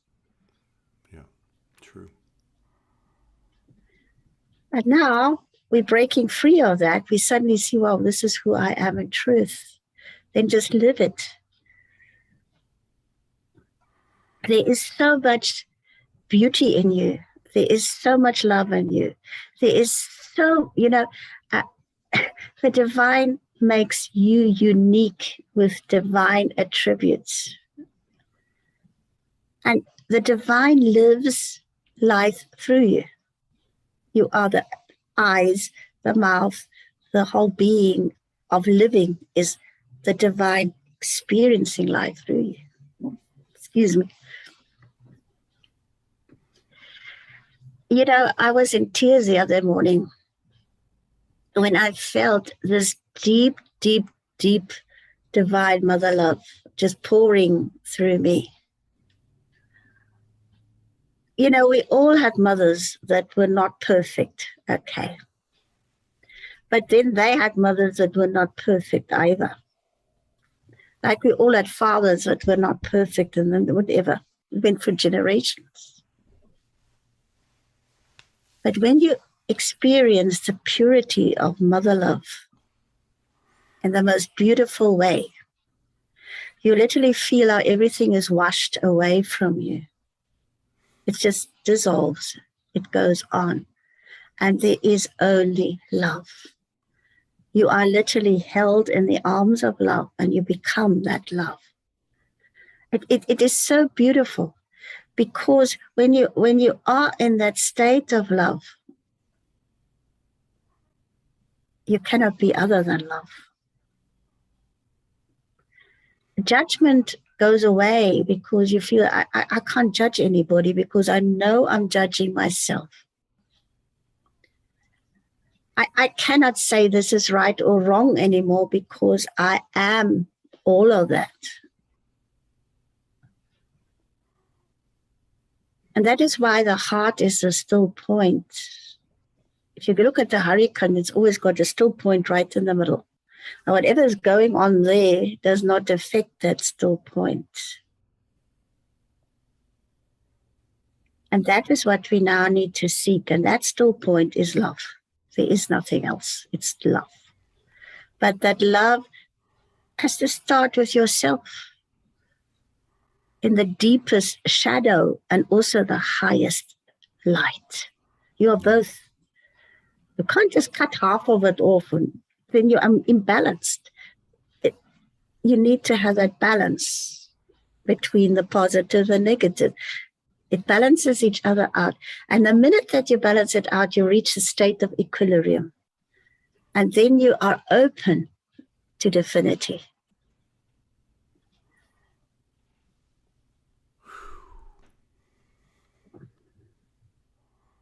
We're doing good, aren't we?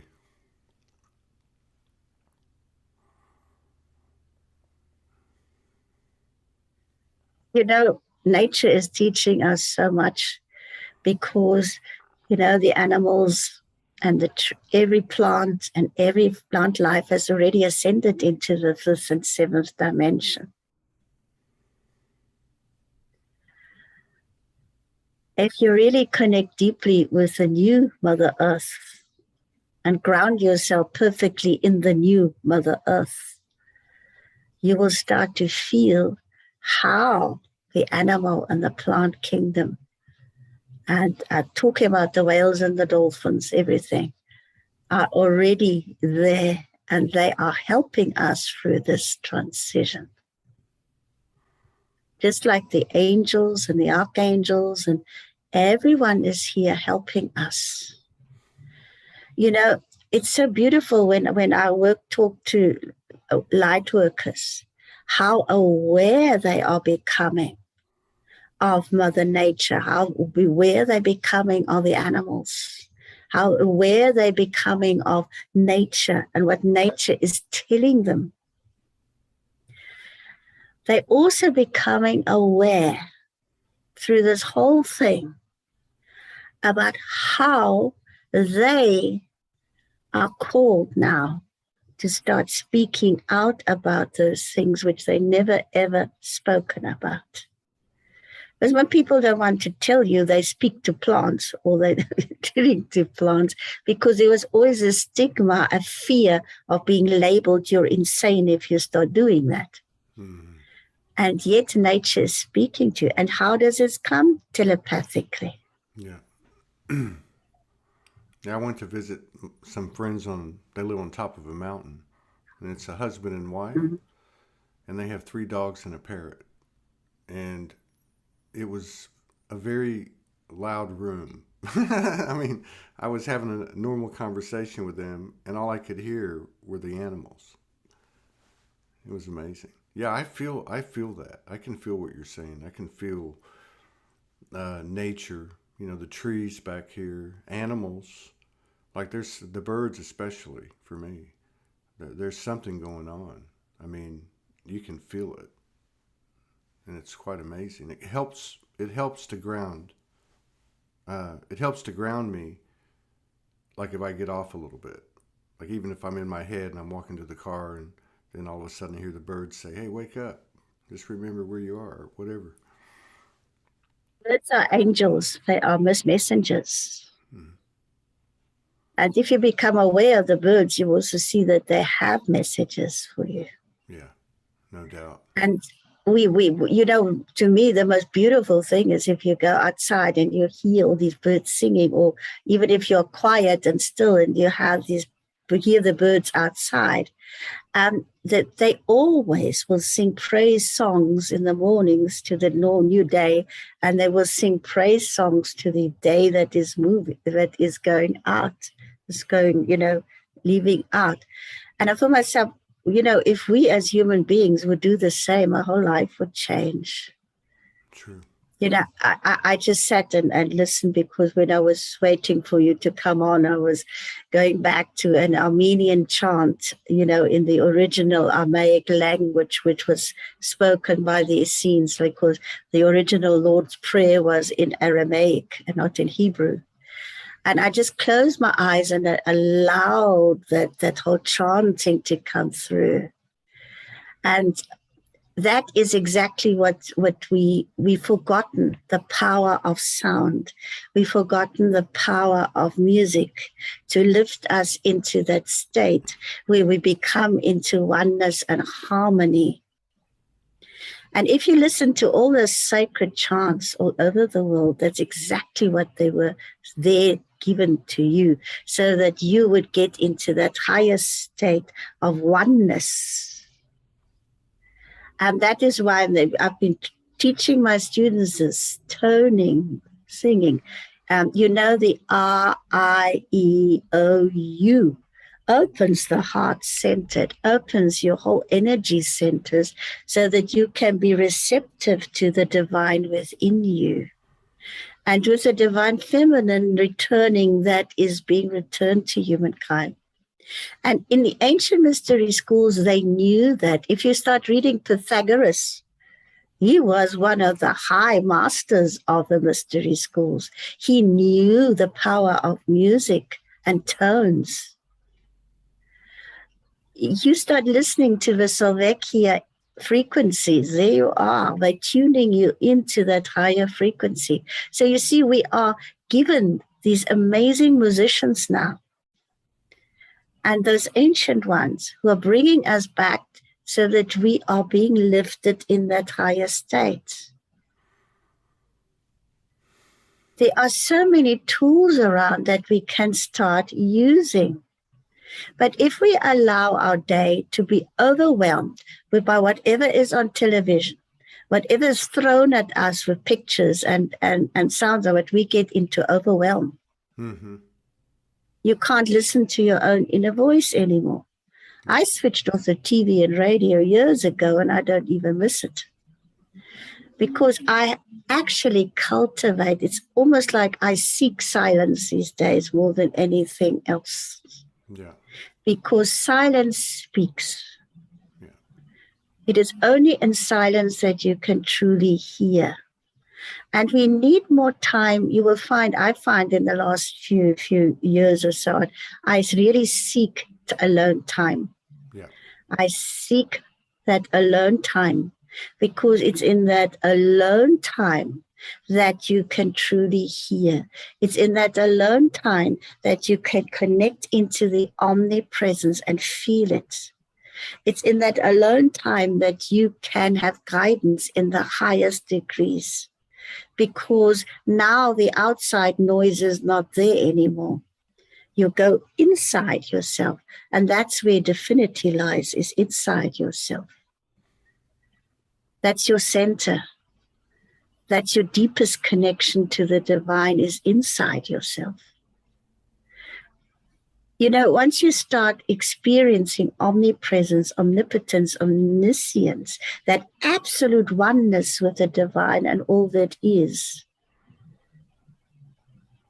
you will always seek it again.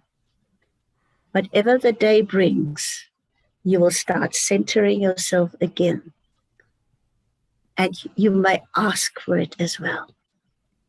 And allow that divinity within you to be you and you it, so that you are one.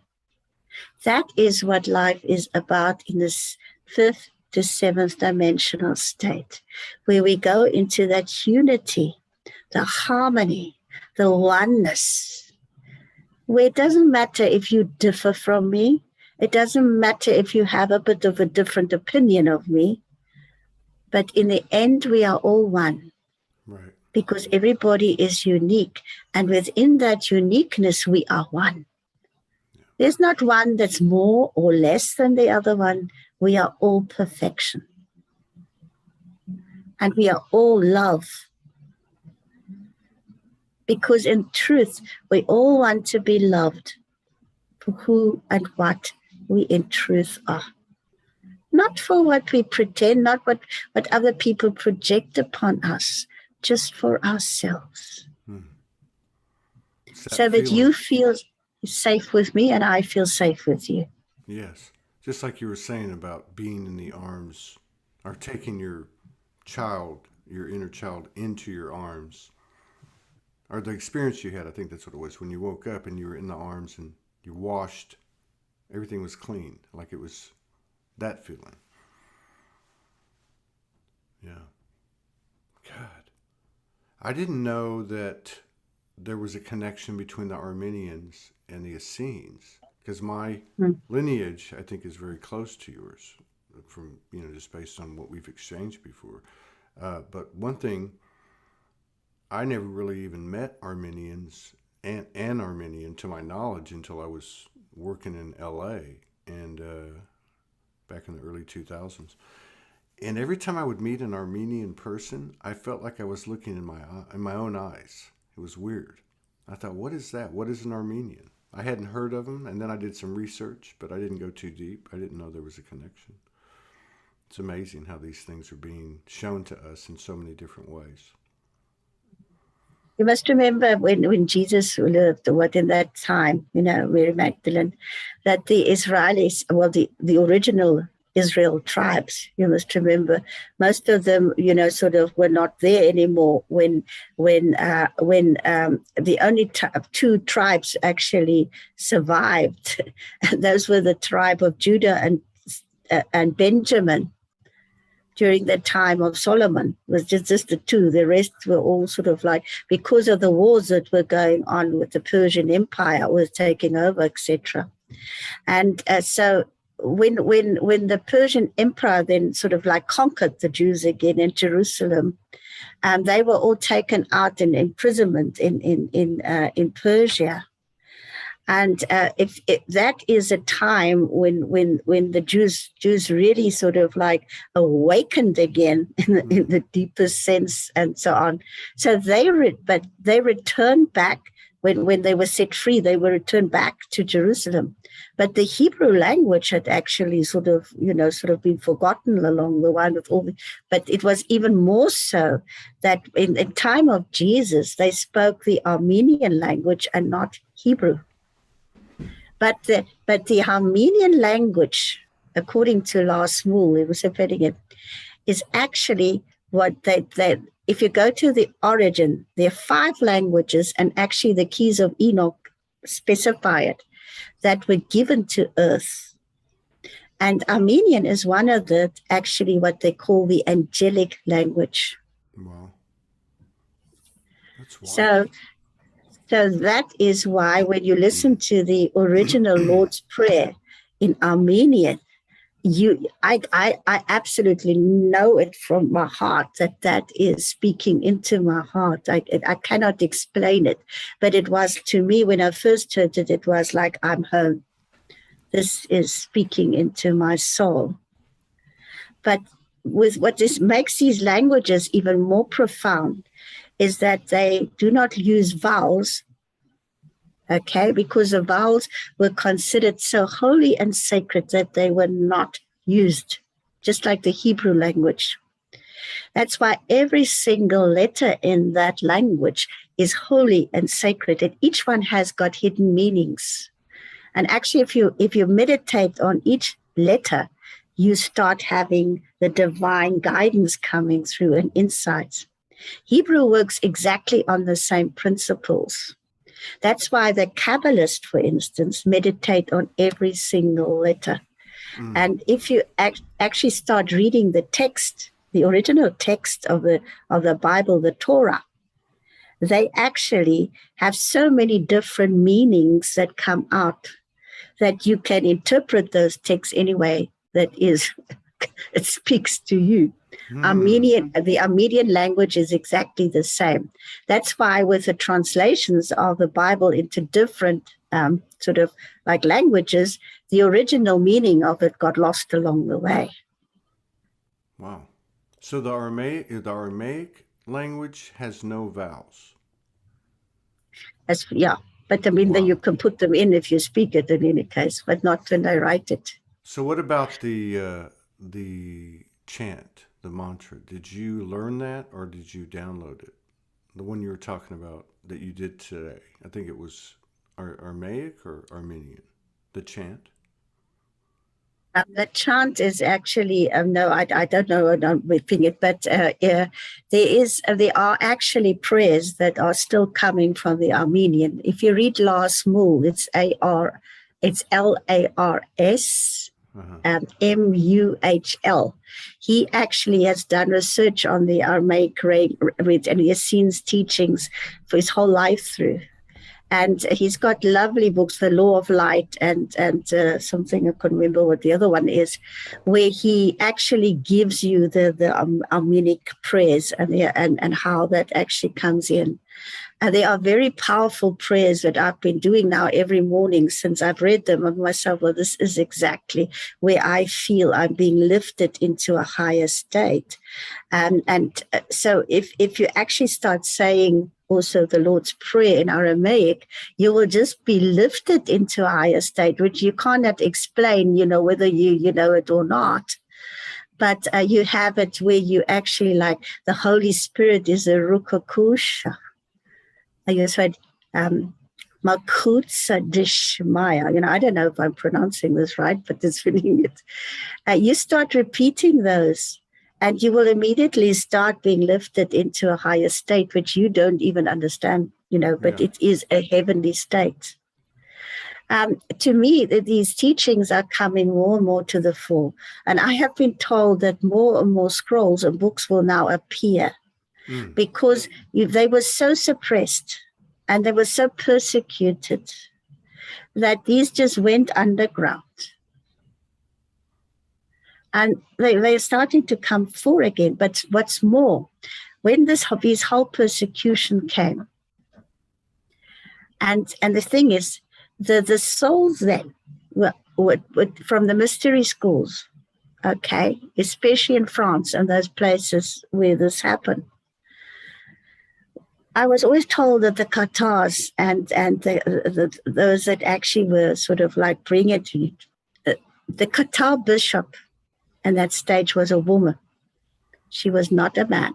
It's actually the false names that have been given because the Qatars wanted to shield the woman, because they knew that is where, because the ministry that was held there was held by the woman.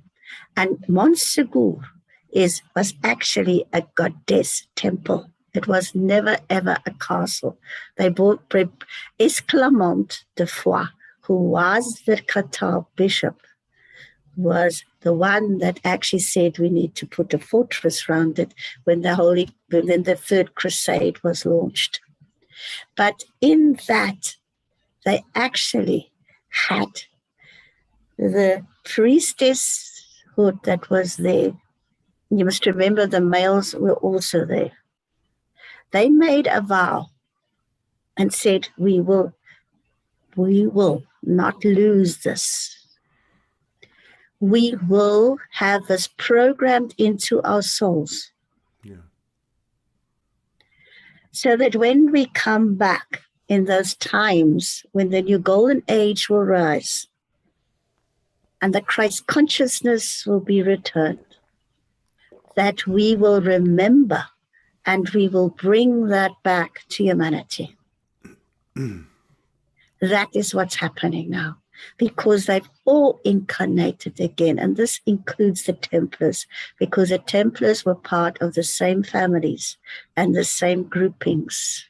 And they helped to actually smuggle the Qatars' manuscripts and things out, and also people out of that area. There is so much now that is going to come to the fore as humanity is ready for this again. And they will not misuse whatever it is there. You will only be given that, and you'll only be triggered if your heart is pure. Because the divine and those Gaia guides always read your intent. If this is activated within you, what will you do with it? Will you use it for self-service, or will you use it for greater service with great love? The Qatar Book of Love, which was actually that which Mary Magdalene brought to France from the Essenes, back to her homeland where she was born, was one of the Qatar's holy books, and it had 144 volumes. Wow. And that will only be fully returned when we have stepped fully into the new golden age. Because we first have to awaken to the deepest power of love within us before we can access that again, and it will be given to us. That's why Mary Magdalene is now overseeing this whole process of ascension with Jeshua, with there's Universal Angel Mary, there is Archangel Mary, Mother Mary, and Isis. Isis was the one that brought the mystery schools to Earth in the first place, when she came here from Sirius and Orion with Osiris. So the deepest mystery school teachings were always that of it, because Isis, Osiris, and Horus, and Horus, they just later changed their names, but then finally they all came from the same source of that. Yes. And those mystery schools were brought all over the place. They were right into the things. That was during the Lion Kingdom. And later, of course, with all the destructions and things that happened, they had to go deeper and deeper underground. That's why, as that is, also people couldn't quite access what was in the seventh dimension. You must remember Atlantis was already in the fifth. They couldn't access that anymore. And when Atlantis fell, you had these schools that actually held that knowledge, but they could not understand it anymore. You understand? Because they couldn't move into that seventh dimensional state. Wow. But we now, as we change and we move into that higher state now again, we will start accessing it again. And it will come as the deepest knowing within yourself. That's why we have to learn to trust our inner voice. We've got to learn to trust our inner guidance. I always encourage my students, and I say, if something comes to you in a dream, or whether you know it for sure, go write it down and date it. And that way you don't forget it. And then you can see how you are guided as all starts falling into place. There is so much being activated now, which has lain dormant for so many billions of years. The old earth is no more, but that which was programmed in the first and created in the first creation, that is awakening now. Those are the arcs. They are the pyramids. And don't think it's just the Giza pyramids and those things. They're the ones that we can still see. There are many of them that are invisible, that we cannot see.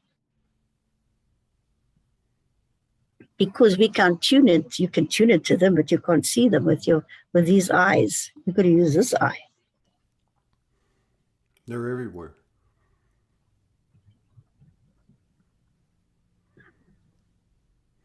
Wow.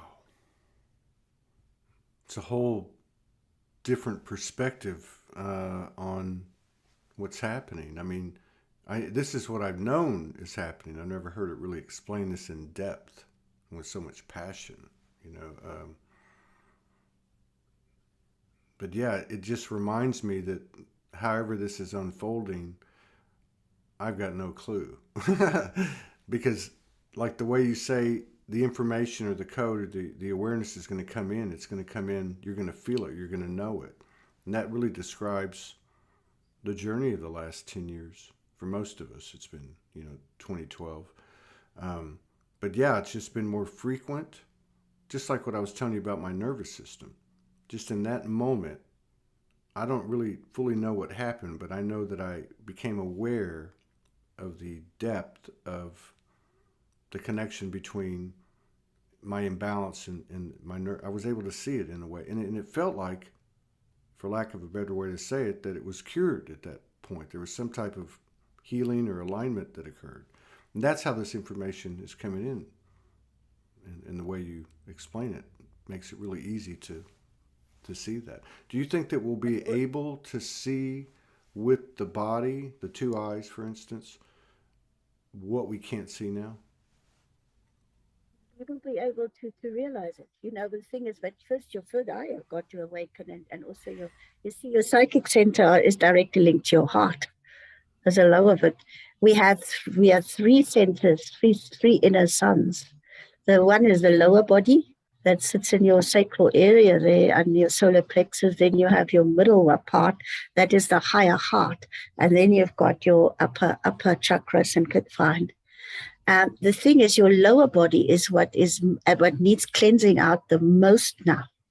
That is the 3D body that still keeps us in the fear mode, that keeps us into this programming mode, where we believe everything that's been put into us. In the meantime, it's all false information. That is most of it, 99.9%.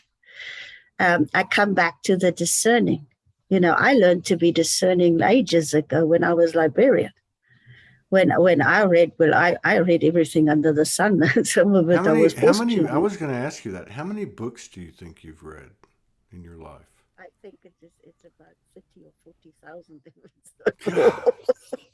I've probably done like 2,500, and I haven't read in years. But God, but also, when you librarian, people come, and they ask for information, and so I often, I had to go and search for information that I had no problem, even come across.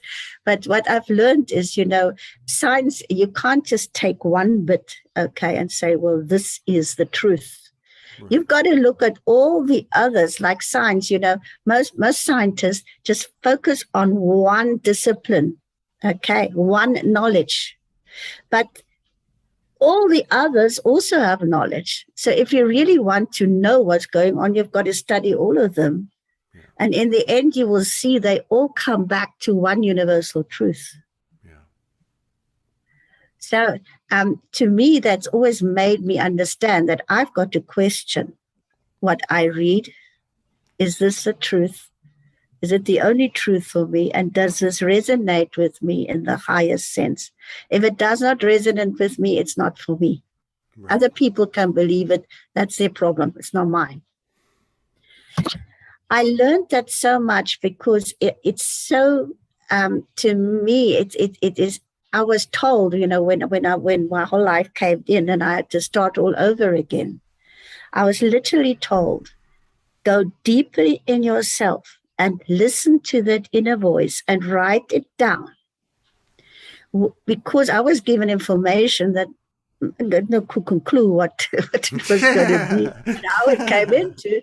But I had to trust that whatever was given to me would make sense at some time or other. And It does now.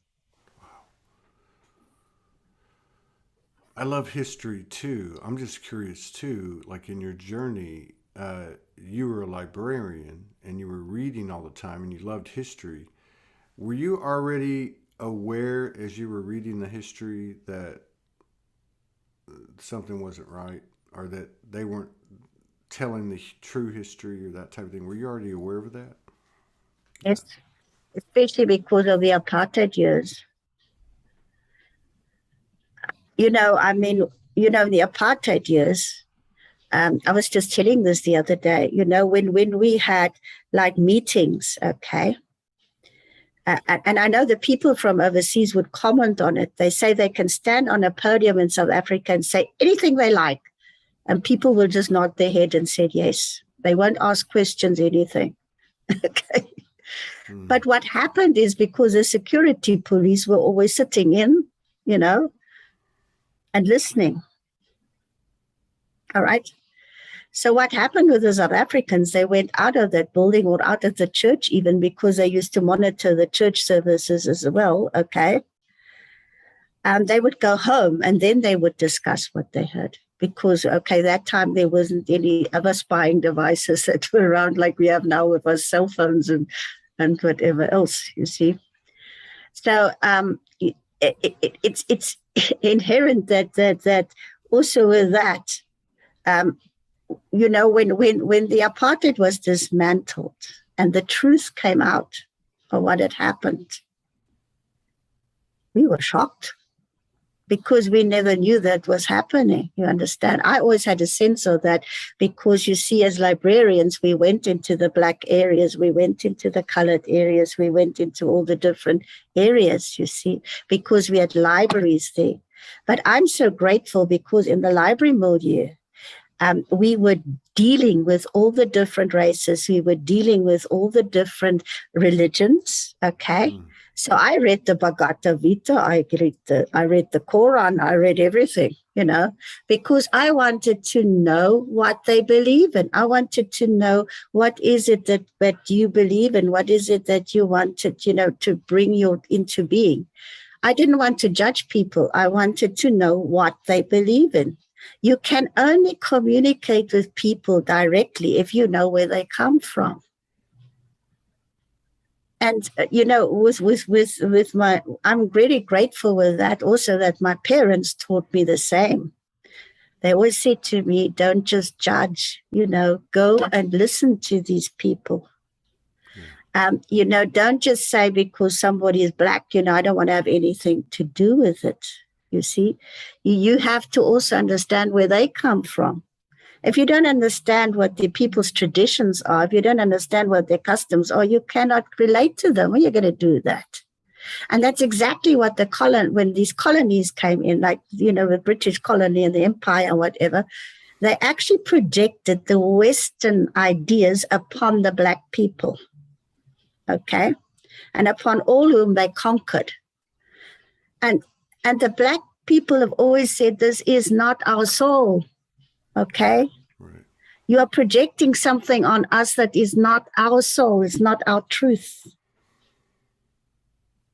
Now, there's a beautiful book that was written by Credo Mutwa, who is a high Shanusi of the African people. It is a high priest. He's the one that David Icke did some interviews with. Yes, that's right.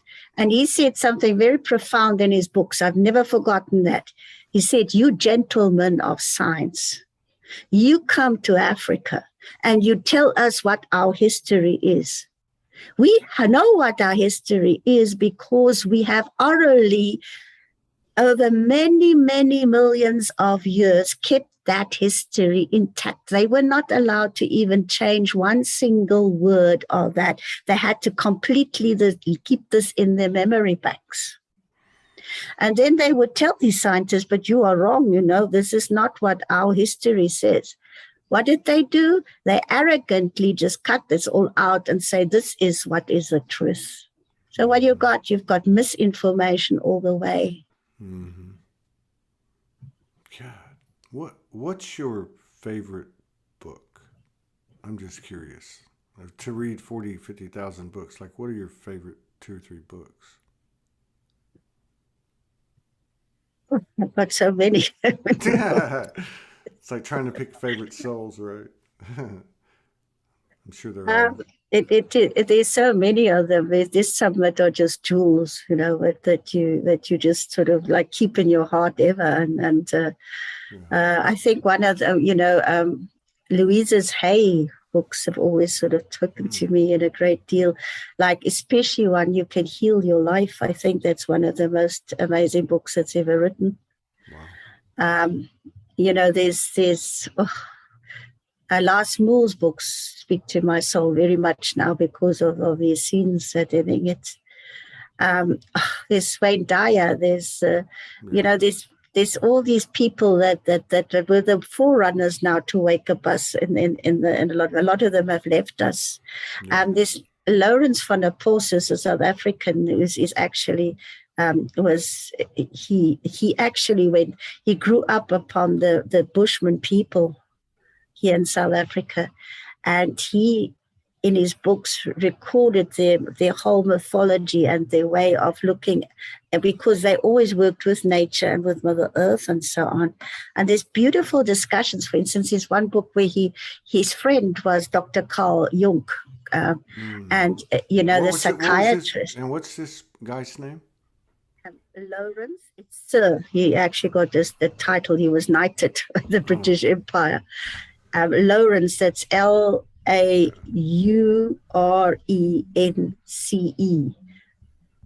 Yes. And then Van, that's VAN. And then another letter, it's now Der, that's DER. And then capital POST, Lawrence van der Post. Wow. He's actually Prince Charles's godfather. Actually, he's a godfather of Prince William. Yeah, because Prince Charles is really good. But he in this book we had these profound conversations with C.J. Jung about consciousness. When I read that book, it changed my life forever, because it made me understand that the ancient people, like the San, which actually are the oldest race of people in this world, that they were in South Africa, because when Jan van Riebeeck, that's the Dutch, came to Cape Town, they were the only people that were in most of South Africa, because the other, like the Zulus and so on, came from Middle Africa, came down, and they're the least we bring it. And they actually, their DNA goes back 250,000 years. They live very much into the heart of nature, but they were able to actually span dimensions with their shamanic journeys. I'm sure. When you start going deeply into the San, they actually understood that there was soul in everything, soul in the animals, soul in all of creation. And they said they came from the Pleiades. Yeah. Because the Pleiades were the creator God. That's what they always said. So when the Pleiades came onto the horizon, they would literally celebrate the return of life to Earth. But what is so beautiful about them, they never ever killed an animal just because of the killing for it. And their most sacred antelope in Africa was the eland. The eland is the only big antelope that has got fat around its heart. So they actually asked the eland to sacrifice itself so that the people could survive. And then the eland would actually sacrifice itself out for the greater good of the clan, of whatever. And then the fat around the heart, they would immediately give to the elderly and the ailing in their tribe. And they would use every single part of that eland. But what is so amazing, if you read about what the colonists report, that they could actually blow on the eland horn and the torrents of rain would come down. That's wild. And we think we've been doing stuff. I mean, like, wow. We don't know anything. I saw this We have video. lost. Go ahead. Sorry. Go on. Go ahead. We have lost our soul. Yeah. Well, I think this is what you're talking about too, with the whole nature thing. I saw this video last month. It was after I talked to you. It was it's an American guy named David Cho, and he went down to the Congo when he was 18 years old. He thought there was a dinosaur. He saw a National Geographic thing about the possibility of the last dinosaur being there, and he actually went to look for it, not knowing it was a third world country and so on and so on. So he's been going back for like 20 years. But anyway, he met a pygmy, I guess we would call it a pygmy tribe, or a tribe of shorter people. And so, because he got lost in the Congo. And So he's developed a relationship with him. But anyway, he was telling the story in I think one of his most recent visits, like in the last couple of years, and he spent the day with him, or spent the night with him, or a few days with him, and that he was just totally blown away by their life. Like he said, when they laid down, when the sun went down, they laid down, they went to bed, everybody was acting like little kids. They got up in the morning and he went outside with one of the guys, and the guy made a bird call, and all the birds came and started talking to him, and then the birds started to show him where the prey was. And they were actually hunting baboons because the white settlers or whatever, or civilization, had come in and run off all the other game. But it was a very holy thing, and he just talked about how in tune they were with everything, right? And even made some references to some of the oral history, as you were talking about.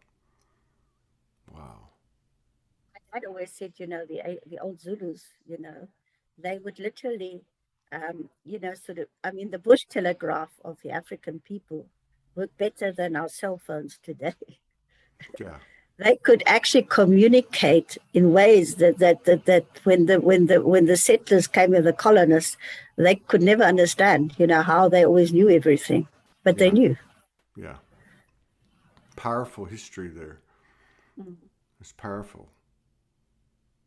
God, spending the morning with you is like, this has been amazing. I mean, absolutely amazing. I mean, on so many levels. Like, I know that I'm not just talking to Judith Kuzel, but like even like your feminine energy, like, I don't know how to explain it, but it's showing what's happening, I guess is what I'm saying. From my eyes, we've been talking about it, we've been hearing about it, but like, I don't know, maybe after this 22nd of February thing, as we got into March, it just feels incredible. And I had an incredible experience last night with Morgan and a friend in a session, and Isis showed up, which I don't think that's ever happened with me. And I actually was told to observe the two of them, and it was amazing. It was just amazing. I think after we got done, all three of us hit the couch and got knocked out for like 2 hours. But yeah, there's something about all of the things we've been talking about that's actually taking hold, and it's more than palpable, which is what you're personifying that. And it's just amazing to me. And you look about 10 years younger. I don't know what you're doing over there, what you're doing to your DNA, but you look like you're getting younger rapidly. And my body is going through a lot of calibration at the moment. Yeah, you and me both. I did it. Yeah. No, I'm laughing because when you were talking about, what are we going to do with it? I love the way you say that too. Like, here's where everything's at. Now, what are you going to do with it? Are you going to, buy into the fear stuff and watch this or watch that? And I'm sitting there laughing and going, well, I don't really have that problem. And my problem is, and according to a lot of other people, it's we're laying on the couch all day. We can't move. And the biggest ego challenges we have is like, you need to get up and do something, and then going through that whole thing of like, no, you don't, because your body's saying to, But yeah, the body's just been, I felt like, I think today wasn't too bad. I don't know why today wasn't too bad, probably because of you, because I didn't sleep much. But previous 2-3 days, I wake up, I feel like I've just been beaten. And I'm drinking water and I'm juicing, and I mean, but wow. I was thinking really these last 3 weeks have been a challenge, in that regard, as for me, incredibly. Yeah. They actually said to me, you're being recalibrated in a holiday. And actually this morning, it felt like we have stepped into a totally new existence now. It's like, okay, even yesterday I felt it. It was like, okay, you're just going to wake up and realize you're not the same as you ever been before. Yeah. And to me, that is what's happening now. We're going to see more and more how we actually changing at all degrees. And then we will just say the next day, gee, I don't think that's me anymore. You know, it's amazing what's happening. Yes, it is. Yeah, I was telling Morgan that yesterday. I said, I don't know how to explain this, but I feel like, because I was reflecting on the time spent on the couch, and I think we came out of the session. I'm like, man, I got to lay down. And I was just saying that in that dialogue, Big Todd and Little Todd, I had gotten, in the last 24 hours or whatever, that, hey, it's almost like you're hibernating. It's like the energy of hibernation. You're actually energetically fattening up. And I was like, oh, okay, yeah, that makes sense. That makes a lot of sense, because it does feel like it's not going to last. Like you can feel the energy and the lightness of being, but it comes, and then you kind of hibernate and energetically fatten up. But I feel like, yeah, we're about to really step out onto the dance floor here. And this is going to be pretty amazing. And I really appreciate your perspective and your explanation on Ukraine or any issue, because you could just put any other program or suggestive programming topic or agenda in the name of in place of that name, because it's really, you're right. It's either it's not a little bit of something, or I mostly do this. It's an all or nothing proposition, really. Just like the council told you. It's up to you, and that you is all of us. So, yeah. I'm going to have to lay down after listening to you for 2 hours. I mean, this is like the best show ever. But I think it's a sign of the time. Yeah, I mean, seriously. I mean, and something's going on, too, because I do track a lot of metrics, just to keep an eye on things and try to understand things. And I've noticed that like your frequency, which I look at mostly in the shows we do together, it's expanded dramatically. Like, I don't know what's going on. I just know it's going the right direction. And I think the last 2 or 3 shows are like, in terms of like viewership, which you have to add up all the different platforms we have, it's like in the top 15, top 10, like the last 2 or 3 we've done. Like, I'm talking like 15, 20,000 views within 30 days. I mean, that's a lot for the stuff we do. So I think that's a good sign. And I'm happy you're here. I'm happy you're here. I can't wait till the day I can wrap my arms around you. Me too. I'm expanding, and not expanding, but it's not me. It's what's coming through me. Yeah.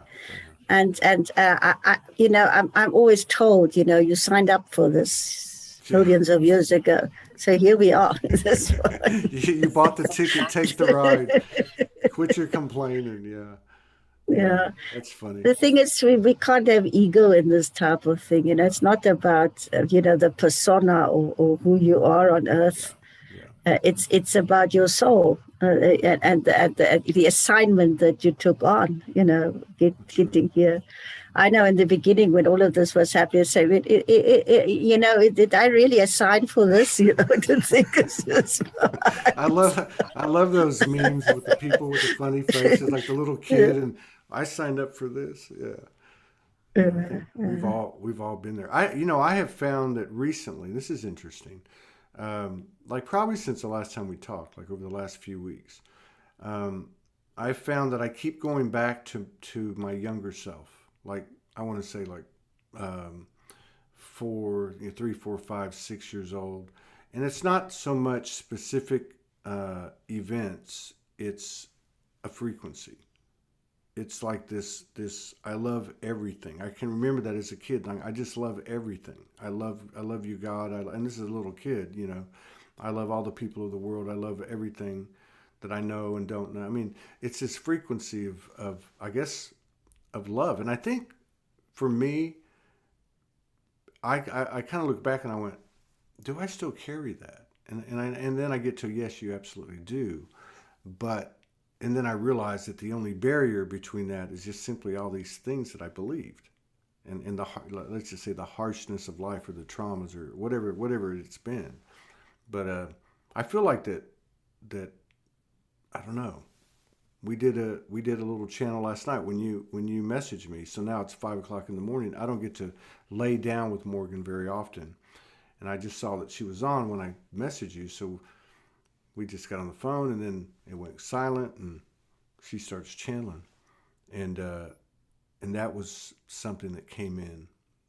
Is what you were talking about, how things have changed now, how this is gonna really take hold and affect our consciousness to the point that it's going to be, just a total life changer, game changer, which is really what you're saying.